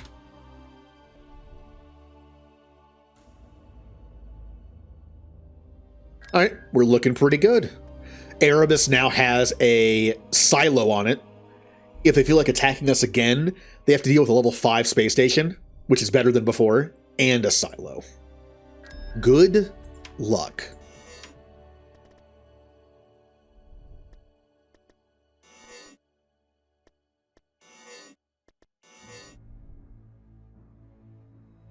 Alright, we're almost ready to continue. You know, the funny thing is, I mentioned I wanted to do every story campaign this week. I'm doing one story campaign a day. Am I going to get this done today? Probably not, honestly. I mean, I am streaming, which does add to the timer on it. What I might do is, we'll just keep playing until I beat it. Like, we might finish it tomorrow. And if we finish the Earth campaign halfway through tomorrow, we'll just start the next one. This is like a series of things. I don't mind just combining them all into one thing. Yeah, I kind of just enjoying taking my time. I could rush the story and probably beat it tonight, but I guess I won't. I'm just having fun playing it.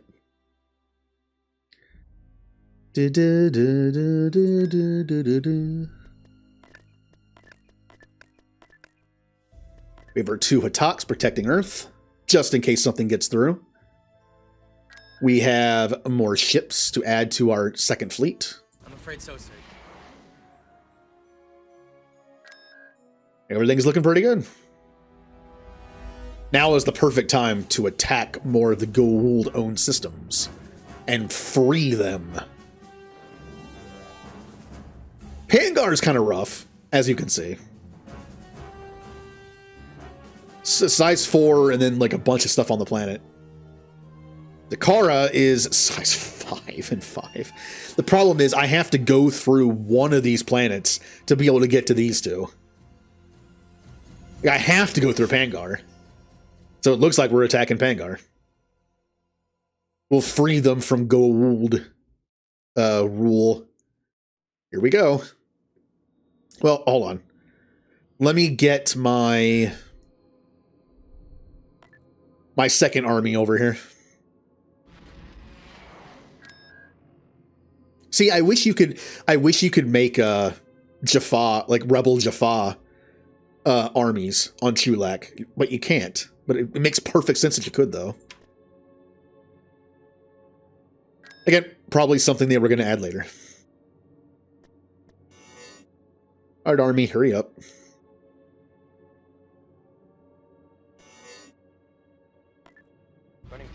Alright, Pangar, let's go. Oh, pfft. Pathetic.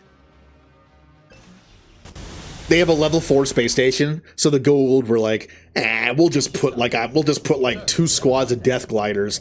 That'll be good enough to defend a level 4 space station. Except I'm bringing this. Running planetary scans. Level 4 space station might have been okay against a couple ships by themselves. Where are you going? Get back in formation. What are you doing? What are you doing? I'm afraid so, sir. Uh-oh, here comes their defenses.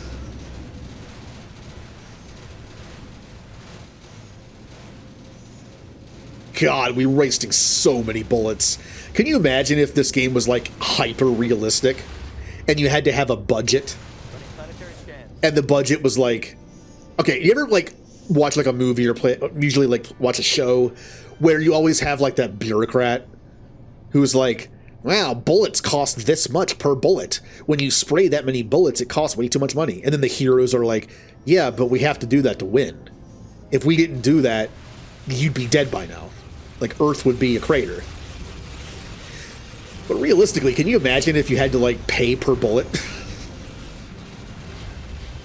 All those bullets we just sprayed at those people. It's like, no, stop that.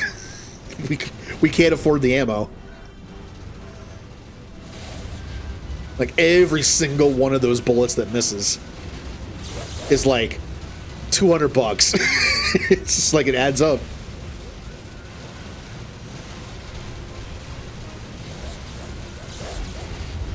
That's why energy weapons, I just feel like, are so much more efficient. As long as you have a power source, energy is just energy, right? You're firing energy. There's no ammo for that. That's probably the downside to our technology in this. It's effective.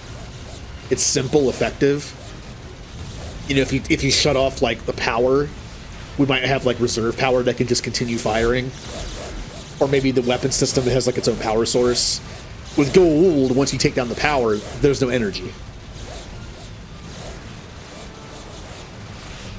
Also, energy weapons are probably more susceptible to being defended against with shields. Bullets are probably not. But imagine how many bullets we have to carry around. Like, how much of our ship is just bullet storage?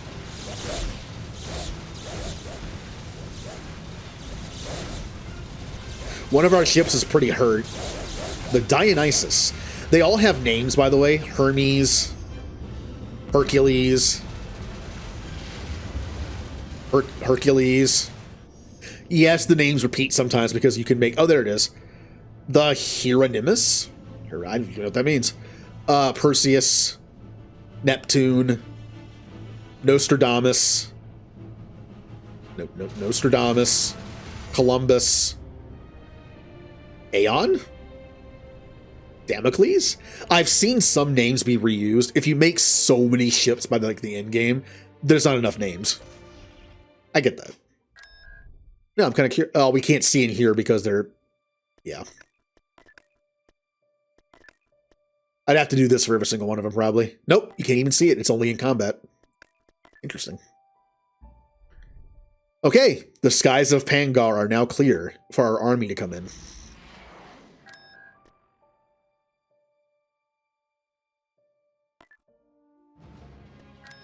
Let's go.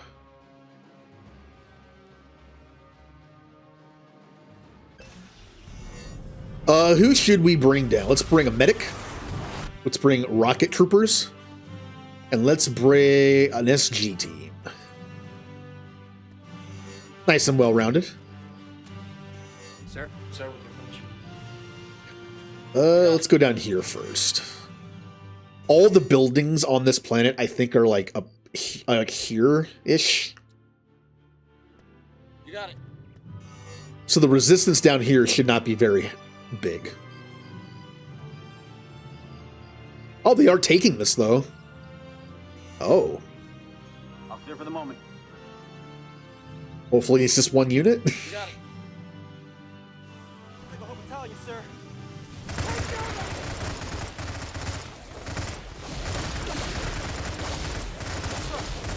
Uh-oh! It appears, for some reason, all of the resistance is down here. That's quite a lot. We're actually probably going to lose. Yep, we're losing. Yep, we lost an SG team. Come on, guys. You can do it. Kill them.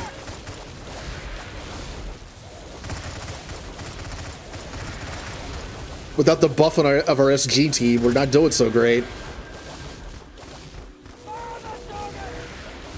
And all we have are medics, and they just have pistols.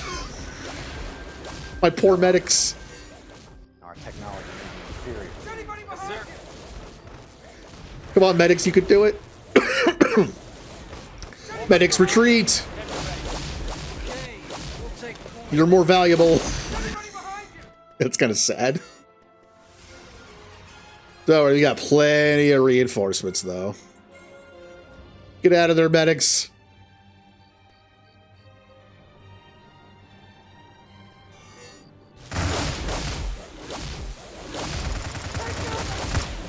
Oh, there's so many troops on this planet.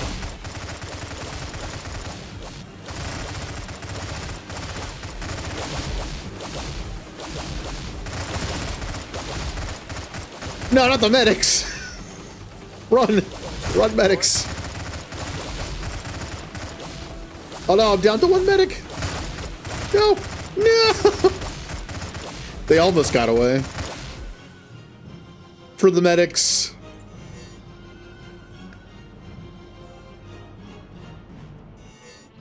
Why is the resistance on this planet like all down there?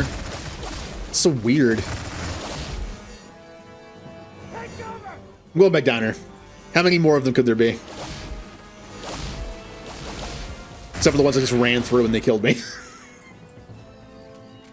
Unfortunately, in this game, troops cannot fire while moving.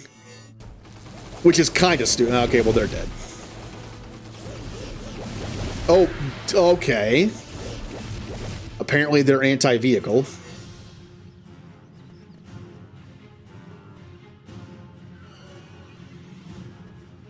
I'm actually out of just regular troops.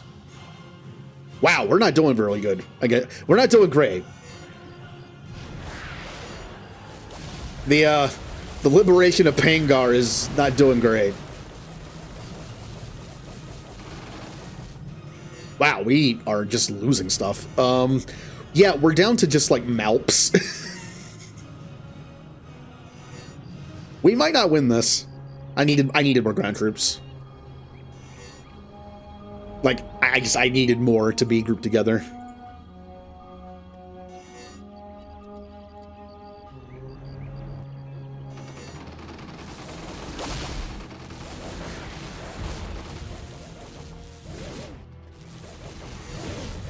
Why are there so many troops?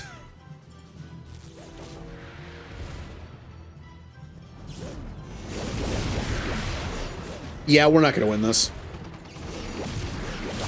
This is going to be our first defeat. I just don't have the troops for it. Yeah, I'm just going to let this play out. Yep. Oh, man. Why do they have so many troops on Pangar? Ow. Well, that hurt a little bit.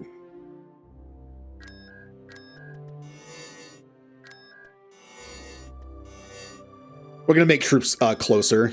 I know I can't make everything, but yeah, we'll do that.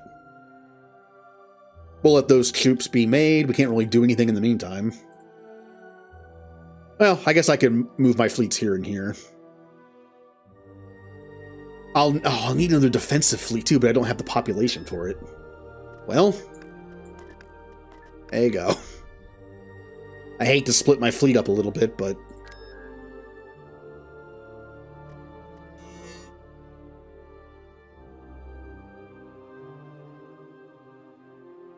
we're just waiting.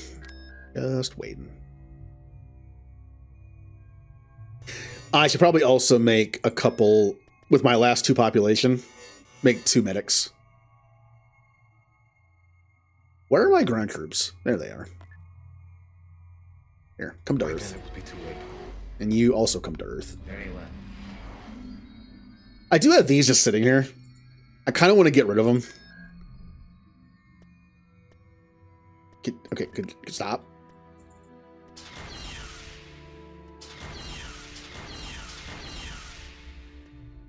There we go. That's 5 more population I can use for ground troops.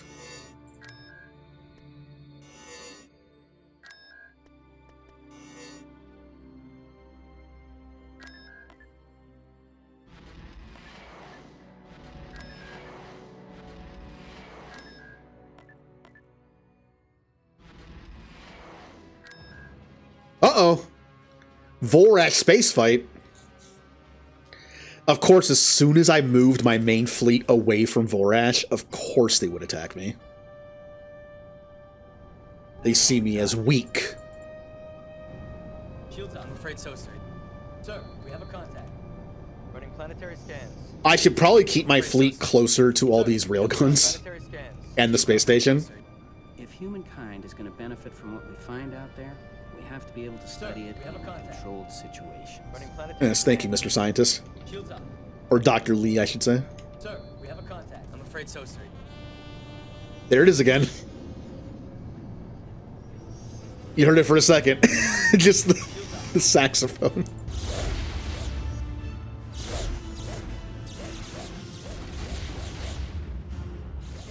Yeah, those fighters are going to do nothing to those satellites. Now that might. I was going to say we could go down to defend the satellites, but honestly, they can do their work and just soften them up.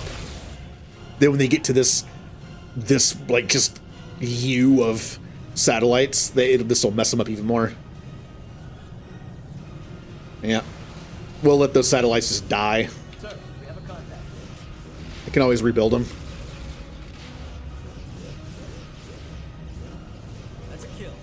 Shields up. Sir, we have a contact. Boo, boo, boo.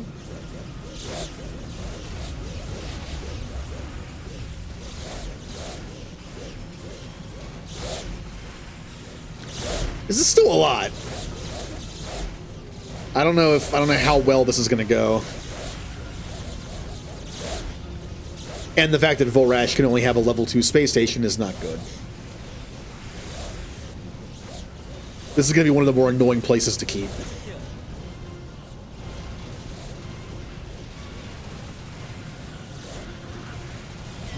Alright, you need to recharge your shields. So do you.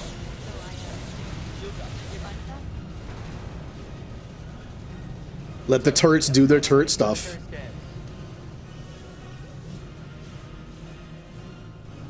Shields up.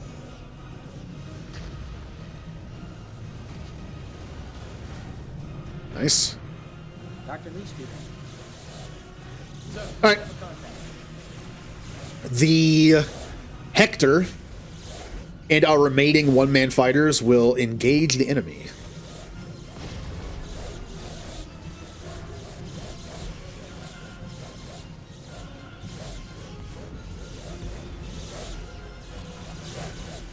We don't have too much firepower, but we are killing them. Although we do have all this over here. And because Vorash doesn't have, like, an actual planet, I can't do a ground-to-space weapon either. Which is a little disappointing. So yeah, Vorash it's hard to hold, because you don't have a lot of options. I might just have to put more ships here. Afraid so, sir. Running planetary scans. This might just have to have, like, a double or even triple defensive fleet. I'm afraid so, sir. Alright, these guys' shields are coming back.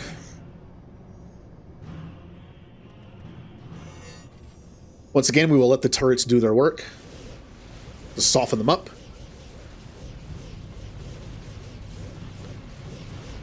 Yeah. You see, it looks like this isn't firing, but the anti-capital ship satellites fire missiles, which does more damage to bigger targets. It's also easier to hit them. The missiles actually from these things can kill fighters, but only if the fighters are dumb enough to just like go straight towards them. Yeah, look at that. Look at how easily those missiles just tore through that thing.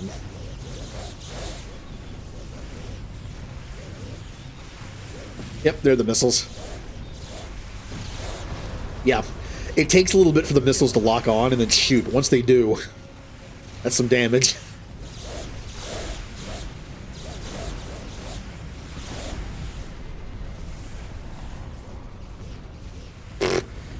Pitiful attack.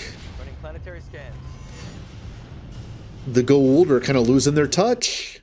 What happened at what happened at Chulak will never happen again, I guess.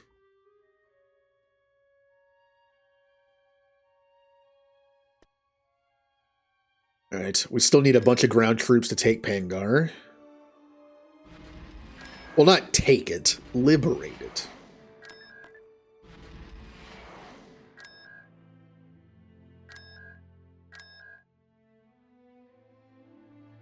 We did take out some of the troops, at least. So an attack should be a little bit easier. Also, if we put a hero unit in orbit, we can...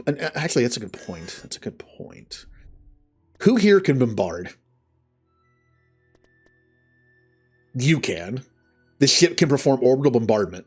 We only have one hero unit that can do orbital bombardments. Let's bring you... Here, let's bring you... We'll have you run the second fleet. Thor can have the first fleet. Engage hyperdrive.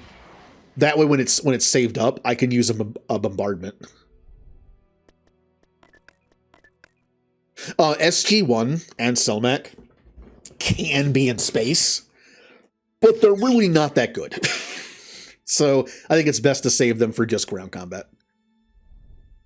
In fact, Selmac, would you like to lead the Second Army?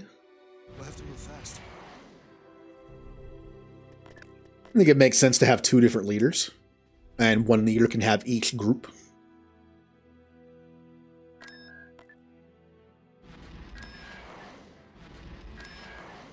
Selmac might be a Tok'ra, who definitely do more guerrilla tactics, but it's also the host body is Jacob Carter, Samantha Carter's father, and a retired Air Force general. So I think he knows what he's doing in combat.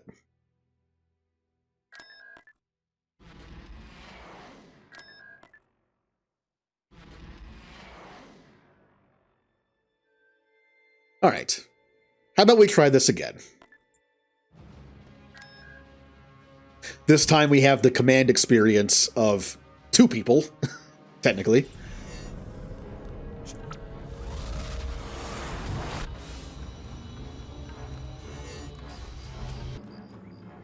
All right. And we know for some reason a lot of the resistance on this planet is for some reason down here. So let's go somewhere else. Let's go somewhere else to get more pop room.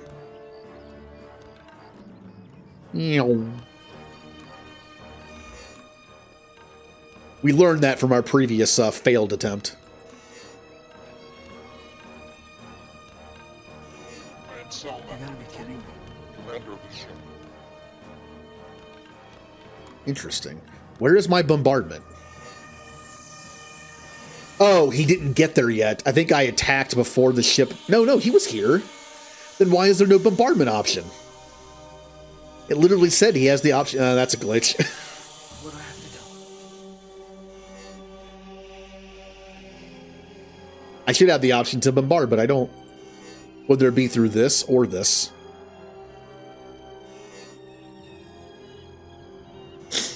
Weird. Yeah. Okay, we got more people. On my way.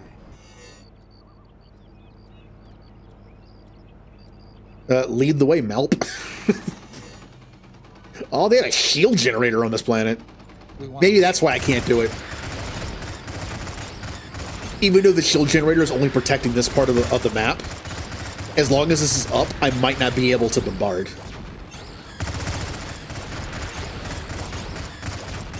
Or there's a gun somewhere. I think one of the buffs of the gun might be the enemy can't bombard you.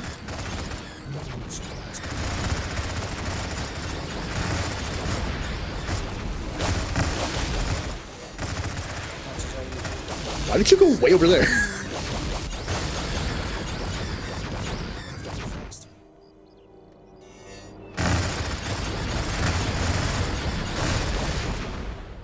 Okay. So, there were two buildings here. Where would, if you were a third building, where would you be? Oh, not there. You gotta be kidding me. Uh-oh. What's the catch? What do I have to do? On my way.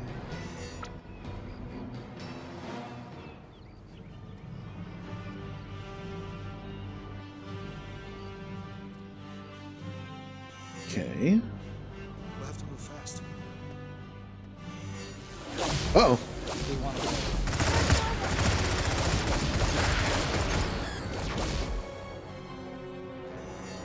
Also, I can use Selmac's ability to call in a Tok'ra army force thing. Yeah, so it's just like having a free unit that doesn't cost population.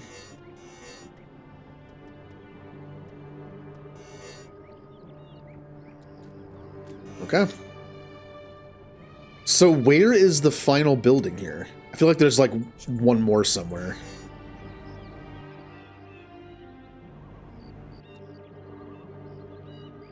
Normally the buildings are all... Aha! There it is! We have a little surprise. Apparently the AI cannot use this thing properly to attack when I'm in orbit, but it does have the... Now I can bombard. Now I can bombard.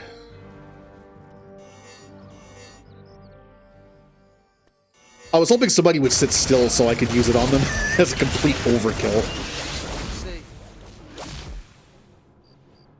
Also, unrealistically, the bombardment, we're immune to it.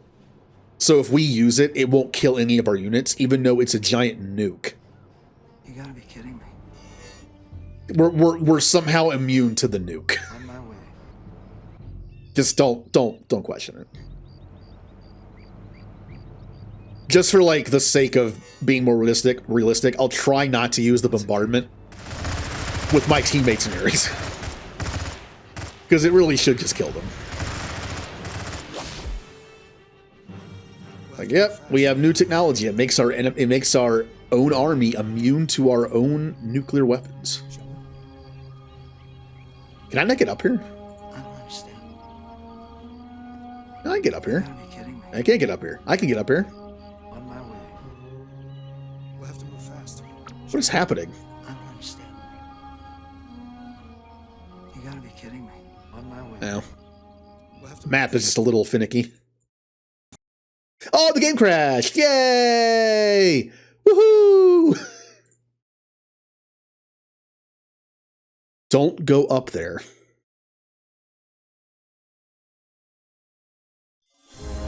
No Star Wars music. Mod open.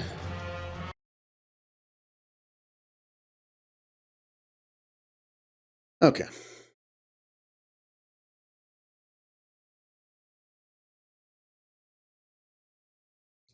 Question is OBS going to find this? I might have to refresh the capture. Because sometimes it won't find it. It's not going to find it. Let me refresh the capture.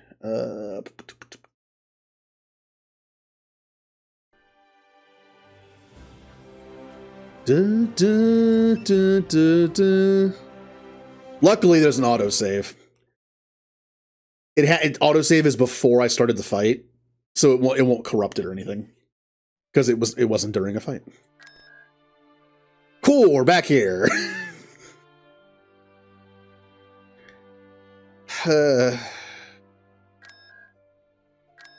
Hey, I have an idea. How about we do this, since we were kind of robbed of an easy win there? Let's just do auto-resolve. We have so much money, we can probably just produce as many troops as we want to replace them. Let's just do auto-resolve. Ground fights are just kind of meh.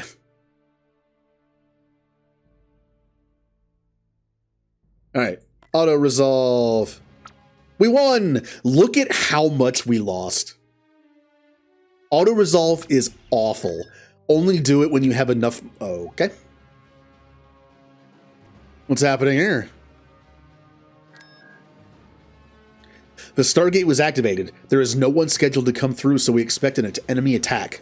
Prepare our defenses and protect our base from an invasion. This is a story thing, by the way. Sir. We're not sure who or what came through. Scout the gate position and prepare for a possible incursion. If you know the story of Stargate, you'll know what this is. Sir. Too bad my missile silo can't help me now. Yeah, launch a missile just like right here. Yeah, there's no place like have it your way, flyboy. What have you got? Luckily, I was making ground troops on Erebus at the time, so I have all these ground troops. Well, some of these are free. The ones with flags are, I guess they're all free. Never mind. They're all free. Where is this guy going to come from? I wish I had a turret to build, but for some reason there are no like turret builds. Oh, there he is. I see him. Look what it is. It's a Cull Warrior. It's one of those Anubis super soldiers that can't be hurt by anything. And I get to fight it. Gotta move now.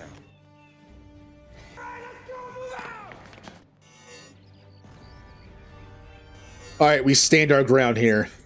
That's why the SG-3 Marines are coming with. We stand our ground here. That way, when people die, it'll give them a chance to respawn back here. Yeah, there's no place like home. What buildings do we even have? Headquarters, barracks, and silo. Okay. Here we go.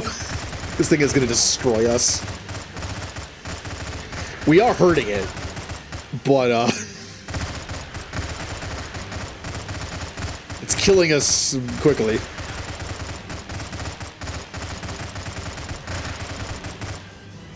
We should be fine.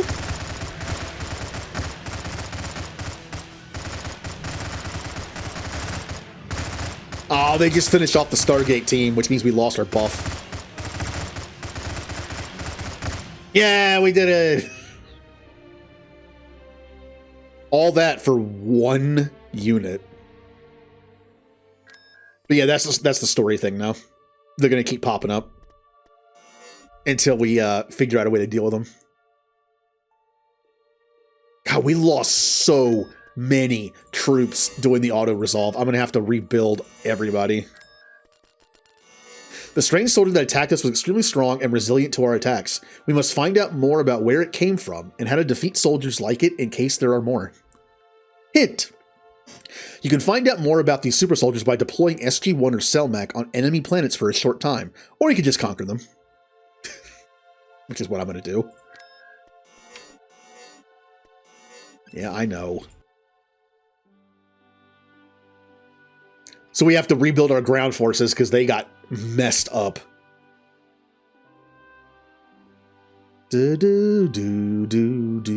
While we're doing that, we can take more planets, like these two. Well, these three. Because we're going around Delmac.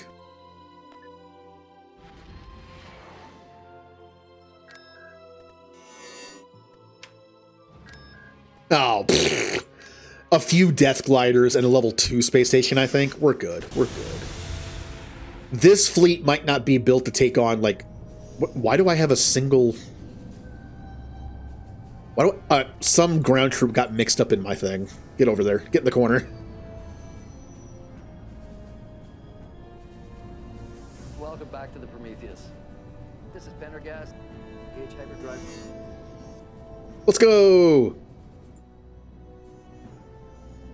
We'll do the usual. We'll mow down the few Death Glider squadrons they have, and then we'll take on the space station.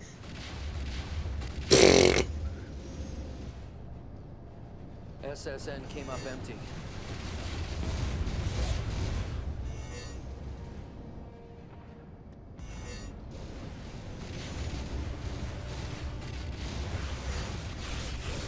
And here we are. Yeah, this fleet has nothing special, no abilities. My only ability is speed boost. Actually, what is this then? Yep, speed boost.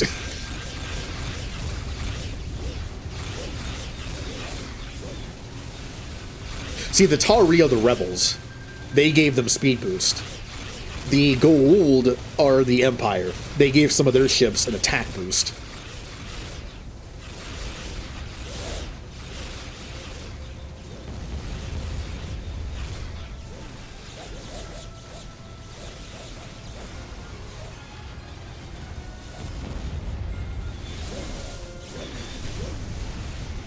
Alright, go kill the... Yeah, I was gonna say, go kill this stupid pyramid ship. And... there might be an enemy left, but it probably won't... Oh, never mind. They could have escaped if they just hid. But instead they just ran into us. Alright, now I have to wait for ground troops. That also unlocked a path here, which links up to NTAC. How strong is this one? 3? That's not terrible. This one's pretty strong. Oh, Chulak! Oh, they're going after Chulak again.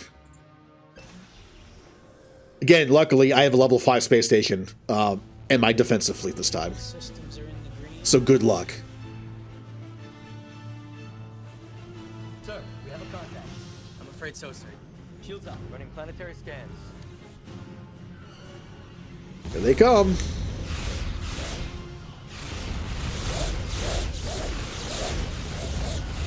Now, unfortunately, this is a capital ship one. So yeah, it got annihilated. Because it wasn't taking out the bombers. Oh, what system wards do we have? We have Kronos and...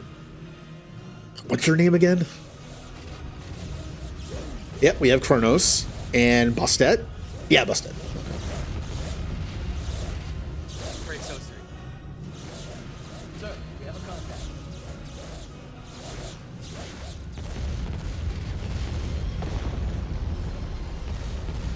Well, they are destroying my satellites a lot easier.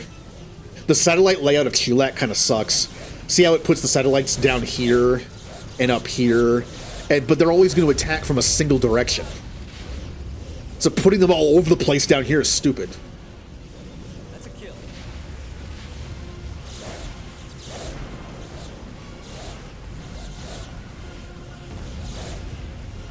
It's nice when they're just like surrounding the space station.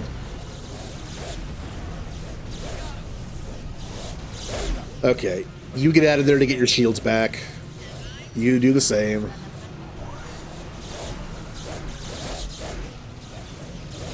You two are still fine.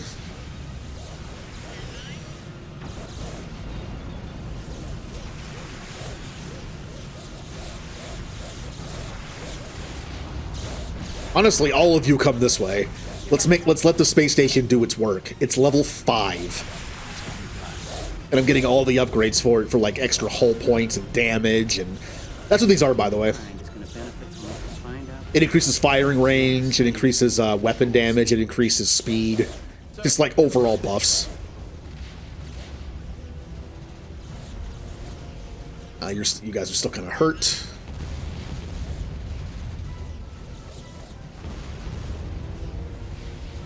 Attack Kronos' ship.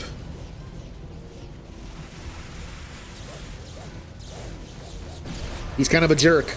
I mean, they all are, but... he killed Teal'c's father. I think that's actually a thing I remember.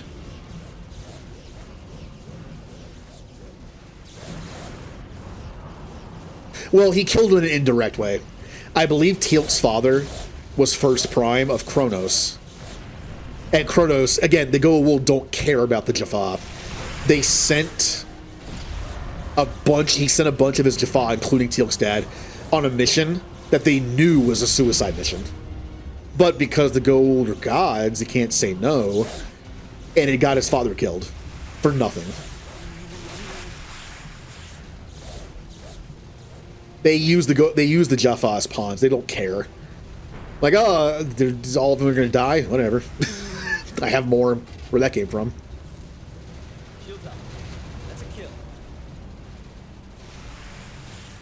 So he joined Apophis and became first prime of Apophis because Apophis was like The Reapers are here. mortal enemies with him. Oh. One Up Gaming, thank you for the raid. Do I have any friendly mods in chat that can... Yep, there you go. Never mind. Thank you. Sonic Superstars. Man, I am so far behind on Sonic games. Sir, we have a contact. I'm not kidding when I say the newest Sonic game I played was Sonic and Knuckles on Sega Genesis. I never played the ones on Dreamcast. I never played the ones on anything else. Like the newest Sonic game I have played is Sonic and Knuckles. Now I've seen them played. I've seen some Rise of Lyric. I've seen some what are there? There's Sonic Mania. I've seen some of that.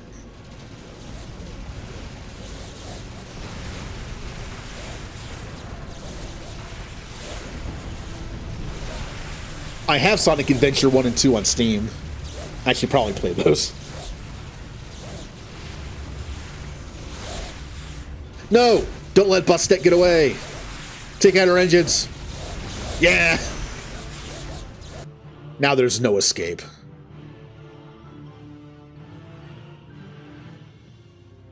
I lost nothing.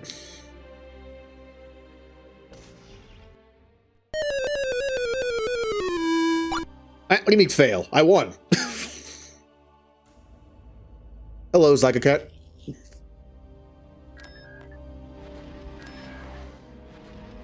Well, they failed. Sound effect was for them, I guess. Yeah, we're playing Star Wars Empire at War with a Stargate mod, which again might be the nerdiest setup I've ever had on a stream.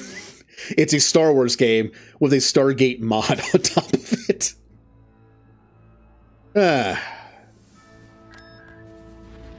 thank you for the raid. If you have to go do after raid stuff, go ahead. Whenever I raid someone, the first thing I do is get something to eat. Oh, that's going to be another Cull Warrior, isn't it? Oh, also, Zygacat, I got a shiny Mewtwo yesterday. I was playing with randoms online to try to find a Groudon path to save, and I got a shiny Mewtwo. That was a surprise. Alright, we have to deal with the stupid Cull Warrior again. I think so.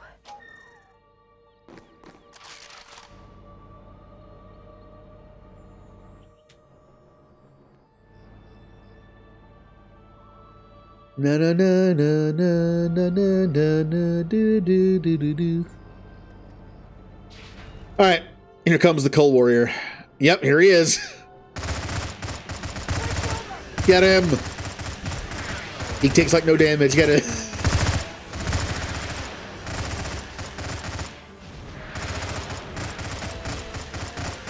He is slowly dying.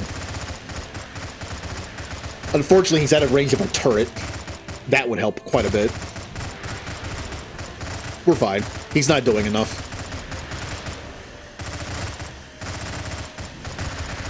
Yeah. A shiny Go-Goat. I like Go-Goat. Go-Goat's fun.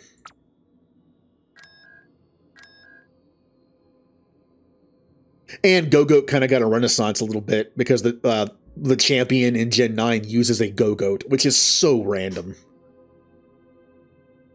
All right, so what are we doing now? We're waiting to build up our ground forces once again so we can take a planet. Well, okay, liberate. We can liberate the planet.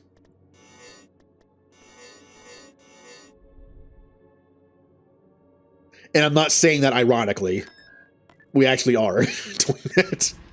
Not like the Empire, where it's like, we're bringing stability to this planet. Yes. Alright, we have more population, which means I can add more ships to my... Oh, that's what happened. A Malp got in there somehow.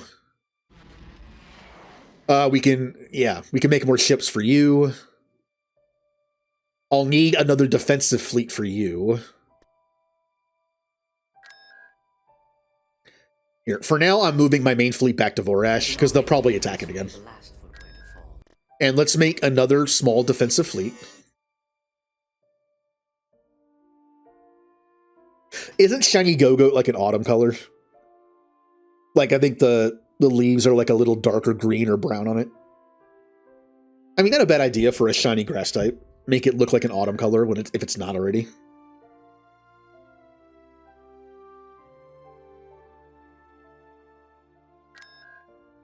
Alright, Ravana?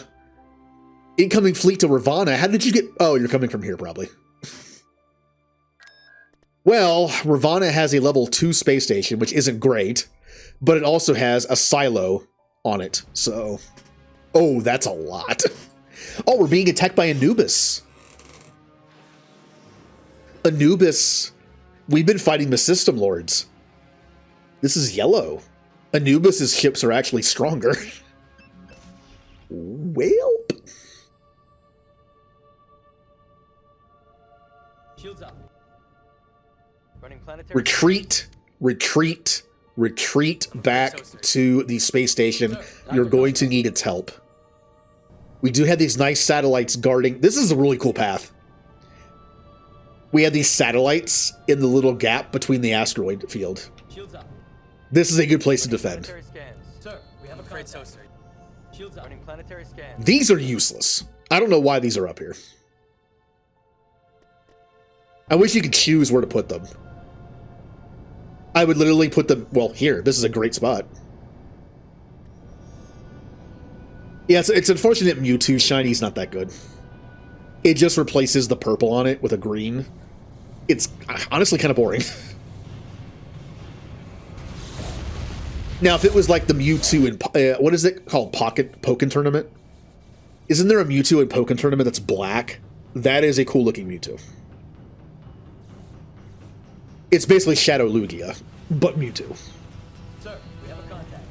You can't go wrong with a shiny by making it black. It's just like, that's just a good go-to.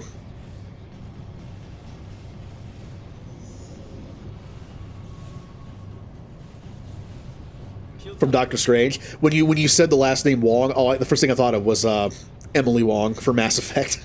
Sir, we have a contact. The reporter. Wow, it's good to see that my satellites did nothing. Look at all these bombers. Oh, they're here.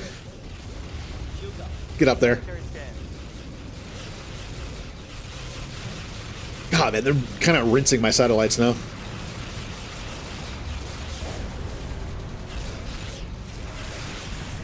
Alright, don't let them through the gap. Well, actually, it doesn't matter. The level 2 space station can still do okay damage. Also, I'm not using my silo thing. In order for it not to miss, I think the ship has to be standing still. So it's not as useful as you might think, but... Basically, it's good if your like space station gets surrounded and a big ship just sits there and starts firing at it. I'm pretty sure it'll miss a moving target. Let me try it. I know it can miss, but maybe it can hit a moving target. Nope. There it goes.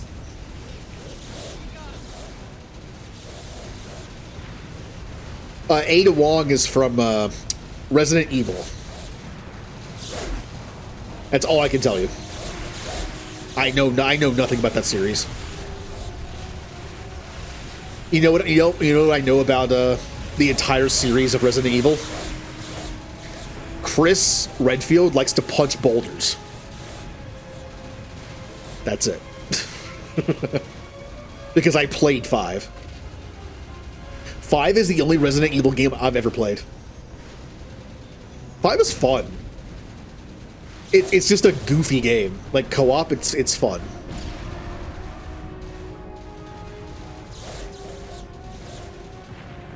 I probably wouldn't have played it solo. I played it with a friend, and I liked it. It was as like a nice, funny co-op game. It's fun. Running planetary scans.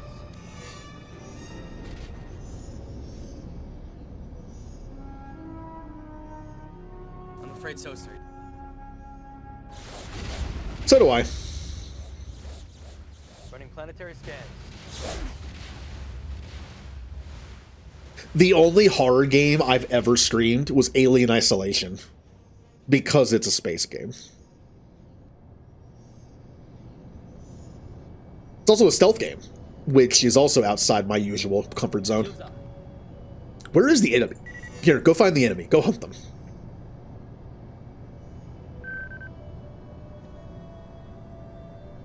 Why do you randomly stop sometimes? Go hunt. Go hunt. Fine, go over here then.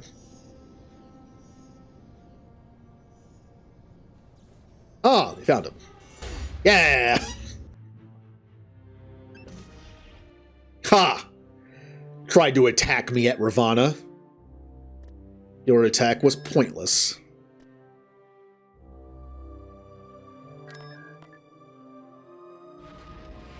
We should have the forces to be able to take that. Here is my next defensive fleet. That can go there. I'm going to make another defensive fleet with the rest of my population. That's pretty much all of it gone. All right. On my way. Yeah. I'll make some of you with the last of it.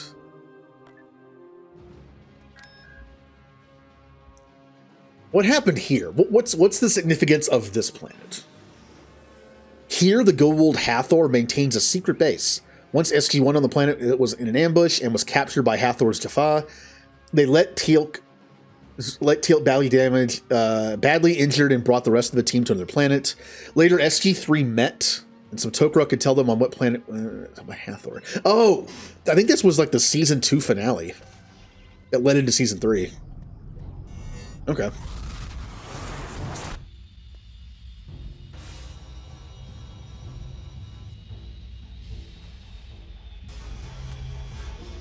Well, you have to like that kind of game. Resident Evil 4 still has like those kind of like, well, Resident Evil controls. If you're not used to it, What do I have to do? I can see why you play it and be like, ugh. You gotta be kidding me. On my way. It's kind of like I knew someone who played Mass Effect 2 on the PS3 and then played Mass Effect 3. They then went back and played Mass Effect 1 because it wasn't on the PS3 for some reason until way later. They really didn't like it because the combat wasn't as like refined. They liked the third-person cover shooter mechanic of 2 and 3. And when they played 1, they were just like, what is this? Why is this like just weird and different?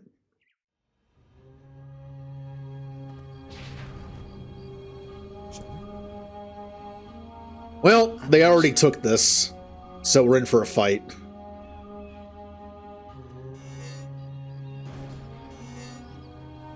Hopefully not a big one. Here, stay here, in the shadows. Never mind. Okay, well that's a lot. That's a lot. Selnak is dead. Why are there so many? Why are there so many? There were so many enemies. Ugh. Selmak will be back. He can't die. I might have to just auto-resolve that one. That just looks painful. I lost 13 Marines. There goes, all I have are 3 Malps. They did kill a lot, though, as you saw. They killed a lot of the units and a lot of the buildings. If I just make more units again. The Jaffa rebels sent where they have found the Cull production facility. It is on Tartarus. If we destroy it, Anubis should not be able to produce any more of these soldiers. Well, there we go. Our next goal is seemingly go to Tartarus.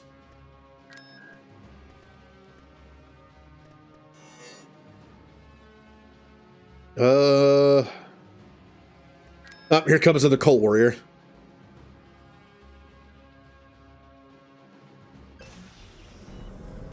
Luckily, this planet has a bunch of free units. And we already got the upgrades on these buildings, so we're good. We're not on. Sir. All right, well, we're going to have to rebuild that again. Sir.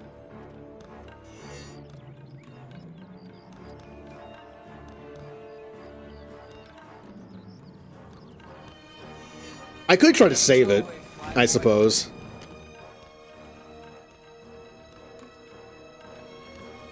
There it is. Get in there. It might even actually pull some shots from us to keep attacking that. Not really. That's okay. Save the mining building.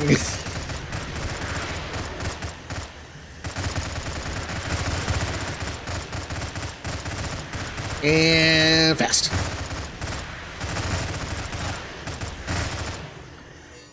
We were going to win that. Okay. We need a lot of ground troops again.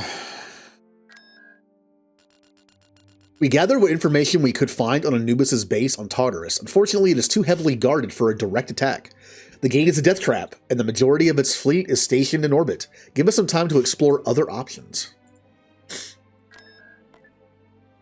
Well, I have to rebuild my ground forces again, so...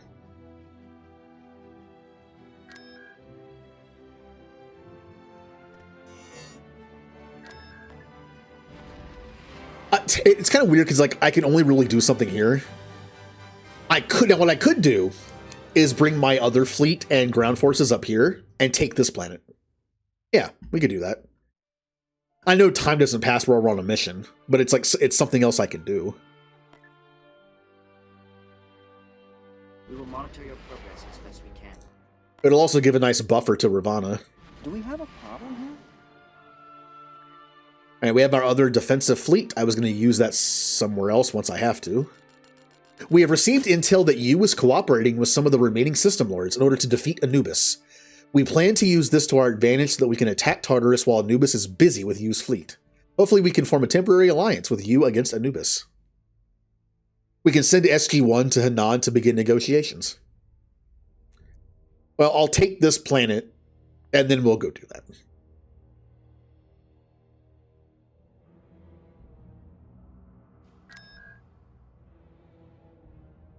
We did get some more population, which just means more ground troops.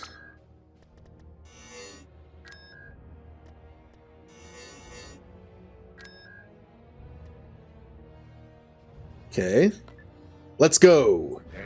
They already used their big fleet to attack Ravana, so this planet should not have that much in the way of defenses ship-wise, because they just attacked us. Yeah, they have like 1 bomber unit. So, what is your lore from the show? An old ancient city. The planet has less vegetation, a temperate climate, and large water and land masses. Every few months, violent storms rage across the planet. The ancients lived here thousands of years ago in a splendid city. Today, the planet is uninhabited, and there testify only a few ruined walls. Cool. Columns and statues of the former ancient city. SG-13 visited the planet during a routine reconnaissance mission. During the mission, the team was attacked by a Goa'uld probe. Shortly thereafter, the Jaffa came with Death Gliders and Alkesh. The planet had to be abandoned due to this. I'm not remembering what that's from. I am Thor, Supreme Commander of the Asgard fleet. Yeah, let's go, Thor.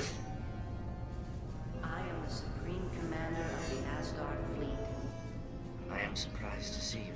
We can only hope that this will be the last Thor to fall. Let's go. Oh, satellites. Usually they don't. The gold don't have a lot of these. We already destroyed one of them just passing it. Yeah, that one could stay there. I really don't care. Not a big deal.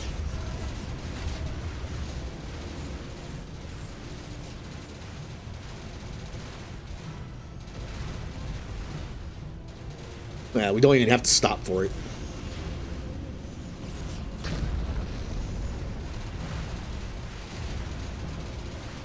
God, so many bullets.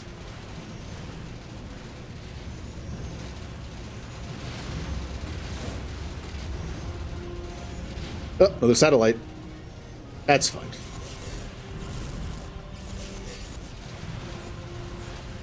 Here, just get out of range of that satellite. Come like way over here.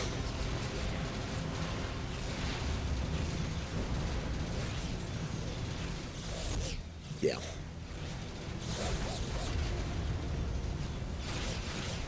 And I thought I was finishing the Earth campaign today. I could have, if I just like rushed a lot of the stuff, but hey, why rush it? Tomorrow we'll finish it up. If we finish early tomorrow, if we finish like in the first couple hours tomorrow, we'll start the next one. But if we finish like 3 or 4 hours in, maybe I'll just do some Dynamax adventures to kind of use up the last couple hours.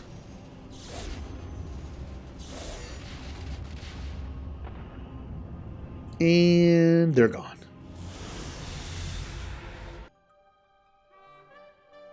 Yeah, we did. They had like nothing there. Forget it. Get us out of here. How's this looking?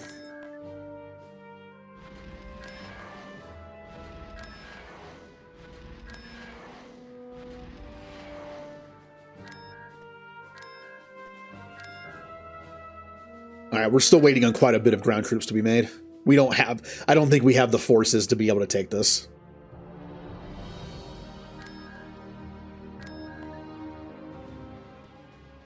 Let's go.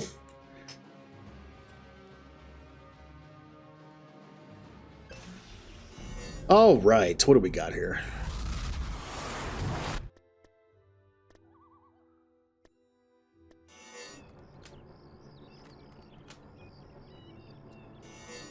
Okay. Let's get some more population room. I like the maps where I have access to a population thing close and early. On that one planet, it was so far away by the time we got to it, it was just surrounded by enemies. Like, what am I supposed to do there? I'm going to save the population so we can get SG-1 in here. We'll go unlock this one.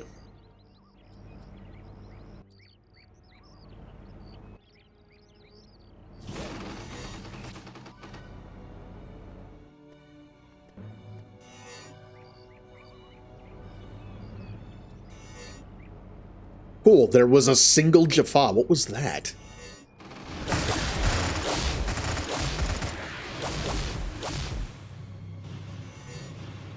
By then it will be too late. Yeah. By then it will be too late. That is correct. Now the buildings are either going to be over here or up here. I don't remember.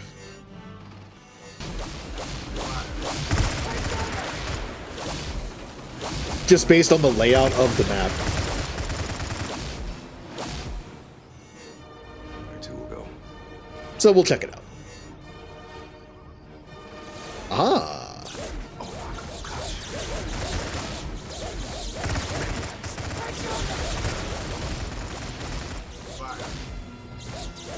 God, these things are annoying.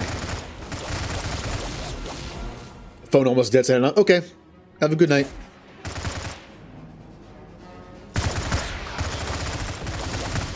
If I do Dynamax Adventures tomorrow after this, maybe you can join.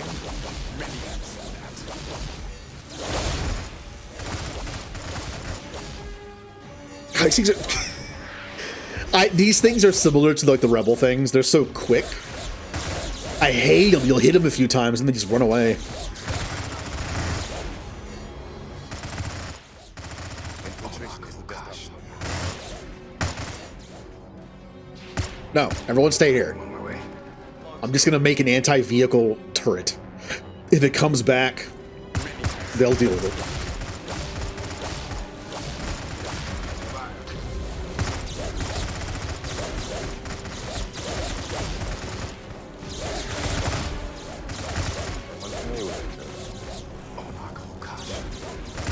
And of course, they're out of range. Oh, there it is. There it is. Okay. It wasn't quite ready yet. I was gonna say, that turret's terrible. Alright, just so we don't die, what do you say we build up the defenses of this area? I believe a medical attack could be successful. So if they come over here, they'll just get slaughtered by a bunch of turrets. You have chosen the location very well. Oh, hello. Fire.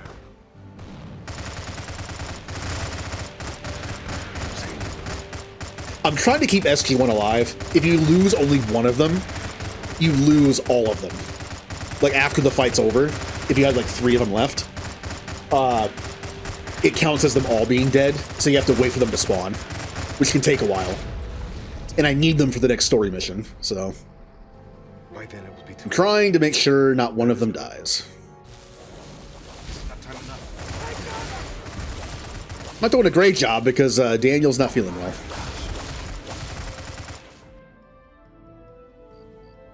I too will go.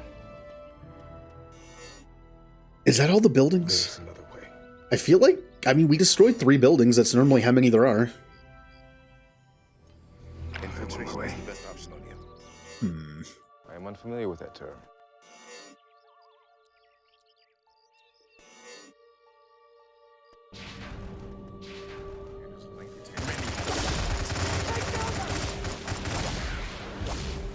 Fire.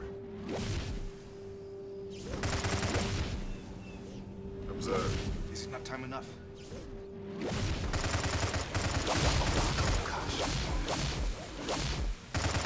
Many have said that. Just gonna have Daniel and Jack go over here for a second. I believe a medical Since they're not feeling so well. Now, danger's gone now. very well. Here, come back down here. Never mind, they're leaving. We did a...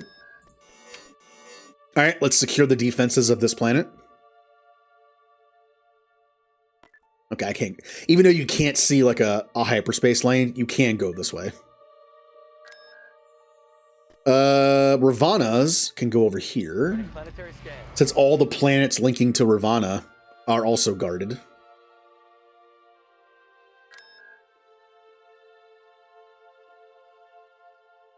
Let's go ahead and send... Let's do this real quick.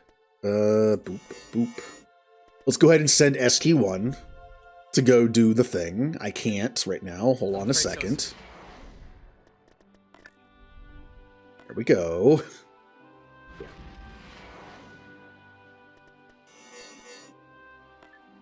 Running planetary scans.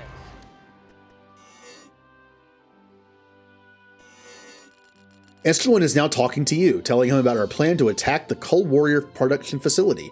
Hopefully they will be able to convince him to cooperate with us. Yes.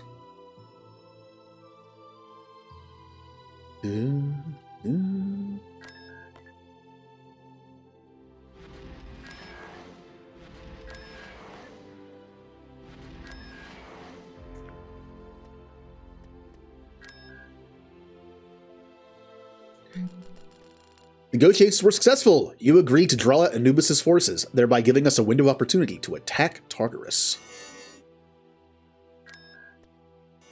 Oh, well, good.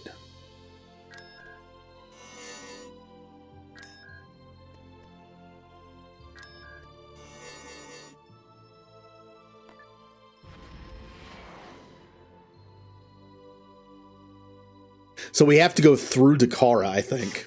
And Dakara's a little rough, so we have, yeah, we're gonna have to go through them to get to that.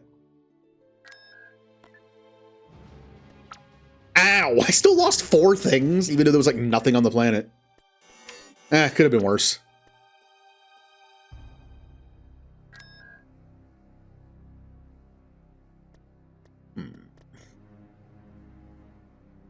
All right, well, our next thing we're going to do is what? Let's see. I kind of want to move this way. Maybe.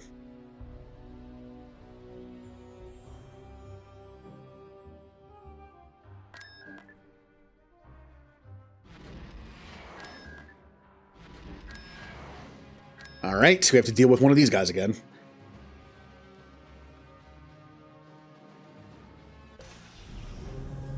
Why do I... Oh, it's because I was making people on this planet. So I'm actually going to have more than usual. All right. Roger that. Stargate is secure, sir. So where is the Cold Warrior going to come from? I mean, the Stargate's right here. Its first target would be the closest building. And there it is. Yep.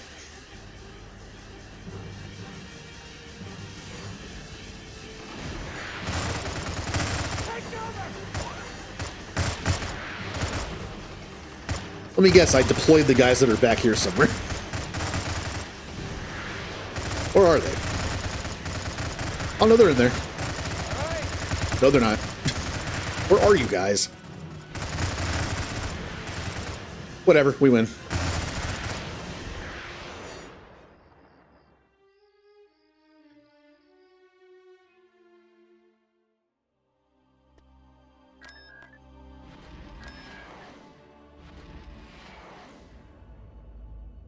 All right. We do have some population room. I think I will go... Oh, SQ1 is back.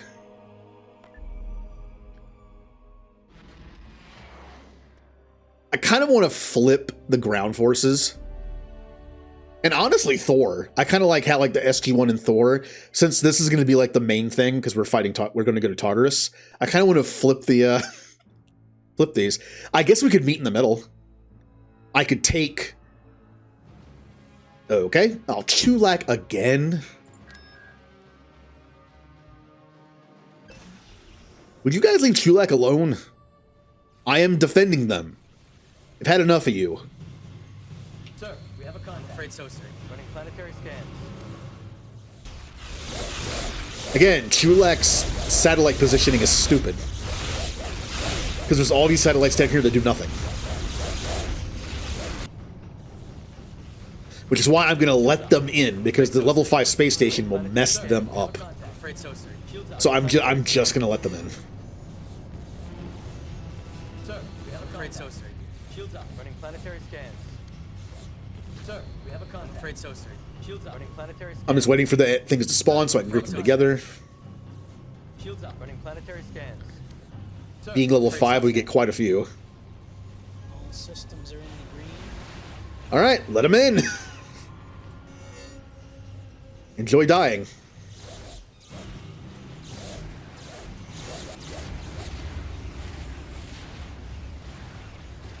Oh, they want to go destroy the other satellite over here. And they lost a ship doing it. That's funny. Uh-oh. Oh no, a ship got through.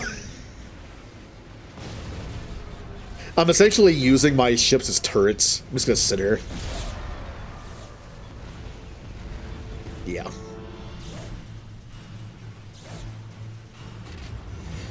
Anyone else like to try?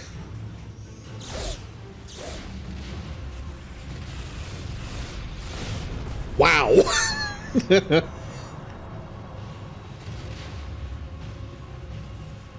Yeah, for some reason they feel the need to destroy the satellites. Like, nope, come on, come over here. Come over here.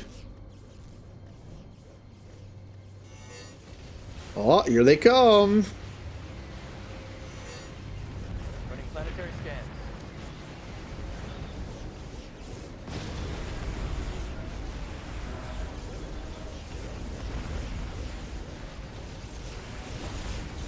That's a kill.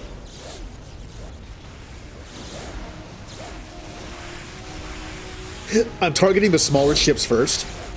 That way the space station will just focus all its firepower on the big ship. Although I'm pretty sure I can also just tell it to do that. Yeah.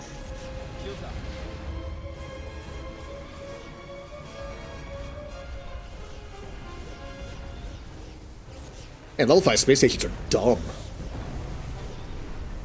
It's not even, it's taking down my shield by like 2%. Oh, no, you're not going anywhere. Nope.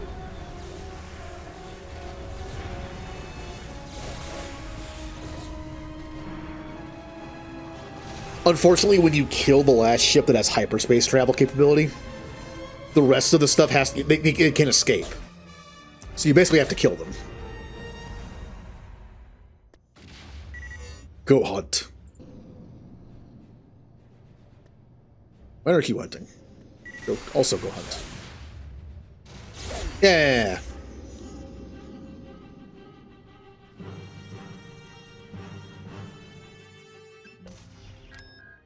They just keep trying Chulak, don't they? And they just don't learn.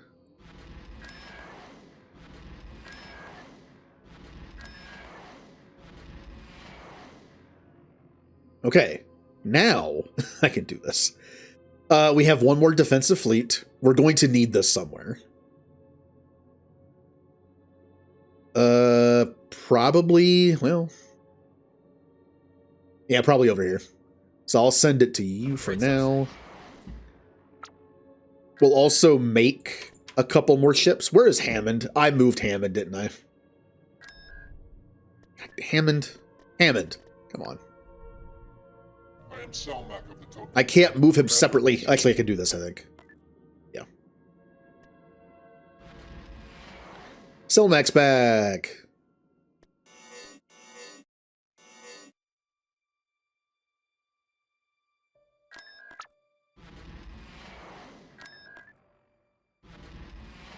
Okay. When Hammond gets back to Earth, all the ships will be better priced, and then I'll make a couple.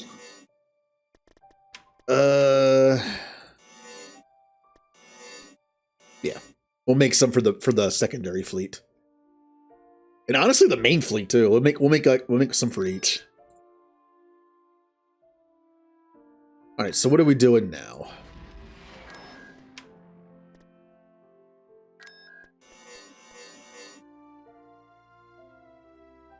I guess we should just kind of take this. Delmac is just going to be kind of rough, but I think we have the power to take it. I think we're strong enough. We could probably take it. If anything, we can just leave it and then just surround it with our planets that have defensive things on them. Because the reason why this is hard is because it's a stage 5. It's a level 5 space station. But there's like no ships here, I think. So we could just sit around it.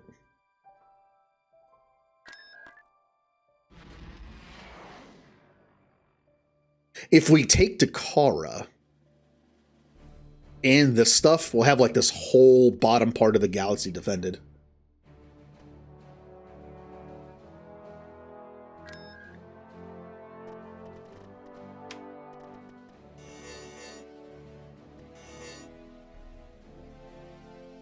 All right, we'll move these over here. Planetary scans.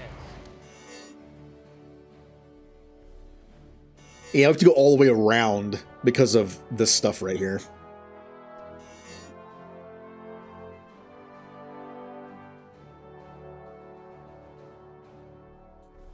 Yeah, I think our first order of business is to secure this sector of the galaxy by taking out this stuff. So first thing we're doing, P3X 967.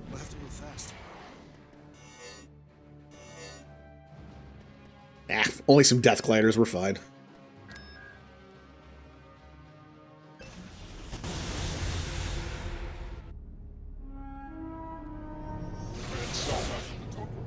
But that was weird.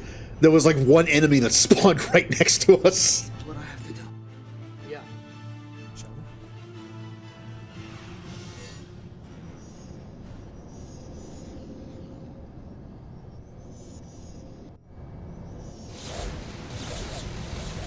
Yep, just keep going. Keep going. They're not going to stop you.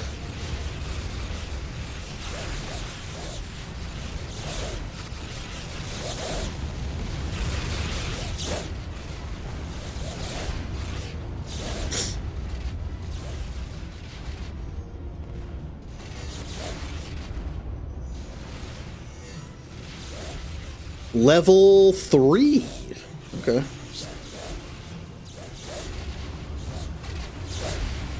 It's not terrible.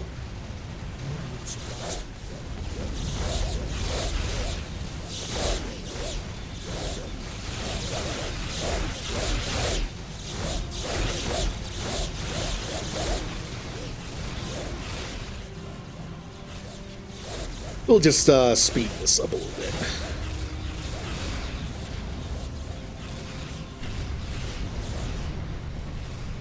Since there's no way they're going to win this.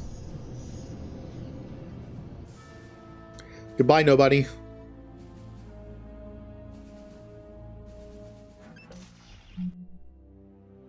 Oh, there's Asara. That's where we had the meeting last time. Wonder if I could take that now. Let's just stick to this little corner of the galaxy, shall we? We'll take it. We'll take like the whole southern part of the galaxy if we take all this.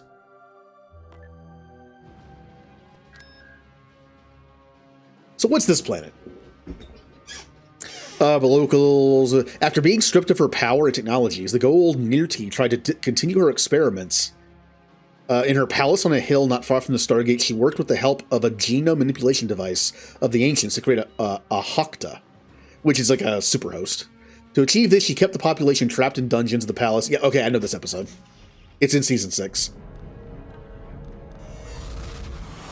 you kidding me?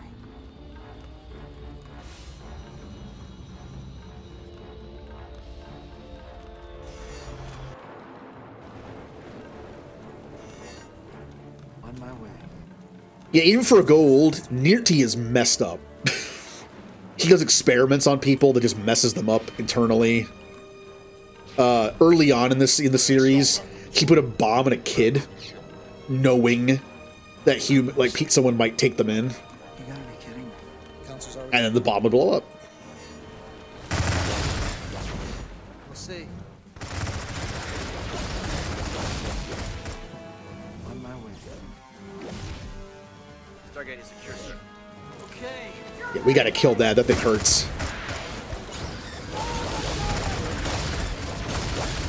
Selmac, what are you doing? Get out of there.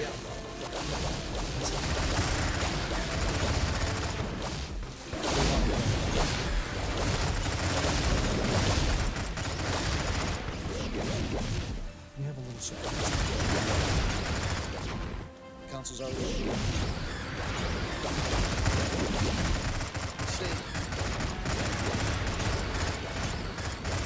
Oh, that was a fight.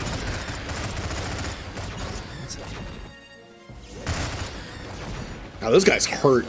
The ones that had to deploy. Man, there's still so many of them.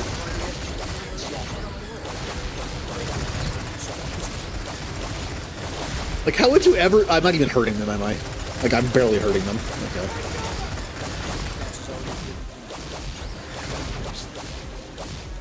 Yeah, they're being kind of stupid right now.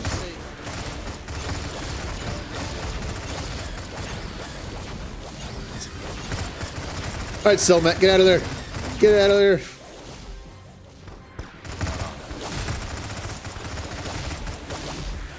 Why are there so many?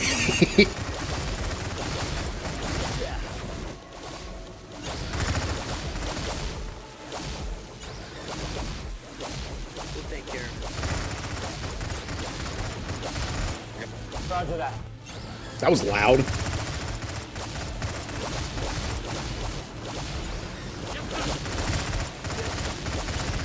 Selmac, get out of there. There's nothing you can do for them. They're already dead.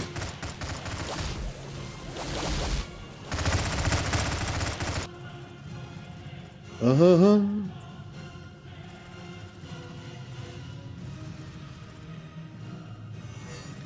We need backup.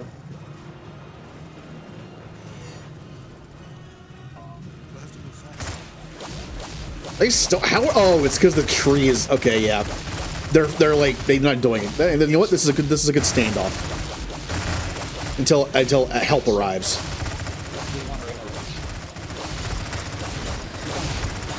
All right, Selmac can shoot over it. That's good enough, I guess.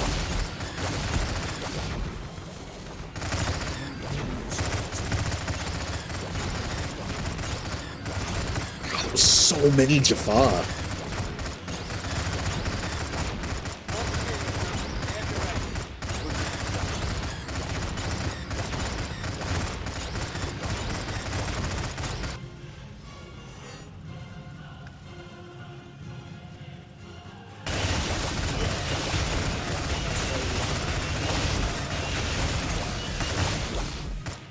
We'll see.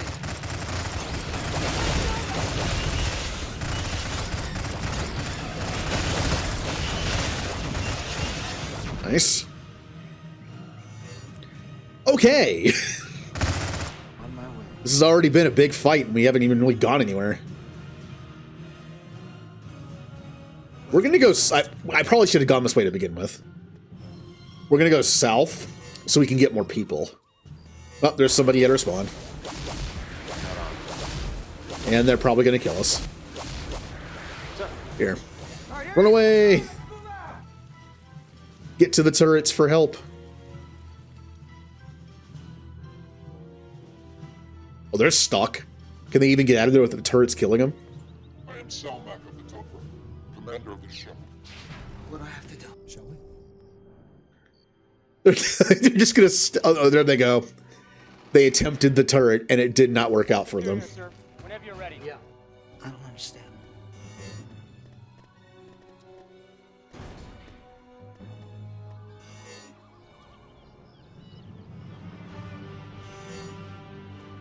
Okay.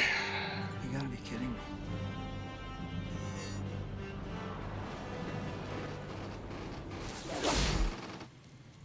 Yep, I was gonna say that turret should get those guys.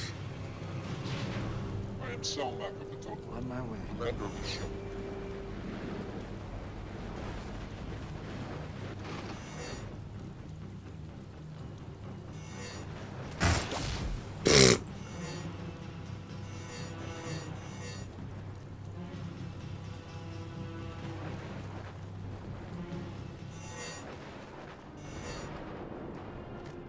All right, we are a full team. Where would the buildings be on the... Probably up here.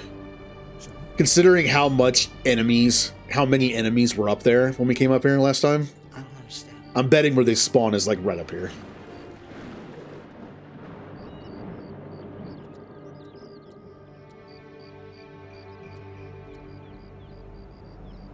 Yeah, we already destroyed one building. Here, come up here.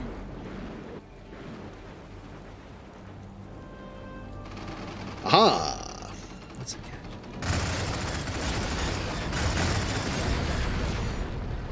Now I can bombard. Too bad it doesn't really matter right now. Because they're mostly all dead.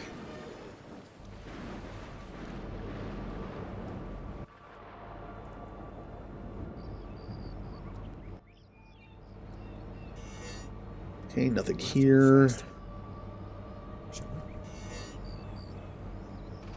Ah.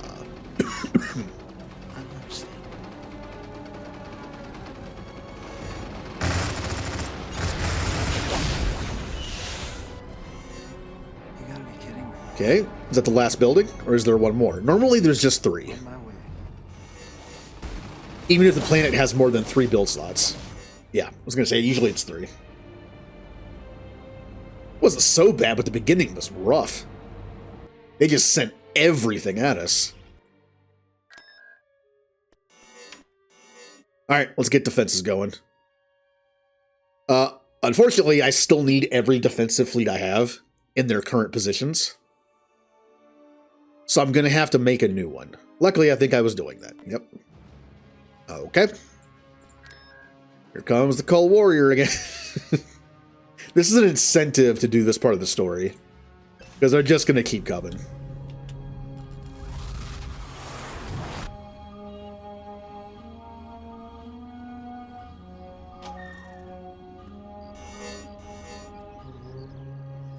But again, luckily I have a bunch of like free units here.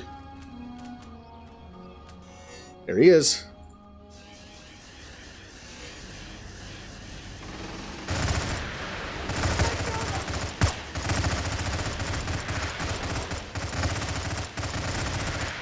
Don't destroy my building. I don't want to have to rebuild that. Hey, you. Stop it.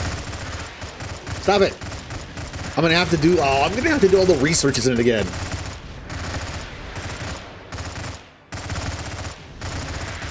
Finally. Yeah, in the show they're like invincible. In the game they couldn't do that. So you have to make them just tough.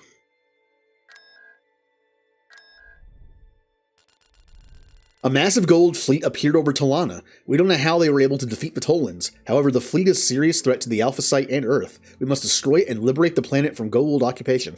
Oh yeah, in the show the Tolans are like these high and mighty, sophisticated humans that are just like, we don't share technology with you because you'll probably blow yourselves up because you're primitives. And then they just get wiped out by Anubis. I'll be honest, it's kind of funny. In that sense, it's just like, superior, huh? I'm afraid so, sir. Well, in that case, since we're working on the southern part of the map, let's bring you guys back down here. Very well. We'll deal with that. Do we have a problem here? Defenses. Pangar. Sure, I'll make a level 4 space station at Pangar.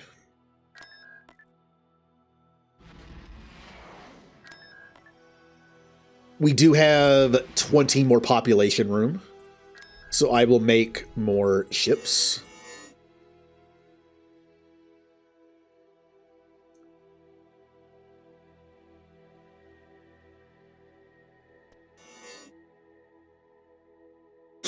Ah. Okay. Let's go deal with Talana. That would be unwise.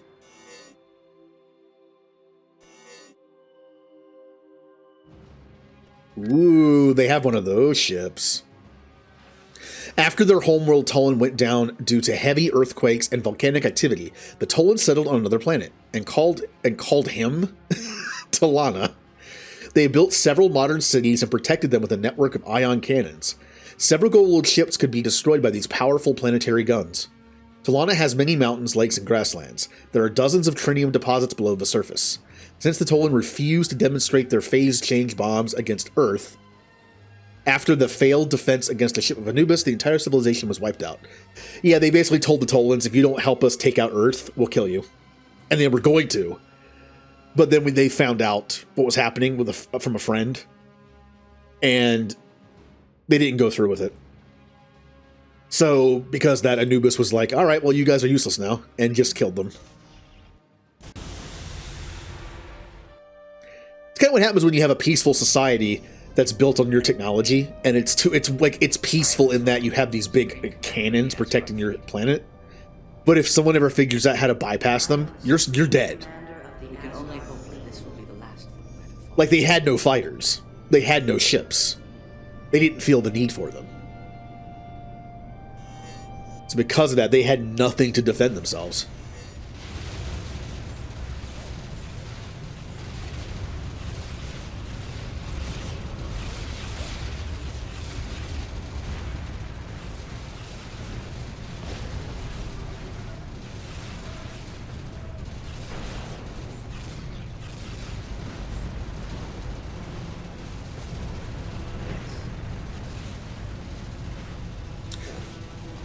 Also, apparently the playthrough of all 4 of these campaigns is going to take longer than I thought. I thought I could do a campaign a day. It might end up being over a 2-day period. I don't know how long the other campaigns are. But hey, when I'm done with this, how about we thought about starting Sacred Stones? I wasn't really feeling Suikoden 1 on stream. Playing a JRPG, I knew this might happen. Playing like an older style JRPG on stream blind is just, I don't know. It's kind of weird for me. Like, I want to play like Final Fantasy 7, 8, and 9 on stream at some point, but I've played them before. I know what I'm doing. We will monitor your progress. Plus, when I play, like it used to be, I would just like binge my way through a game, but now I kind of want to enjoy it. Meaning I don't want to play it for like 6 hours at a time. I kind of want to just play it for like an hour or two at a time and just kind of soak it in and enjoy it. But if I stream it, I'll end up playing it for hours at a time. It's like that specific genre that I kind of just want to like sit back and play it at just a snail pace. Because you can only play through the first game once for the very first time, you know? And while I definitely would like to play games like when the new Mass Effect game comes out, I will 100% stream that. Because that's the kind of game that I will binge for hours at a time regardless. But old school JRPGs are just, I don't know. I still like them. But the style of how they play, I can't play them for hours and hours like I used to. Some games I definitely can. Like if I ever stream Cyberpunk, finally, that'd be a game that I definitely could play for hours at a time.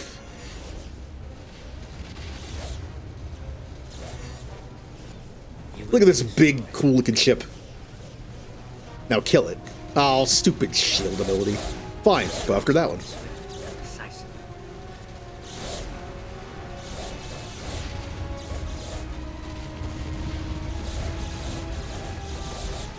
Now that being said, Sacred Stones is a Fire Emblem game. And because there's no, like, overworld, there's no having to go from town to town, it's just battles.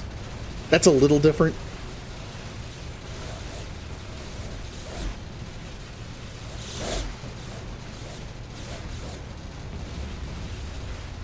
Oh, is there? Interesting. Kind of like Awakening. Still, that's a little different. It isn't like the overworld where you can like run around wherever you want and get lost, and at least there's that. Okay, yeah, that's fine. It's like Super Mario World. It's just like go to place, hit go to, and you go to it.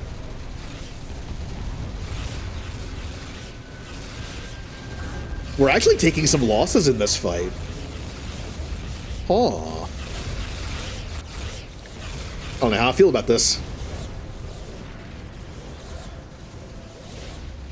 I mean, it did say massive fleet. I can rebuild, though. We haven't lost enough to where I'm going to lose the fight, I think. I have one reinforcement I can bring in. One more ship.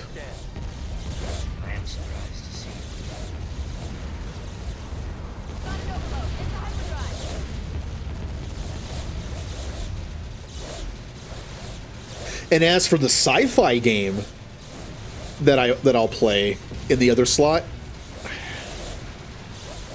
maybe I'll do the Stargate game. I don't know, I might give it a little bit of time. After playing this, even I might be a little Stargated out. But I do kind of want to play the actual Stargate game.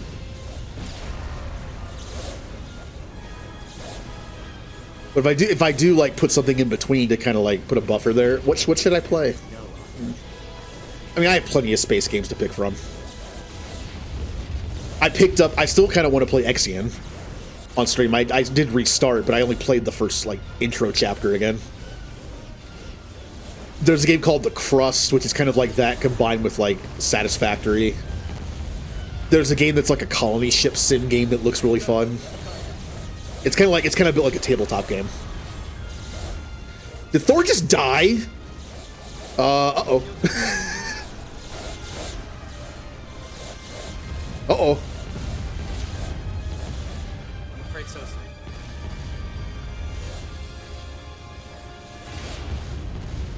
That's okay. We just have the space station left for the most part.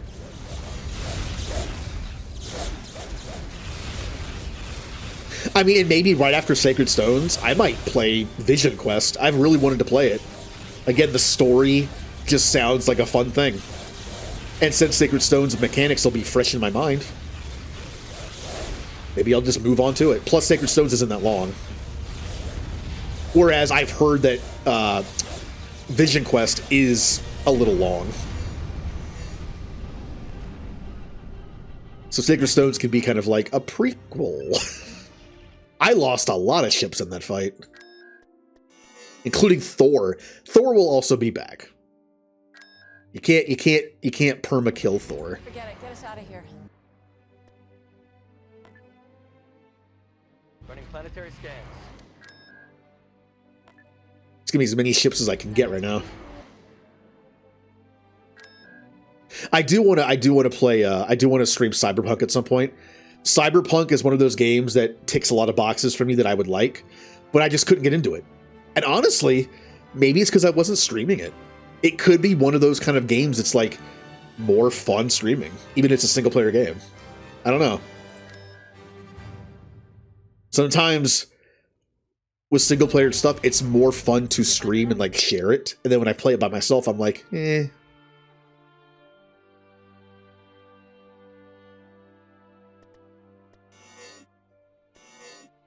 And with my new stream setup, settings-wise, I should be able to play Cyberpunk and not melt my GPU and CPU while I also try to stream it. That's plus. Let's take Talana.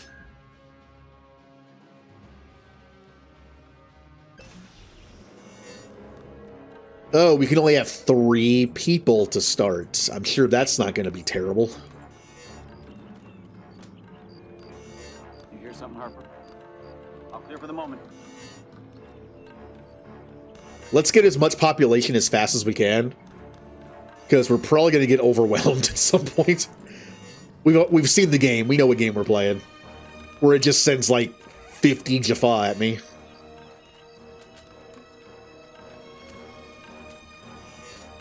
That's why the SG-3 Marines are coming with. Okay, we'll take point. Let's go.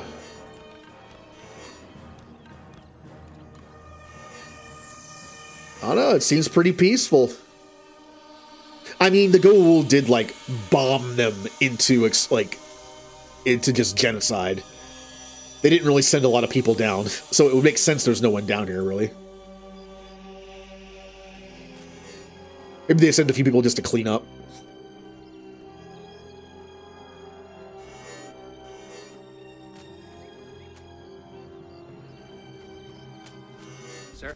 Sir, with your permission. Okay. Sir, I'm not even sure if there's buildings here. Oh no! Enemies! Sir, with your permission. Sir, with your permission. Anna, where do you think you're going? Get back here. Where'd you go? You got it. Sir, with your permission. Fine, I'll just go to where I think there's... Oh, alright, there's a Death Glider. You got it.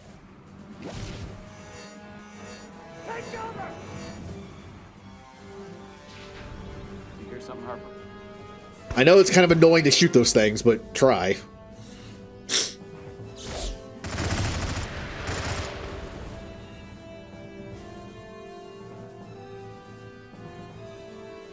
What, not coming back? Sir? I think it learned its lesson. Sir, with your permission. So would the buildings be over here, or they're either here or up here? I'm not sure which. You got it. You got it. I guess they're up there. Sir, with your permission. Also, you mentioned it's 42 chapters. That sounds ridiculous. It's like... But it sounds like it'd be fun. Like, it isn't, like, too long, you know? It's like, if you like the characters and you like the story, content is good. And being a Fire Emblem game, I knew, like, the premise wouldn't last, right? Like, the premise of, like, you're an overtaxed little village, and you and your friends turn to being bandits to be able to survive. I knew that wouldn't be the entire game. Obviously... There's probably going to be, like, acts. Like, Act 1 is that. Act 2 is probably, like, some big change. Maybe at some point you, like, take out the corrupt government that's doing this, but or, like, you, like, join, like, a rebellion that fights, like, the... Yeah. Like, you stop being bandits and you join, like, a rebellion or, like, some other kingdom that's fighting, and... I can see there being, like, some very big story changes as you go. And that's what I want. Yes, sir.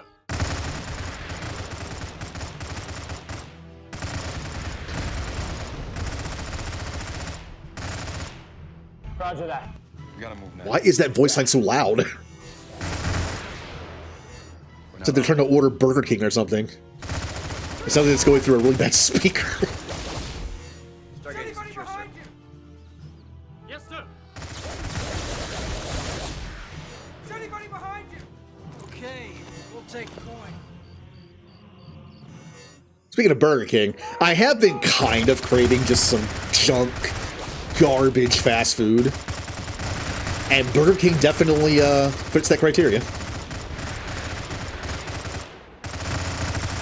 Again, as far as like, sometimes you just want garbage. And Burger King is kind of my go-to garbage. Have it your way, my boy. I mean, I grew up at McDonald's. You can probably tell if you know if you see me be like, yep. Ooh, well done. We have teams scouring the planet for signs of life now. Once we're done, we'll search the remains of the city for useful technologies.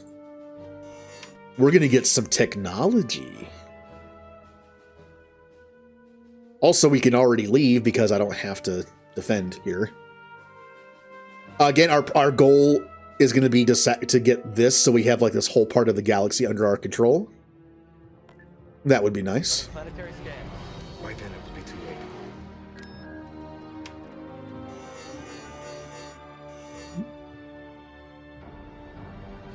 late. We'll do a two-pronged attack. You guys will attack from here and attack P3X116, and we will, and our group down here will attack Delamac, which is going to be a big fight. I'm afraid so, sir.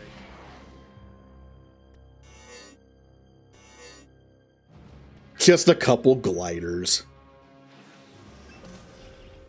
Honestly, I might combine my two fleets to attack Delamac. That way we have plenty of reinforcements. Like when ships die, if you have the reinforcements like built, you know, queued up in your group, you can bring them in. You can't have more than 50 in population, but you can just keep putting ships out there until you win. If they're in your group. I might do that. Could also wait till Thor is back, but he's taking a break. He's on vacation. I was gonna say, where does Thor like to go on vacation? That sounds like some kind of bad, like, MCU dad joke. I don't have an answer for you.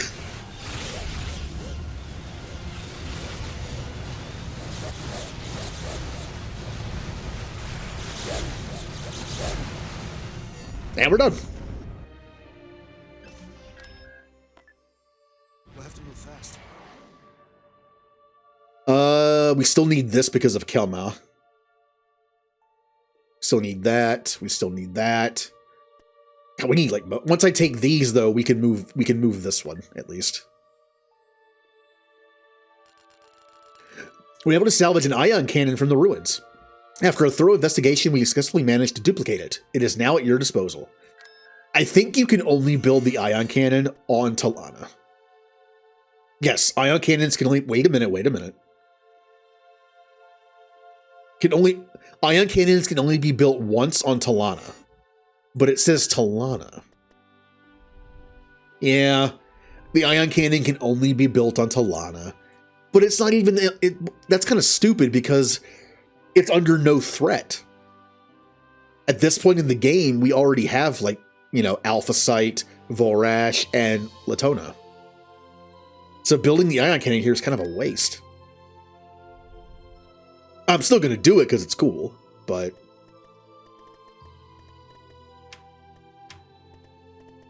I think we can build a large shipyard here once we unlock it.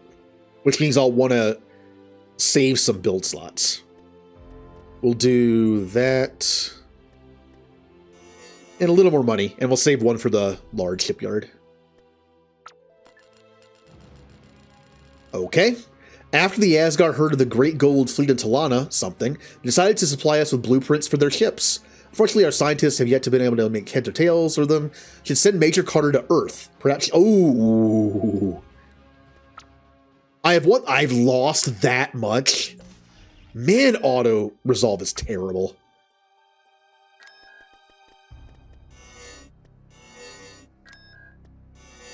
Auto resolve is so bad.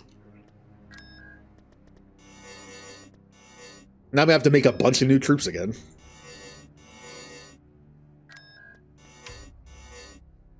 So if I send Carter back to Earth, she can work on... all right, hold on. Here, I'm gonna combine my fleets. I'll divvy them up later when we go back to having 2 fleets. This is a big multi-fleet thing we're doing, so... Bring you up here.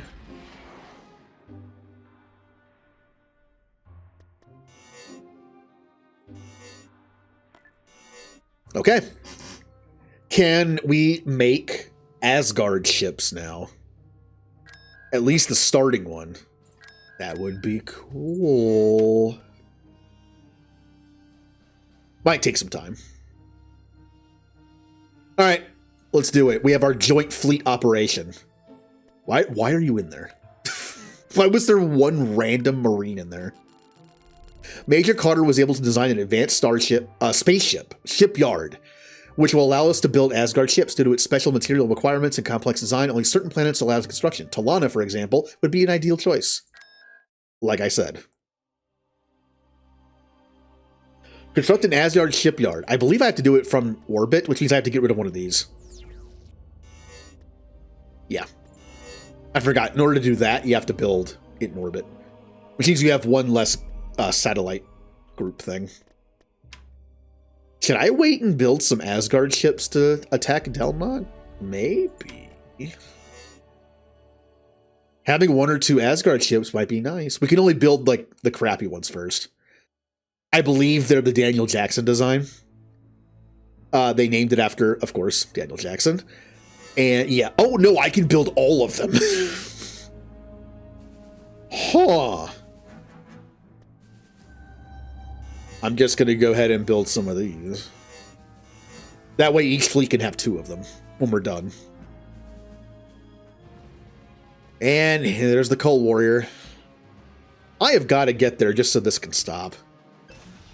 It's kind of annoying. Where is the Stargate here? There it is. So it looks like the Cold Warrior would probably do this. And probably attack this building. We also have friendly Jaffa here. That might help us. If they ever want to come down here.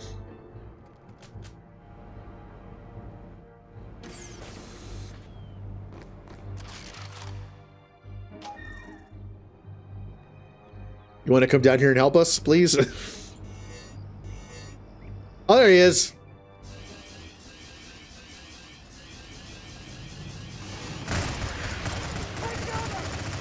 I guess we'll take care of it. You want to come down here and help your allies.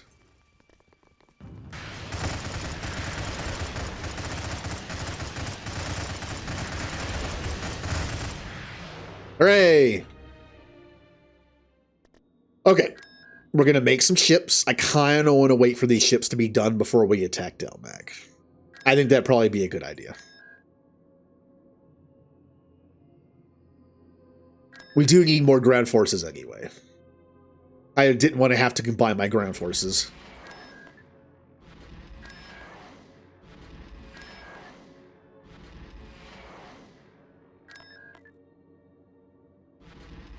How's this looking?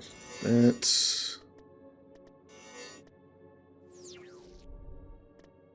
Oh, I can't... Oh, I don't have enough money. Oh, those ships are expensive. I'm actually out of money now. I see. No more space money. Thor is back! Hello, Thor. We will monitor your progress as best we can. I was going to say I'd wait until I have 2 of them. Thor is in one of them. And another one's built, so... Yay! Thor will help us. Let's save it. How about this? Taking Delmac is the rest of the stream. We've already been going 5 hours. The last part of our stream will be to take Delmac so we can lock in this whole part of the lower map. Here we go. Well, a little anticlimactic. Not a lot of ships, but the level 5 space station is going to hurt. So there's that. Yeah. Welcome back to the Prometheus. Oh, it's this annoying map. It has this thing. It has a you can also build an Asgard space station here, I think. But it's behind an annoying asteroid field. I need sublight engines now. I might not have to destroy that to win, though. If I take out the ships and the space station, Engage hyperdrive. it might be enough. They're sending their fleet to defend the space ship thingy. I'm going straight for the space station. SSN came up. They want to defend their shipyard. Joke's on them, because I'm going straight for the space station. Defend it all you want.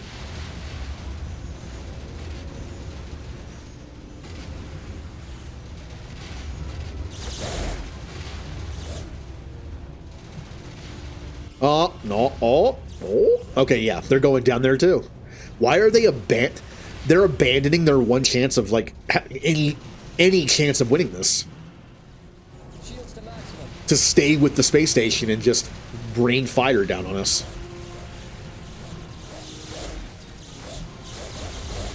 Yeah, now they have no chance. Wow, the shields are already down.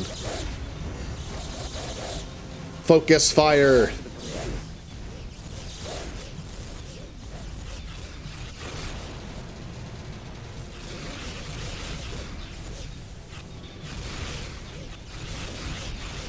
Meanwhile, their ships are down here doing nothing.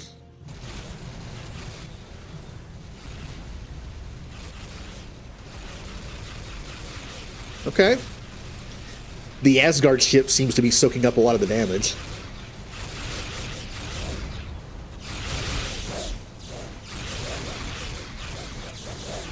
Nice.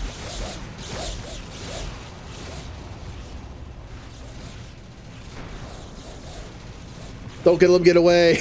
Get that pyramid ship. Oh, it accepted its fate. They're flanking behind us. It's actually not a bad idea, considering the Asgard ships can't really fight small ships easily. But that's why I have my little guys here.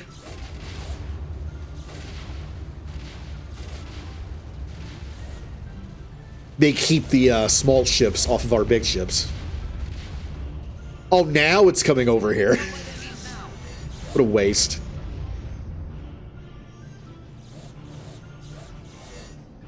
And now you want to fight. Railguns to defensive fire mode. This is Bender gas. Wow. That concentrate fire ability is nice. Just death. Now, do I have to get my ships around this annoying asteroid field to win? Can you guys just give up, please? Like, you're dead. I've killed everything. Well, except for these two.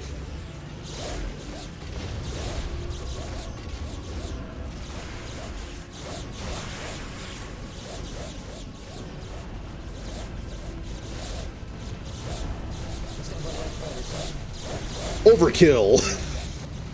Welcome back to the Prometheus. Yeah. SSN. All right, fine. I'll come down here.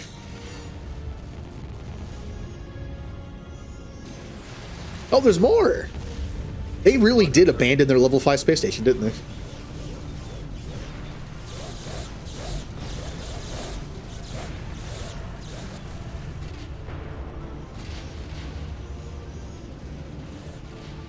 Nice. Get these guys behind us. They're just being annoying. Get this. Aha! They are running away. Yes, run away.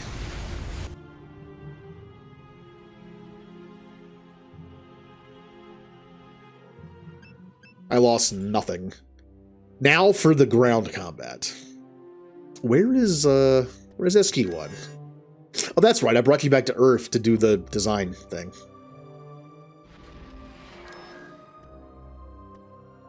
How's this looking? Oh, we got one more of these.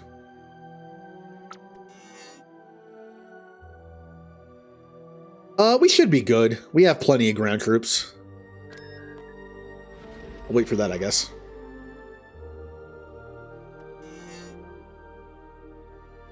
I wonder if Thor could be a ground troop. Now that I think about it, it would make no sense.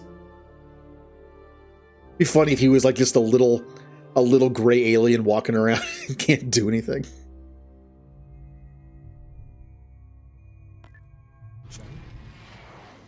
Alright, let's see how much of a pain this is.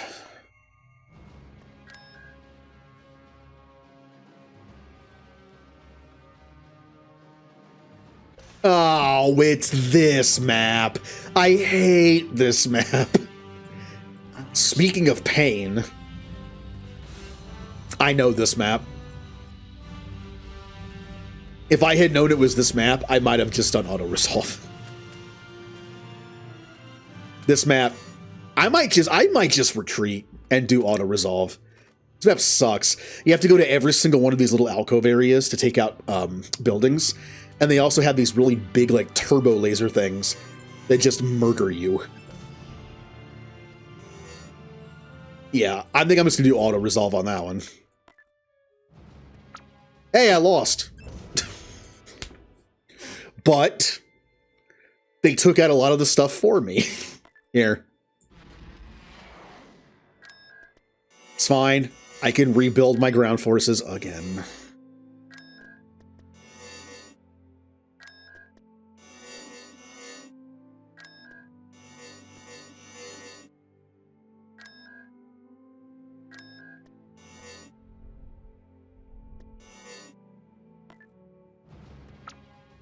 I won! It's such an annoying planet to deal with. I honestly rather take those losses than just have to be on that planet. Also, I have no money. Now I have money.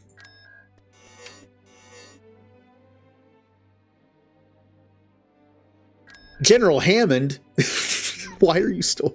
Get over here. Get back to Earth. Technically, I should have moved him down here to Talana. It would have made these ships cheaper. Oops.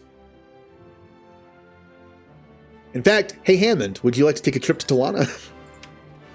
When I make more ships?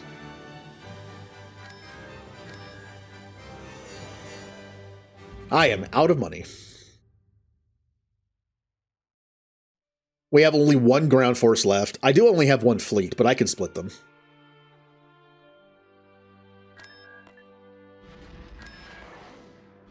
Here, let's build up our forces back a little bit. We need this fleet to protect. We need this fleet to protect. We need this fleet to protect. We do not need this one. This one is no longer required. I could move it up here maybe, but I think we're going to be moving like up from here. So I'm just going to put this on our fleet.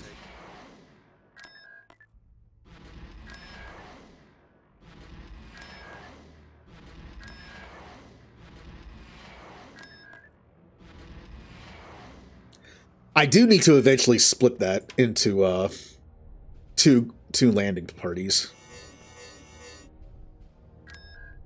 What do we got here? SG1 can be in one. Selmac will be in the other.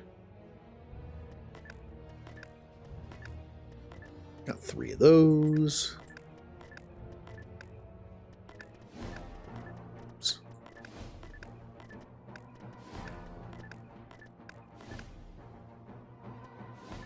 I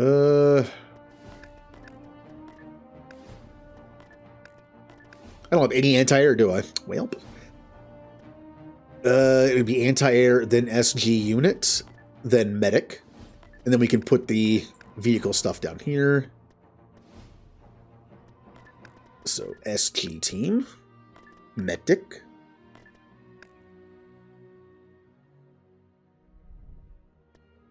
and then just go from there. That team needed one more of those, I think. And more. I'll just pile them into something. We'll sort it out later.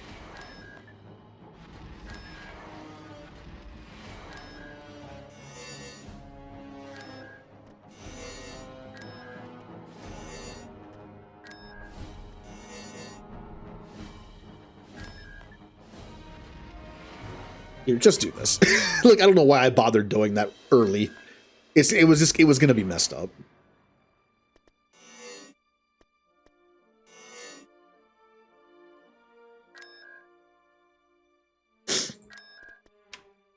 Things are looking pretty good, though. We have the entire bottom part of the galaxy pretty much ours. All right, Hammond, come down here. If I'm going to make more Asgard ships, you can make the price go down. And I can also build these down here, too. So I can build pretty much all my big ships down here. Running planetary scans. Ah!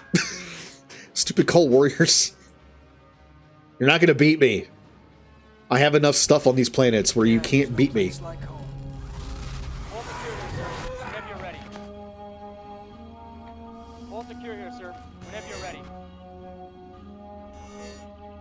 They're probably going to go for this first. What's closer to the Stargate? Oh, yeah, that's right. We did this last time. I don't remember now. Did they come up here and attack this building? Or did they come over here and attack this building? I think it was up here. You gotta move now.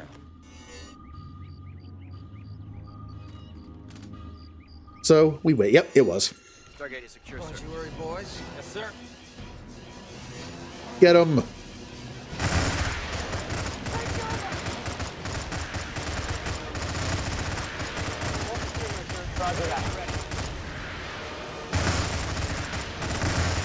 Mortar team.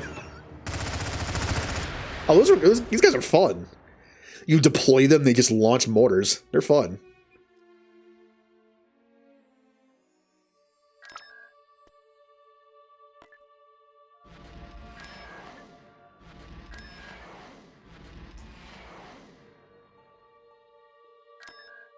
Oops.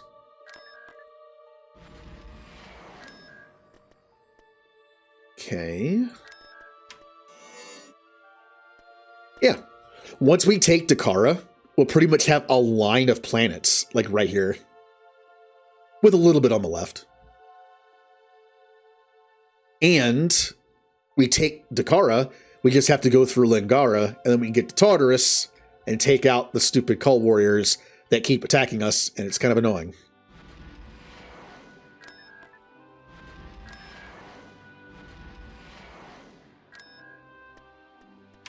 Do do do do do do do do do.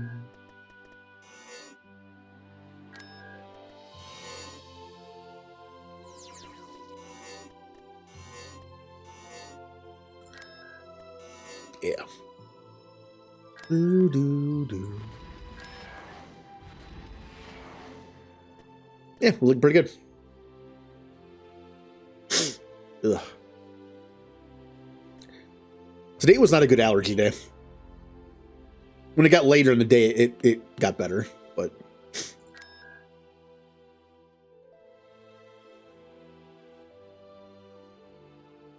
Alright, Hammond. I see. You're going to build a few ships. I could build these, but I really don't think we have to. That's strong against the big capital ships. This is strong against... like the step down from that. This is better at kind of the same stuff this is. These are good against that. Yeah, like we really only need the capital ship killers. I really don't need these two. Yeah, I'm good with that. When I make a third fleet, which I will at some point, Thor will be in charge of that fleet, and I might just have it be nothing but Asgard ships. So it's kind of like thematic. He has his fleet of Asgard ships to kind of help us out.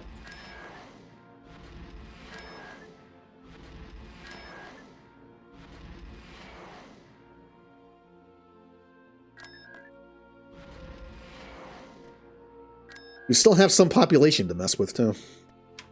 Oh, what is that?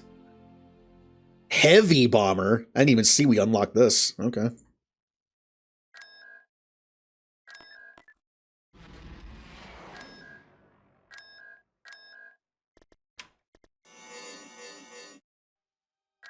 Could always use just generic soldiers. Always useful.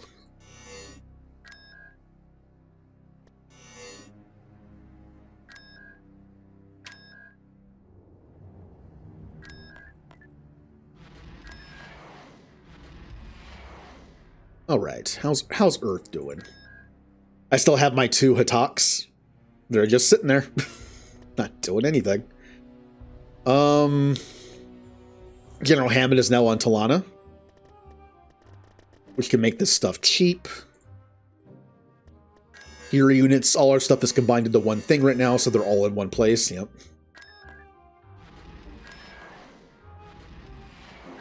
Oh no, we're looking pretty good. Hello.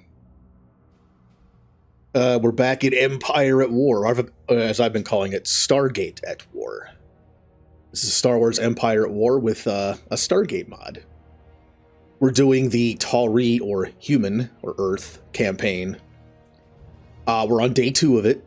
We should actually be finishing this in like an hour or 2.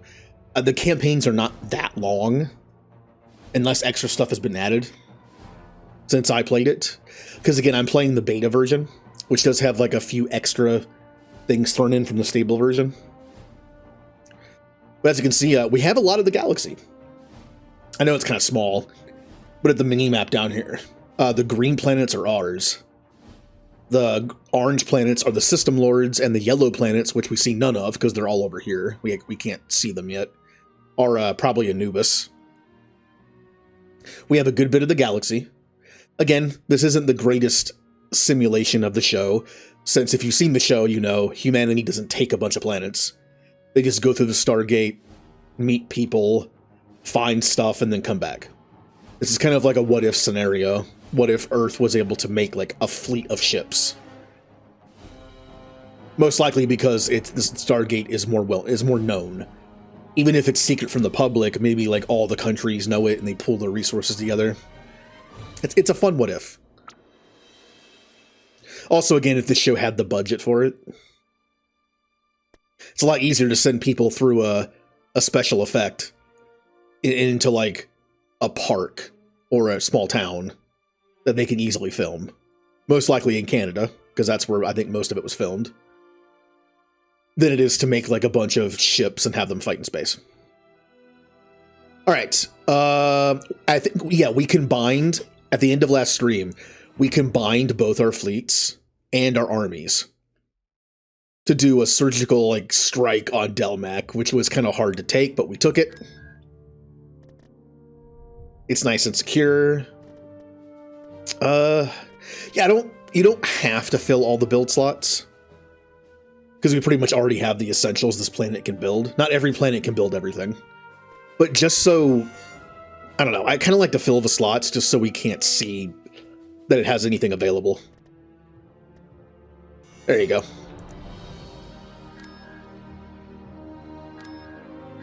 Didn't do that for Chulak. Only need one more. You. Okay. So we were in the process of rebuilding our army because we got a little beat up on Delmac. Then we need to split our forces back into 2. That way one of them can go this way to Tartarus, which was kind of our next stop. And the other one can go up here and kind of maybe start taking planets from the System Lords up here. I believe our secondary fleet can handle that. We need our primary fleet and army over here because it's the main thing. So let's okay.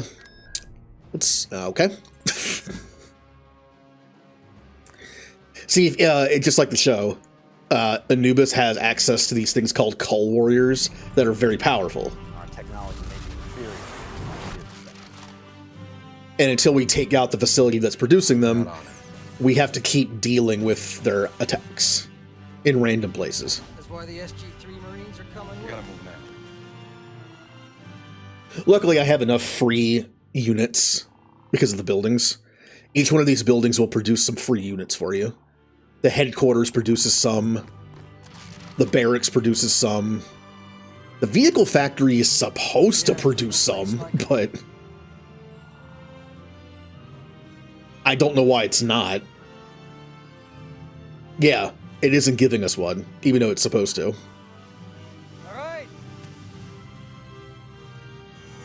Alright, we just went. There he is. I see him. Yep. Roger that. I don't know why I didn't build this turret too.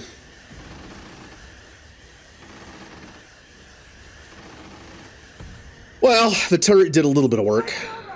Roger that. As you can see, the Cold Warrior is very powerful. It is barely taking any damage, just like the show. In fact, until they made the MacGuffin that can defeat the Cold Warriors in a single or like 2 shots, the only way to really kill one was just like giant explosives. Like directed kinetic explosions. And even then, it didn't work all the time. They're just very powerful. All right, unfortunately I can't pause the game while doing this because it won't move anything. We need to make 2 fleets. There's probably a hotkey that makes it so I can split these, but I don't know what it is. I've tried a couple and none of them work, so. Eventually I'm probably gonna make a 3rd fleet where that's just Asgard ships, but we might not even need that. All right. Thor will run this fleet, and what's-his-face from the Prometheus will run this fleet. Let's also give you 2 of the Asgard ships. Well, that was simple enough. Let's go ahead and send you here. I see. Now, we need to split our army as well. There's a lot of random stuff in here. SG-1 will be in charge of one. Selmac will be in charge of another.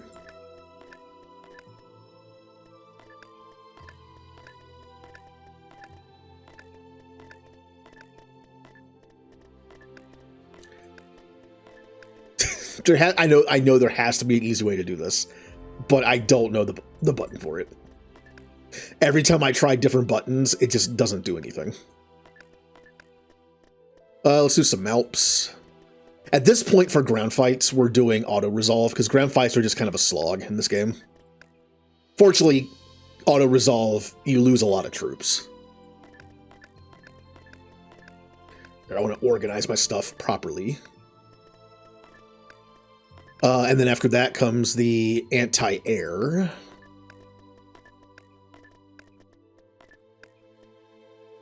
And then the SG teams, which is great. I have 1 of each. All right. Should probably make more of those. Then we have our medics. Why do I have... Oh, I put that up there. Medic. Then we have our snipers.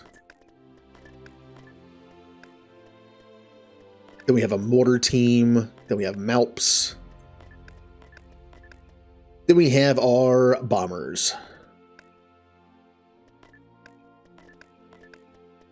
Not the best, but it'll get the job done.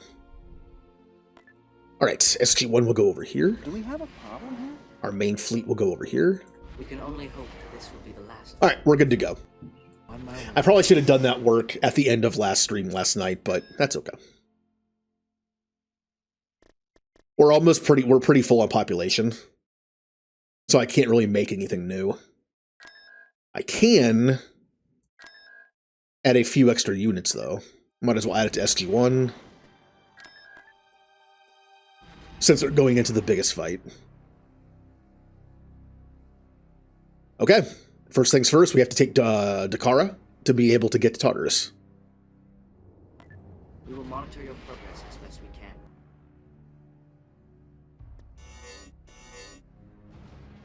Oh, wow. You know, the enemy is kind of, like, not good.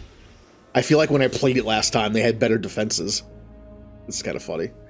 Oh yeah, if you put someone in the position to be the leader of like this, you can actually choose which ships go into battle at the beginning. So I assume you're fine with that? Running planetary scans. I'm afraid so, sir. Running planetary scans. Let's do one more of these guys and one more of these guys. So I assume you're fine with that? I am Thor, Supreme Commander of the Asgard. Very well. Yeah, go Thor ships. Commander of the Asgard fleet.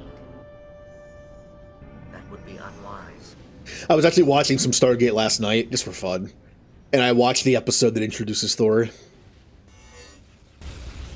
It's always a fun episode when he shows up.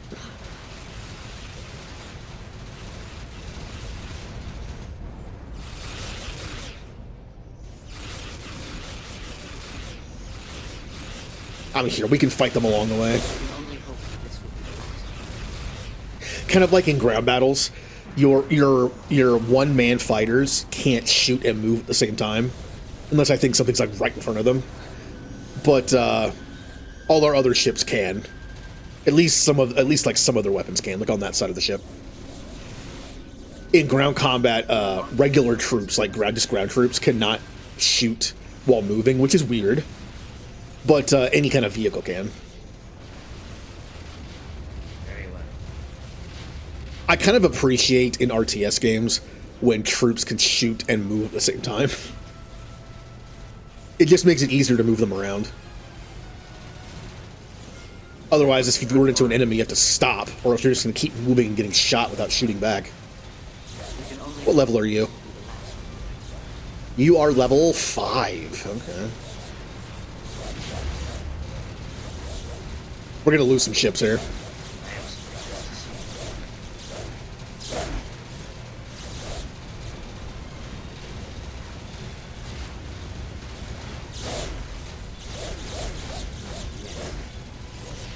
Yep, there goes one. But I can call in another. Running planetary scans.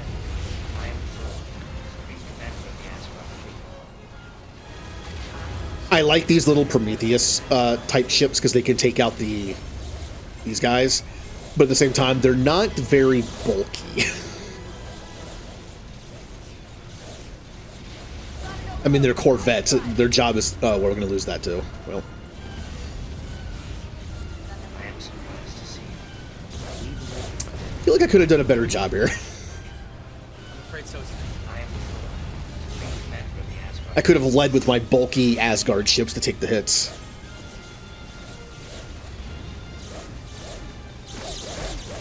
But we're good now. All we have to do now is mop up.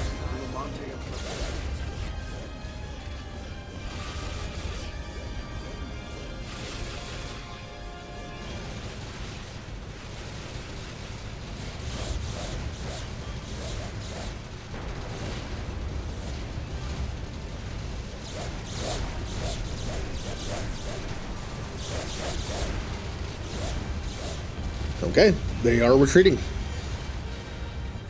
And now they're not. See, man, when they retreat, if you end up killing the only ship left that has hyperspace ability, you have to then stay and just, like, kill all the remaining ships. Which is a little annoying. You will be destroyed. Oh, wow. I was not expecting that big cannon to hit that.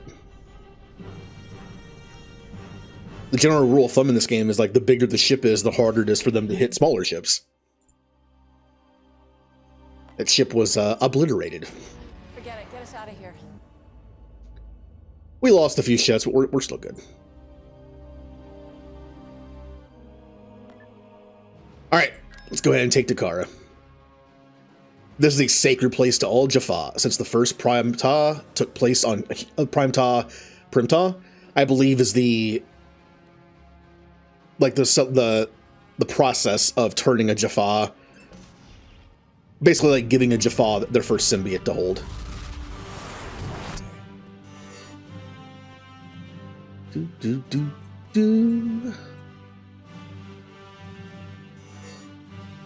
But yeah, Takara is like technically the birthplace of the Jaffa. By then it would be too late. All right, I remember this planet being a little annoying to take. That is correct, O'Neill. Because there are a few buildings in weird places.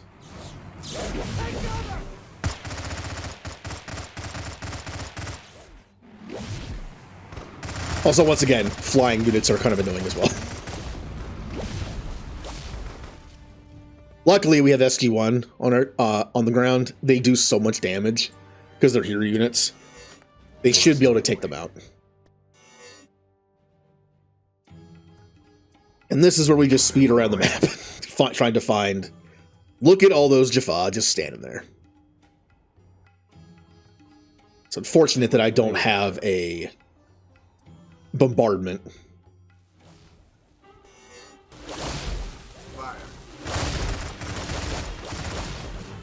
Good. This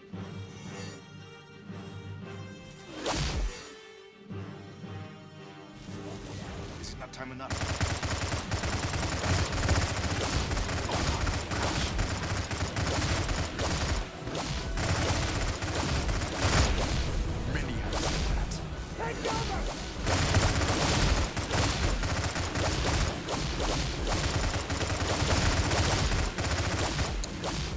Well, our one Marine unit is down to one person. It's not great. You have chosen the location very well. They did take our landing spot, but we can take this one up here. By then it will be too late.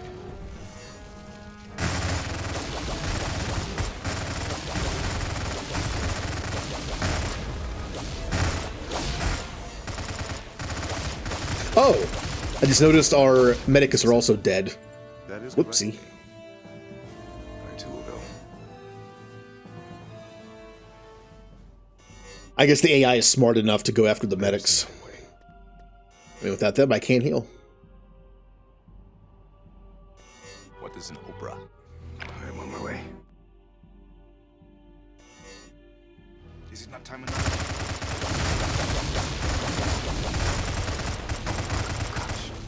Nice. I'm familiar with that term. Indeed. Very well. So if I was a random building, where would I be? You have chosen the I think there might be one like right here. By then it will be too late. That is correct, O'Neill.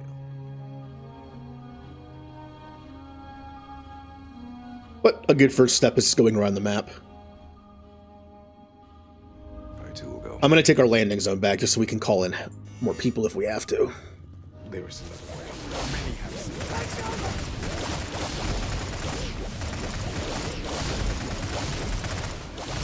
Alright, well, we just lost Samantha Carter.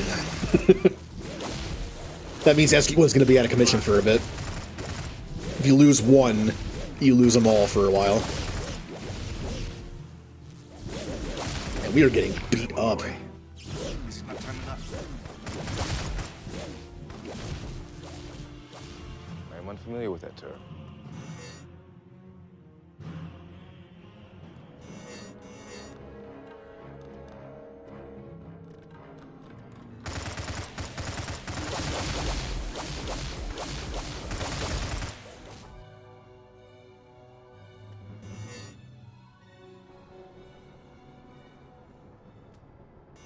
Okay.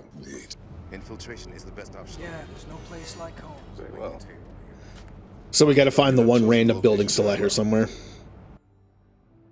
Another reason why ground combat... Yep, there it is. Another reason why ground combat's kind of, like, weird. Since you have the fog of war and you can't see. It's sometimes... Yeah, there you go. It's sometimes kind of hard to find the remaining buildings or units. Like, I'm pretty sure there are mods that make the ground combat a little better. But it's probably not compatible with, well, the Stargate mod. Pretty sure with this game, mods don't exactly go well together. Alright, we're going to fortify Takara. While we're waiting, we probably could take this planet. Yeah. I see.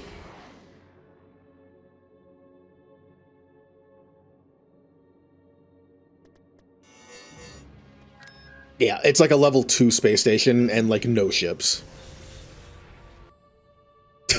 keep forgetting. Okay. I need to take this off. I don't mind how the game chooses the ships to start. In ground combat, I think it's a little more important. I'm afraid so, sir. So I assume. Running planetary scans. Also, this just takes a while. I'm afraid so, sir. Welcome back to the Prometheus. Engage hyperdrive. This is Pendergast. SSN came up. Yeah, this fight will not last long. So once we beat the campaign of this today, I'm probably going to do some Dynamax adventures in Pokemon Shield. I actually did get the Groudon path saved, which is what I've been wanting to find. Normally, you go for like a really good path, and then you can restart at the very end before it saves, and just keep hosting it and keep running it the same exact path. It has the same RNG for like what Pokemon you find.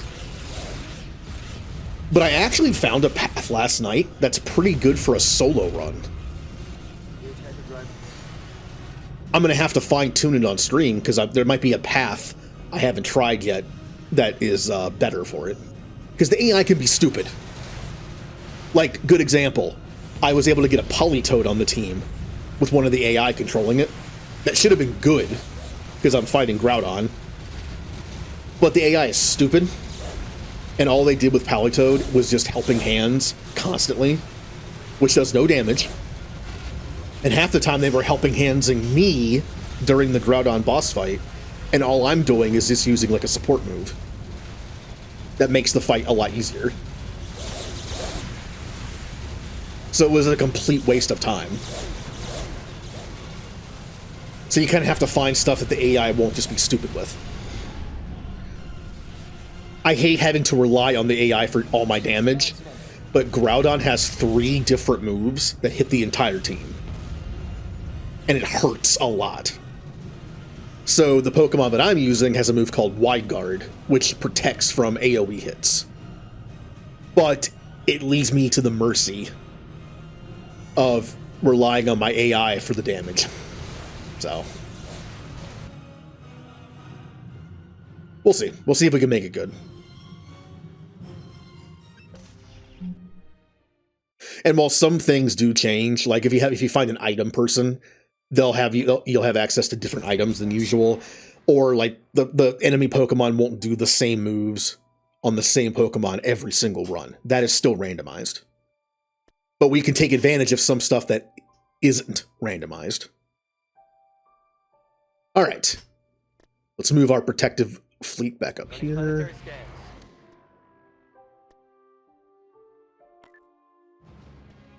I'm going to auto-resolve. My God. What happened? Why is auto-resolve so bad in this game?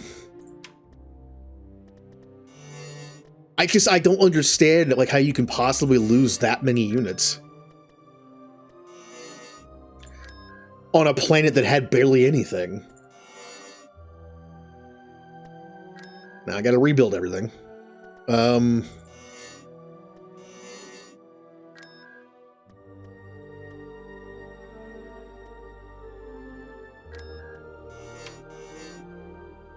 Tigrea. That looks like a world that would not be fun to take. I guess we'll stop here for now. Which is good, because we can't even, like, see anything beyond that. Let's take a look here.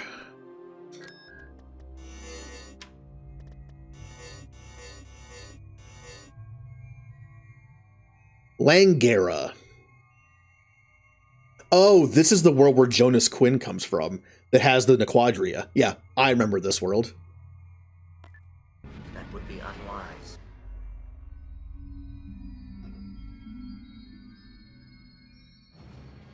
Once again, all they have in orbit is like a low-level space station, maybe, and some ground troops, I think, that are just sitting in orbit. I have to remember to take him out of that slot. I'm afraid so, sir. Running planetary scans. I'm afraid so, sir. Running planetary scans. So I assume you're fine with that? Not enough packing? So I assume you're fine with that? Not enough packing? afraid so, sir. Okay. I don't know, like in tough fights, it might be necessary to decide who to be in the fight, but something like this, we don't need it. Plus, this is kind of like how we'd end up anyway. We'd have 2 of these ships, including Thor. We'd probably have more of the X-303s than these. We will monitor your progress as best we can. That's pretty much the only difference.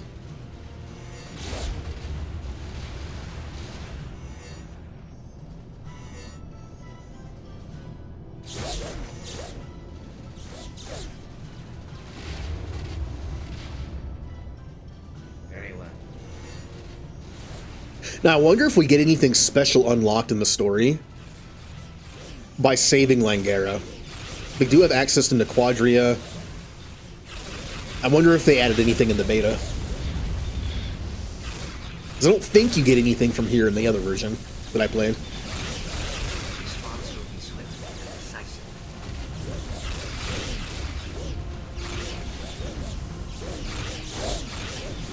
decisive. Again, in battle, there's not much to click on human units. We pretty much just have the speed boost ability. Oh yeah, this thing. The cinematic angle. I forget about this.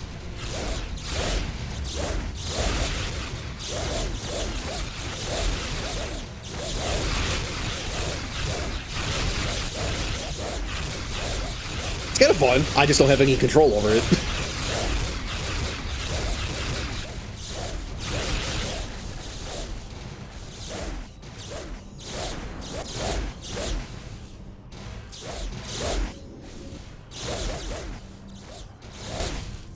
Oh, is that ship still alive? Oh, yeah, they were retreating, okay.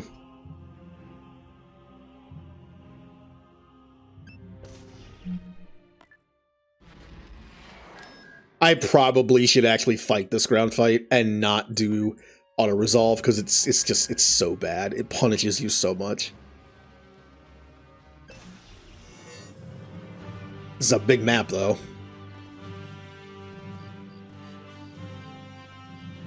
Do, do, do, do. Okay. First step is going to be getting more population.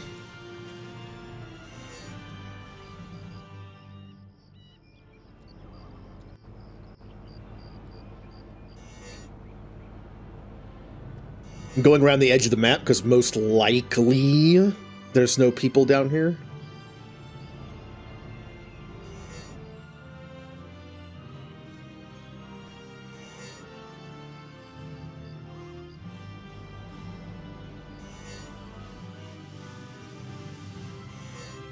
Alright, let's wait for them to catch up.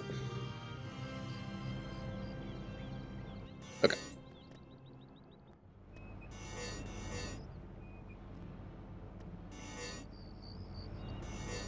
Alright, that is a ground cannon. Not a threat to us right now.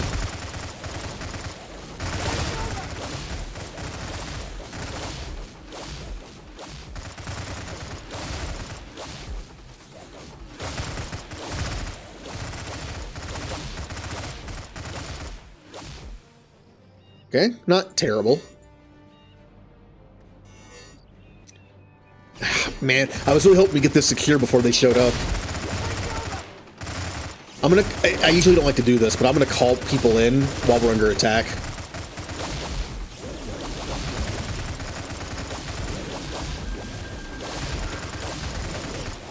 That's a lot of people.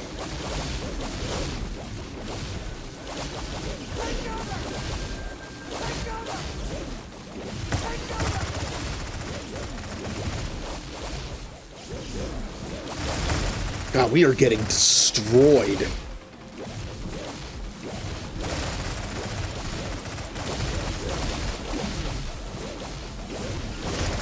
Just keep pumping out the troops.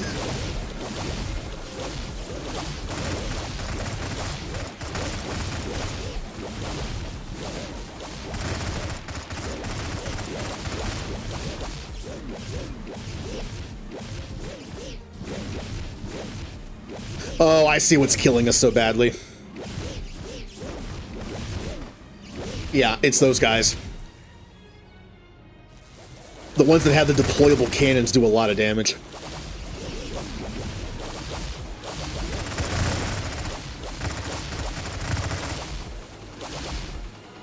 Wow, we lost a lot of troops.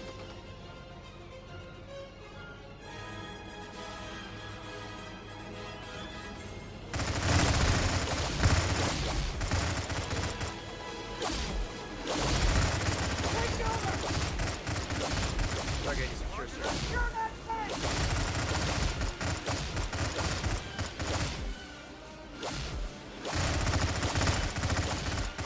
See, even with that massacre, where I just kept throwing people, you know, because when you call people in, the enemy gets like free shots on you.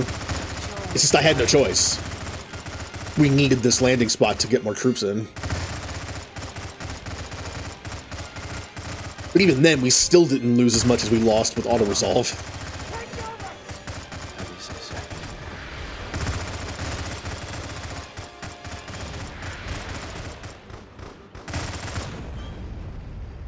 Okay. That was not great, but we had to hold the point, or else we would have lost.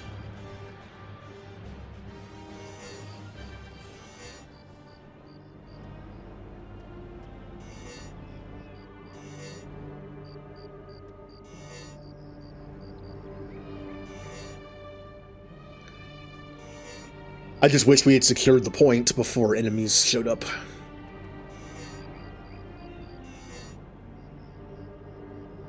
Yeah, allergies. Allergies are still kind of bad today.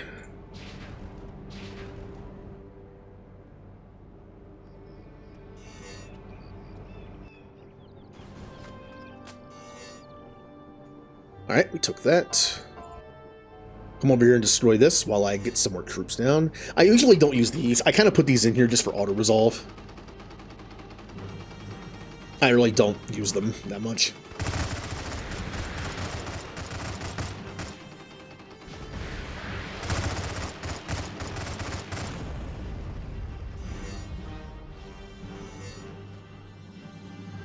Alright, now our job is to clean this place out. We need to find the remaining buildings. Turrets can take care of them.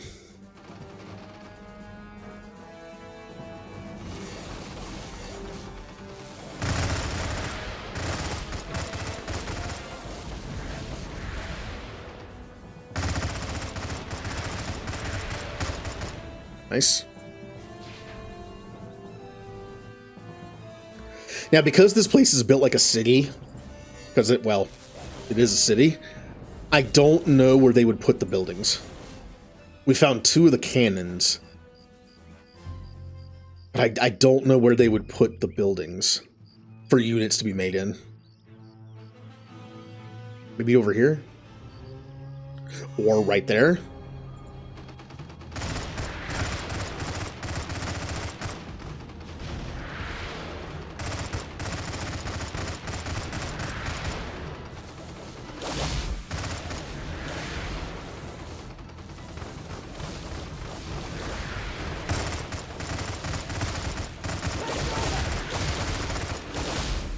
Nice. Those mortar units are good. As long as you get them in position properly behind like a wall of troops to protect them like this, they kind of destroyed people.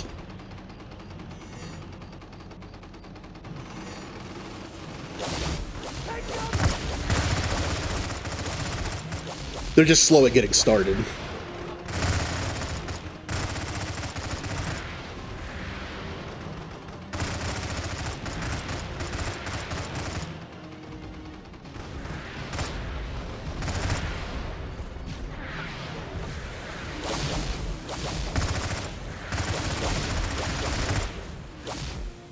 Okay. I am sensing a surrender or retreat in a second. I feel like we destroyed all their buildings, at least. Maybe one more? Nothing up there.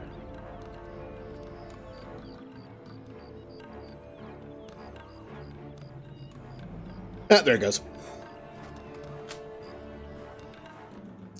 Yeah, we lost a good bit, but even after that really badly planned just meat grinder scenario where I had to hold the point, we still did not lose as many people as normal for auto, like if we had auto resolved.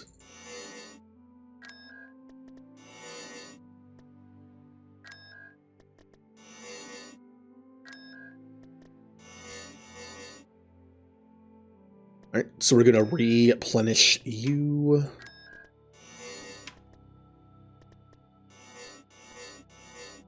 Kind of wish I had SG1 for this mission because we're going into Tartarus, which is, you know, kind of a story level thing. But we don't need them. We don't need them. We probably do need them.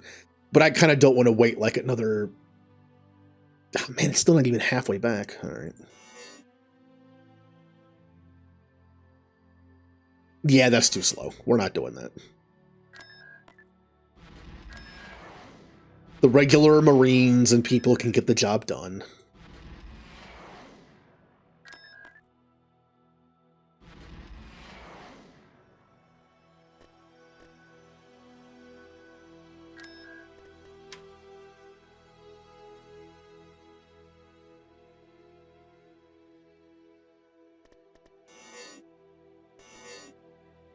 Okay. That would be unwise. Oh, that's a lot. I mean, not surprising. This place has a lot of defense. Did we bring enough ships for this? I once again forgot to do that. I see. I'm bringing in all three of my big ships. Running planetary scans. So I assume you're fine with that? Is that enough time for you? So I assume I'm afraid so, you're fine sir. with that? Running planetary scans. Is that enough time for you? I'm afraid so, sir. All right, we got 3 Asgard ships on our side for this fight. This will be the last of where to fall. I am surprised to see you. We will monitor your progress as best we can. All right, I think we have enough. Yeah, we have 5 of the X-303s. That should be enough to take out the gliders. So our big ships can concentrate on the big ships.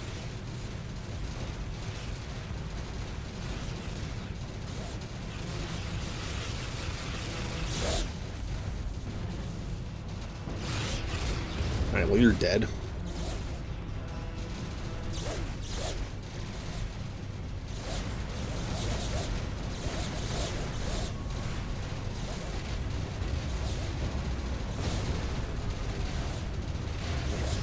All right, this is where we just pick them off one at a time. They can't really do anything about it. I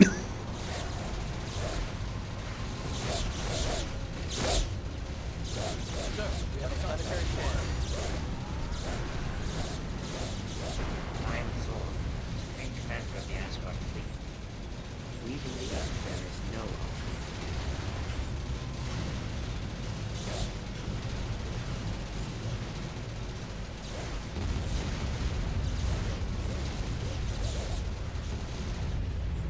Okay. Ships are doing okay. Good luck. Yeah, that's a big one. That's a super Hatak. I am the Supreme Commander of the Asgard fleet. All right, we're going after that super Hatak. Where do you think you're going? Could leave it alone, but it's probably going to flank us when we're trying to fight the space station. And I'm going to bet it's a level 5 space station. That would be unwise. So we can take this thing out before it becomes a threat. Swift and decisive.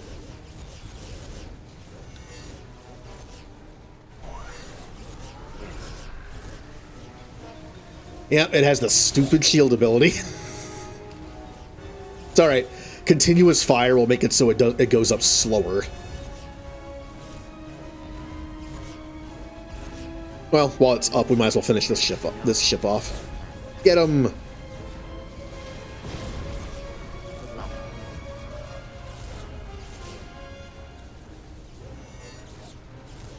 I am surprised to see you.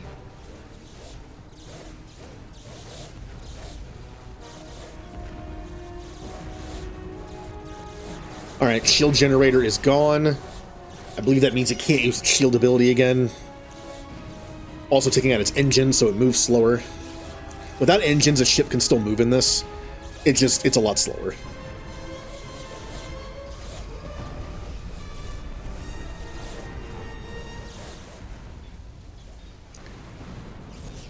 Okay. We can only hope. We'll clean up these bombers along the way.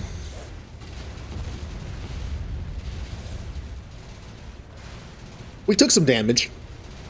A few of our ships took damage through our shields, but our shields are all coming back, so You will be destroyed. looking pretty good.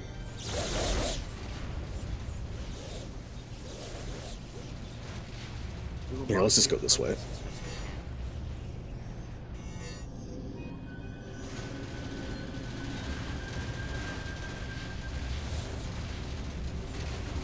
You. I don't want you getting away.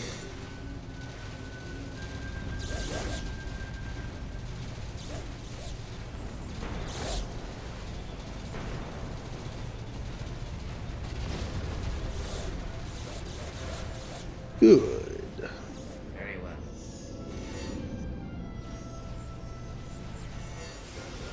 Oh, here comes more. Not surprising. This is the place where Anubis is making his really powerful, like, super soldier people. He would definitely have a fleet protecting it.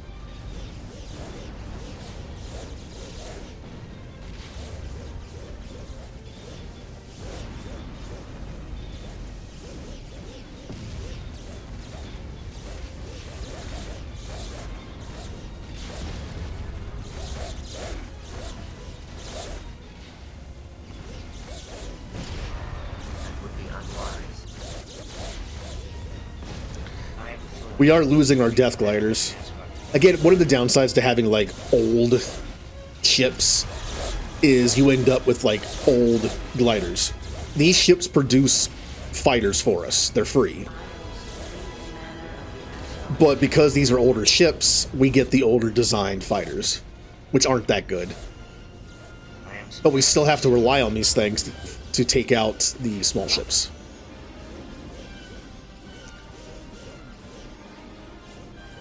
Hello, CB Liberty. Well, we do have 3 of those.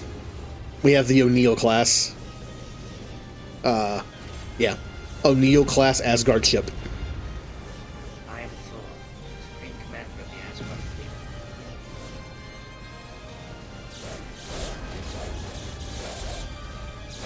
Fleet. Oh, don't let it get away.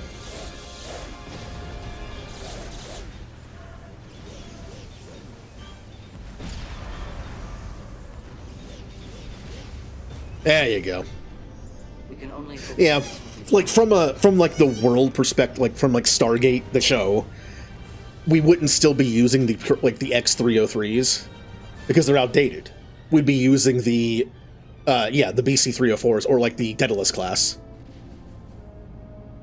But because it's a video game that requires balance, you still have to use the X303s because they're better at taking out the smaller fighters. They're corvettes. Their job is to do this. Whereas the Prometheus, whereas the Daedalus class is meant for like bigger ships.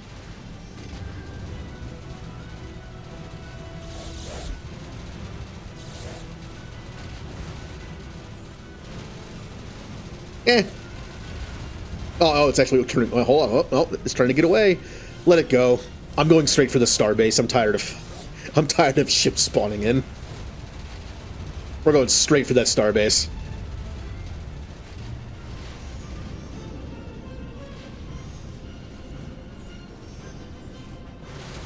Oh, you kill that thing.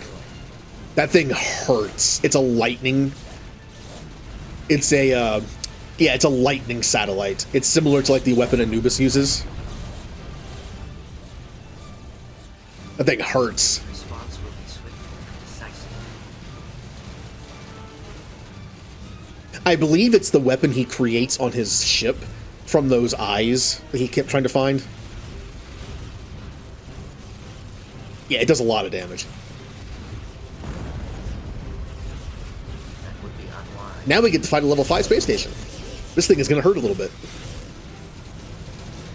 Okay, alright. Oh, reinforcements just got here. As much as I would like to take on those ships, we have to destroy the space station quickly. This space station is just going to pick us apart while we fight these guys. Now, come on, kill it. Just kill it as fast, do as much damage as possible quickly. Also, we have secondary weapons that are still firing on these guys. This thing has already lost shields. Thor is not doing great. Thor has lost his shields. He's taking damage.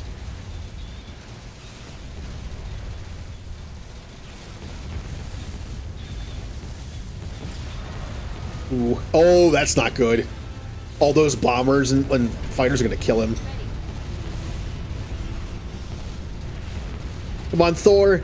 Come on, Thor. You can hang on. No, he's dead. He wasn't hanging on.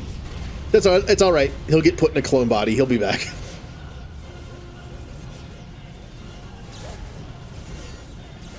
I'm afraid so, sir. Running planetary scan.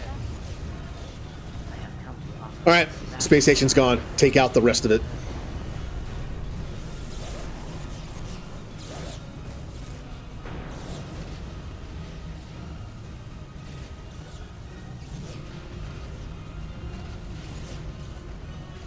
Oh, not the shield ability again.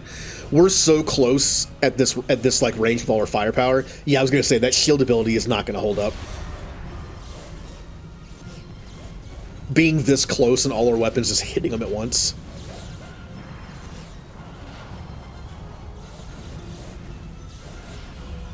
Yeah, like I said, this game is not like the perfect simulation of the show, since we have fleets of ships and we don't in the show. But there's enough lore from the show to make all these ships.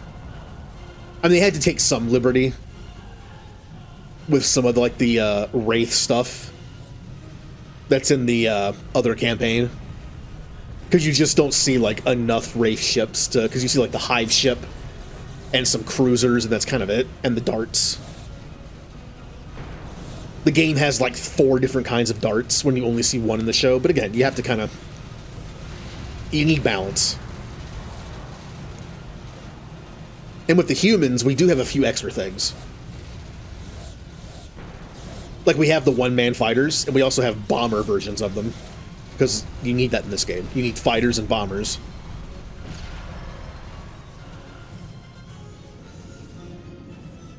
What was the version? It was the X-302, right?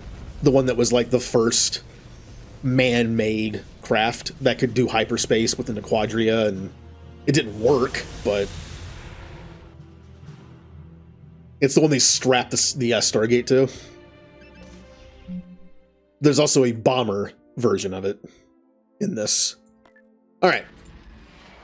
We're going to take out the facility that's making the Cull Warriors, because they're super annoying to deal with.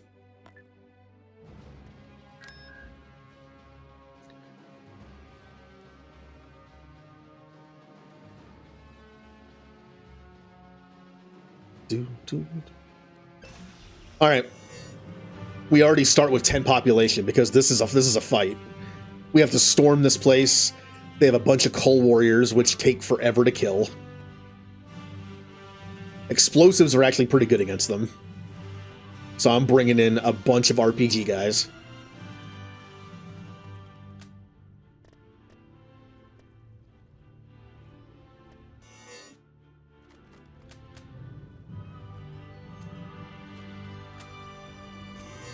Okay.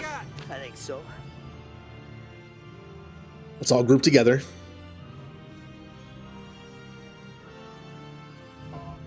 We gotta move now. So we gotta blow this place up. Oh, uh-oh. Yes, sir.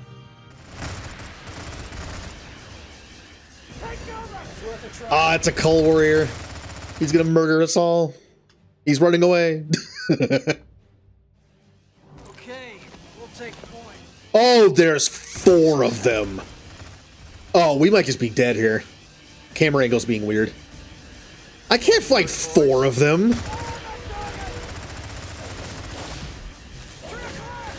Oh, these guys, they're weaker than usual. They made the Cull Warriors on the planet weaker. I guess because we needed a chance to win.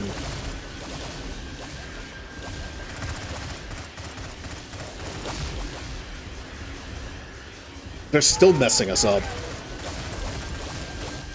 There's so many people! Alright, time to call in the second wave. Good thing I have more troops. I only have enough for one more wave. We just got destroyed. There's too many. This might be a failure. We need more troops.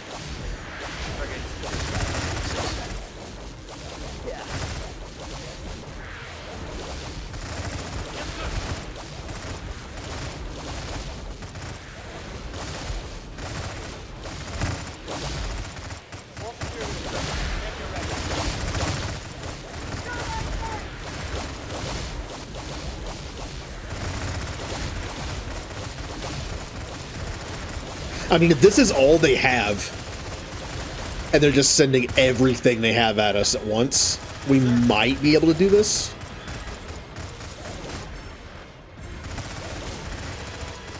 We took down one Cull Warrior.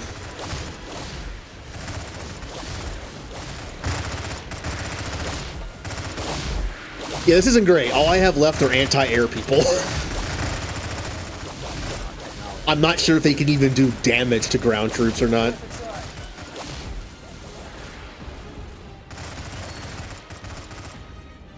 Wow. We might be able to still do this if that's all they have. Like, if they brought every single one of their troops at the very beginning, we might be able to do this just based on what we have left. Unfortunately, this area doesn't allow me to bring in vehicles, so these are useless. What have you got? So this might be a little rough. Don't you worry, boys.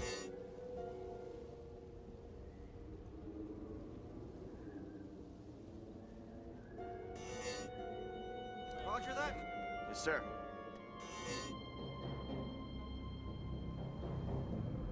Okay. I'm hoping the place just emptied out trying to kill us. So we might be in good shape to just get the job done and leave.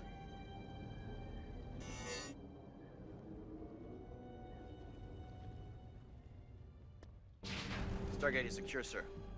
I think so.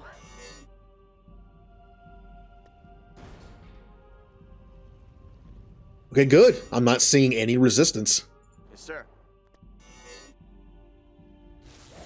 Oh, I'm hearing something.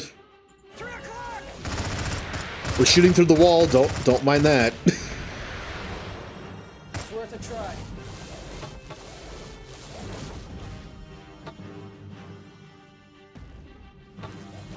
Yeah.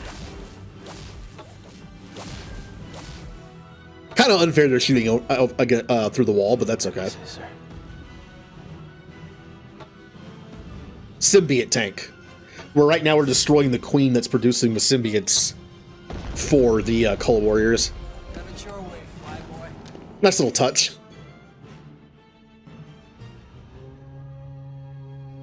Because the Cull Warriors do have symbiotes in them. That's part of the reason why they're powerful. But the queen, just like the Tok Ra queen, when the queen makes symbiotes, Don't you worry, boys. they can make them just like blank slates and just like give them whatever memories they want. So this queen was in league with Anubis and just made a bunch of young symbiotes that were just like, all hail Anubis.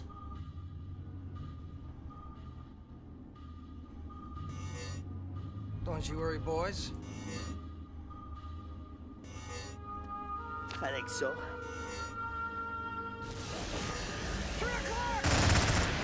Alright, if we survive this... Oh, there's 3 Cull Warriors over here. We might be dead.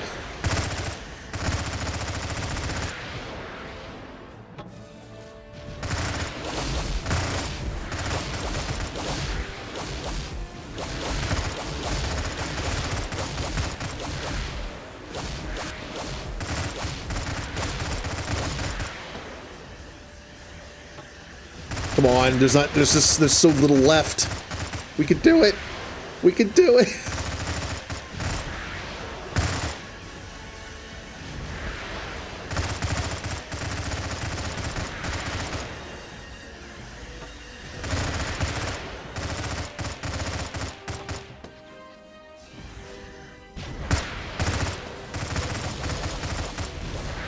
No, there's another one. Oh, are we gonna lose at the very last moment? We're down to like the last area here. I think we're gonna lose. We're gonna have to come back with what little we have and destroy the building from there. This might no Cold Warrior's back. Whatever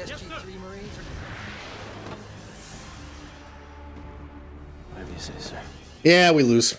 Oh, we were so close. There's just so many people. I mean, we got a lot done. If we go back with more troops, we'll be fine.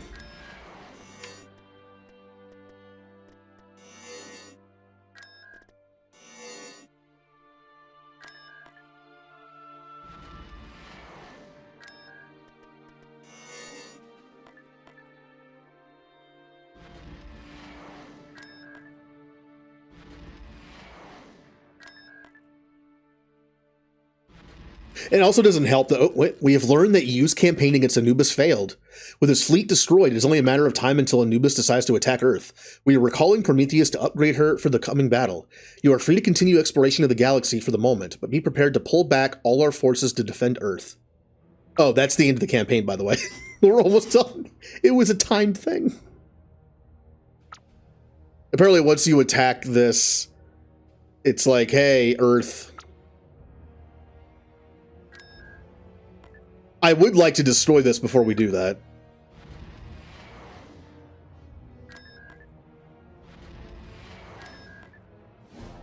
Also, just in case, let's build some ships at Earth. Just in case.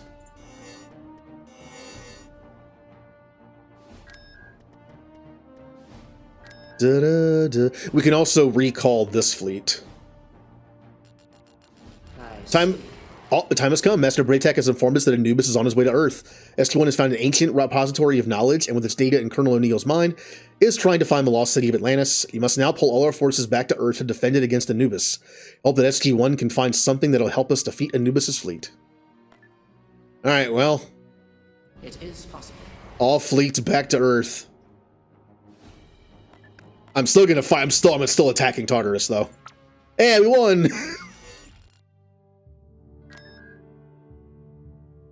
Let's hope our fleets get back to Earth in time. Let's hope I wasn't too late on that.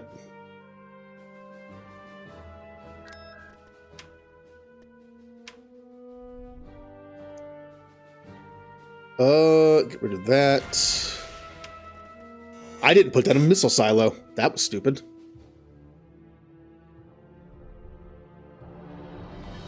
I see.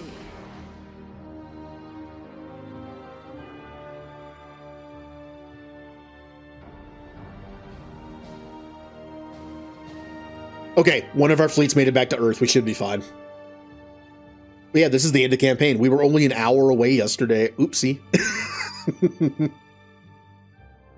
I did say I might start the next campaign today, but I might just do, I don't know. I might just do some Dynamax Adventures and relax. I'm in no hurry to, I mean, there's plenty of content to this. I'm in no hurry to start the next one. Okay. Everything's back here. Unfortunately, Thor is still dead. So we won't have Thor on our team. Here. That.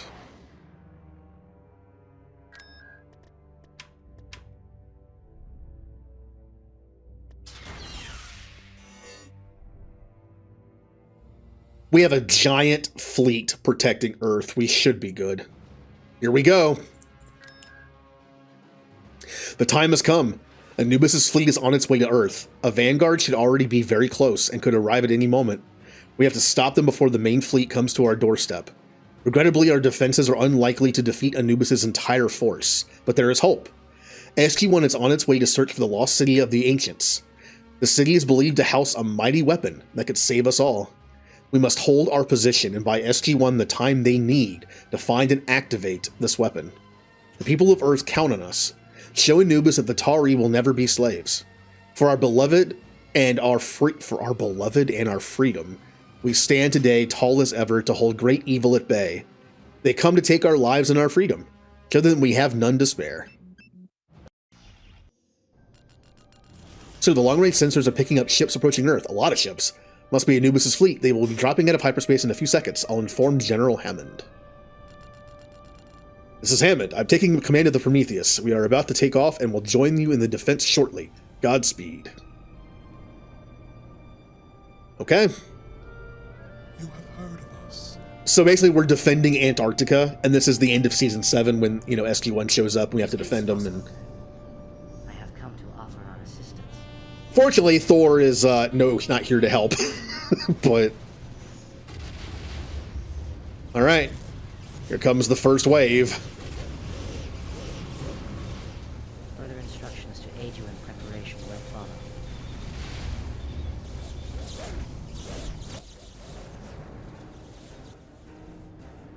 Hey, it's General Hammond.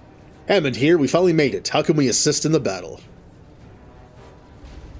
You have heard of us. Get up here and shoot something.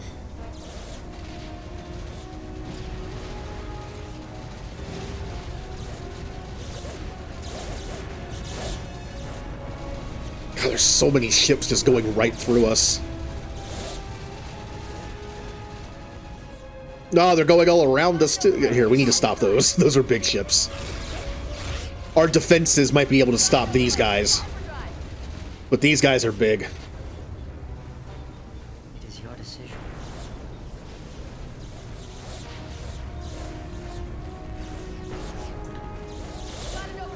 Concentrate on the bigger ships. This is Major Carter. We'll be coming out of hyperspace shortly at these coordinates. Please clear the area of enemy ships if possible. Do you see how many enemy ships there are?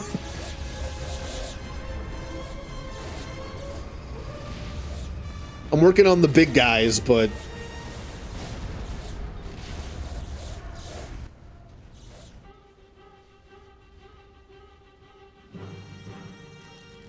General Hammond, good to hear from you, Major Carter. Have you found the lost city of the Ancients? We're not sure. The ancient knowledge is now suppressing Colonel O'Neill's self, but he seems to think it's under the ice of Antarctica. We're on our way now. Can you cover us? It is possible. Alright. The entire fleet move into position to cover them. We are losing a good amount of ships. Sir, sensors are detecting more Hataks coming in on our left flank. This is Shekrel of the Free Jaffa. We have come to aid you in your battle against Anubis. You may command our vessels for maximum effectiveness. Yay! Help. It is possible. I see. We're on our way down to Antarctica now. We will follow and keep any pursuing fighters away. Make sure none of the bigger ships follow us. You have heard of us. It is possible. Yeah, we need to defend where they're going.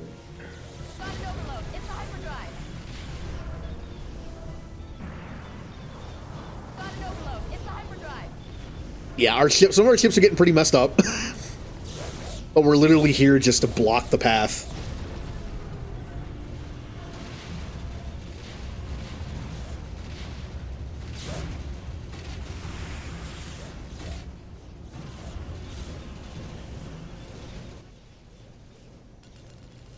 Sir, more gold ships have arrived, including Anubis' flagship, it would seem. He's only been testing us so far. Oh boy! More! I have come to offer our assistance. Alright, these ships are going straight for SG-1. We cannot let that happen. Take these ships down.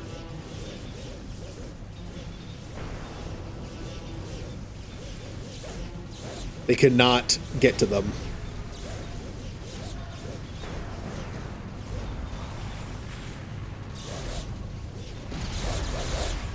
I feel like we're not doing a lot of damage.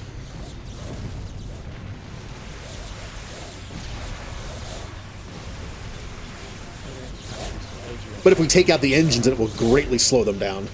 Okay, good. We took out the engines. They shouldn't be able to make it there in time. Yeah, they're getting destroyed.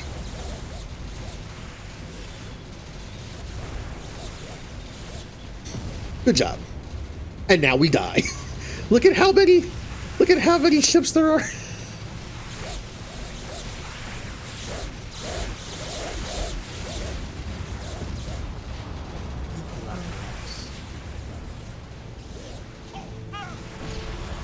The free Jaffa ships are not doing great either. One of them just blew up.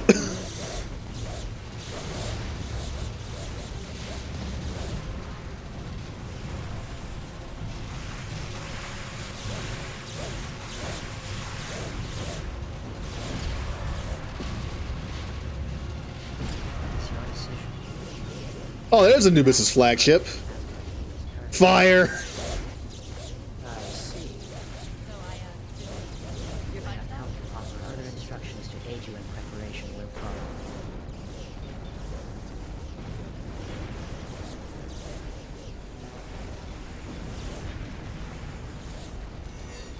The service sense of picking up some sort of projectiles coming up from the Antarctica. They are aimed at the Gold Fleet. SG-1 must have found the lost city.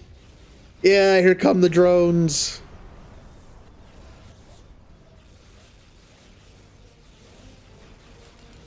Anubis' fleet is disintegrating. We did it!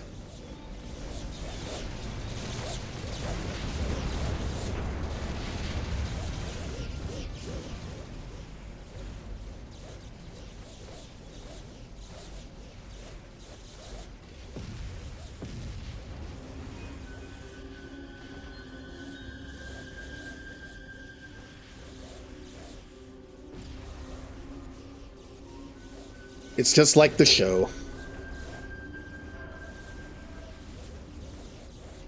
All the ships are being killed by the drones. We are victorious.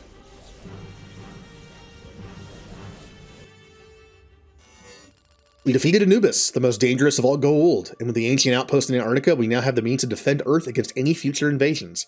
Well done.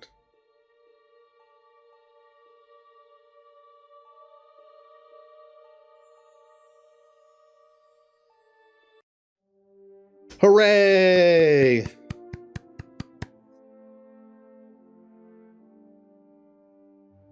So that's it for the Tari campaign. If I had known it was only another hour, I would have just finished it last night.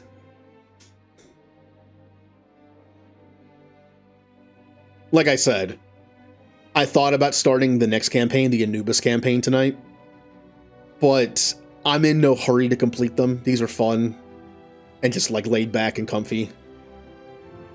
I think we're just gonna do some Dynamax adventures.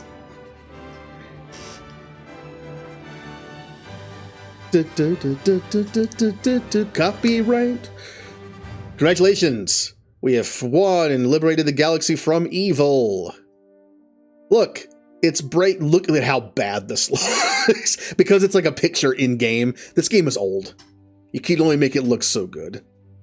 Braytac and Teal'c. Add Jack O'Neill, Daniel Jackson, Samantha Carter, Selmac, bunch of random people. That was fun. So the next one would be playing as Anubis, where you start on one planet, just like the human starting one, and you basically fight the system lords and eventually Earth. It's kind of like a what if Anubis one. I know that much. And then later, next week maybe, or just a break in between these, we'll be doing the Pegasus Prelude, which is the war that takes place between the Ancients and the Wraith. I think I'm going to tack this on to the VOD from yesterday. That way it's just one video.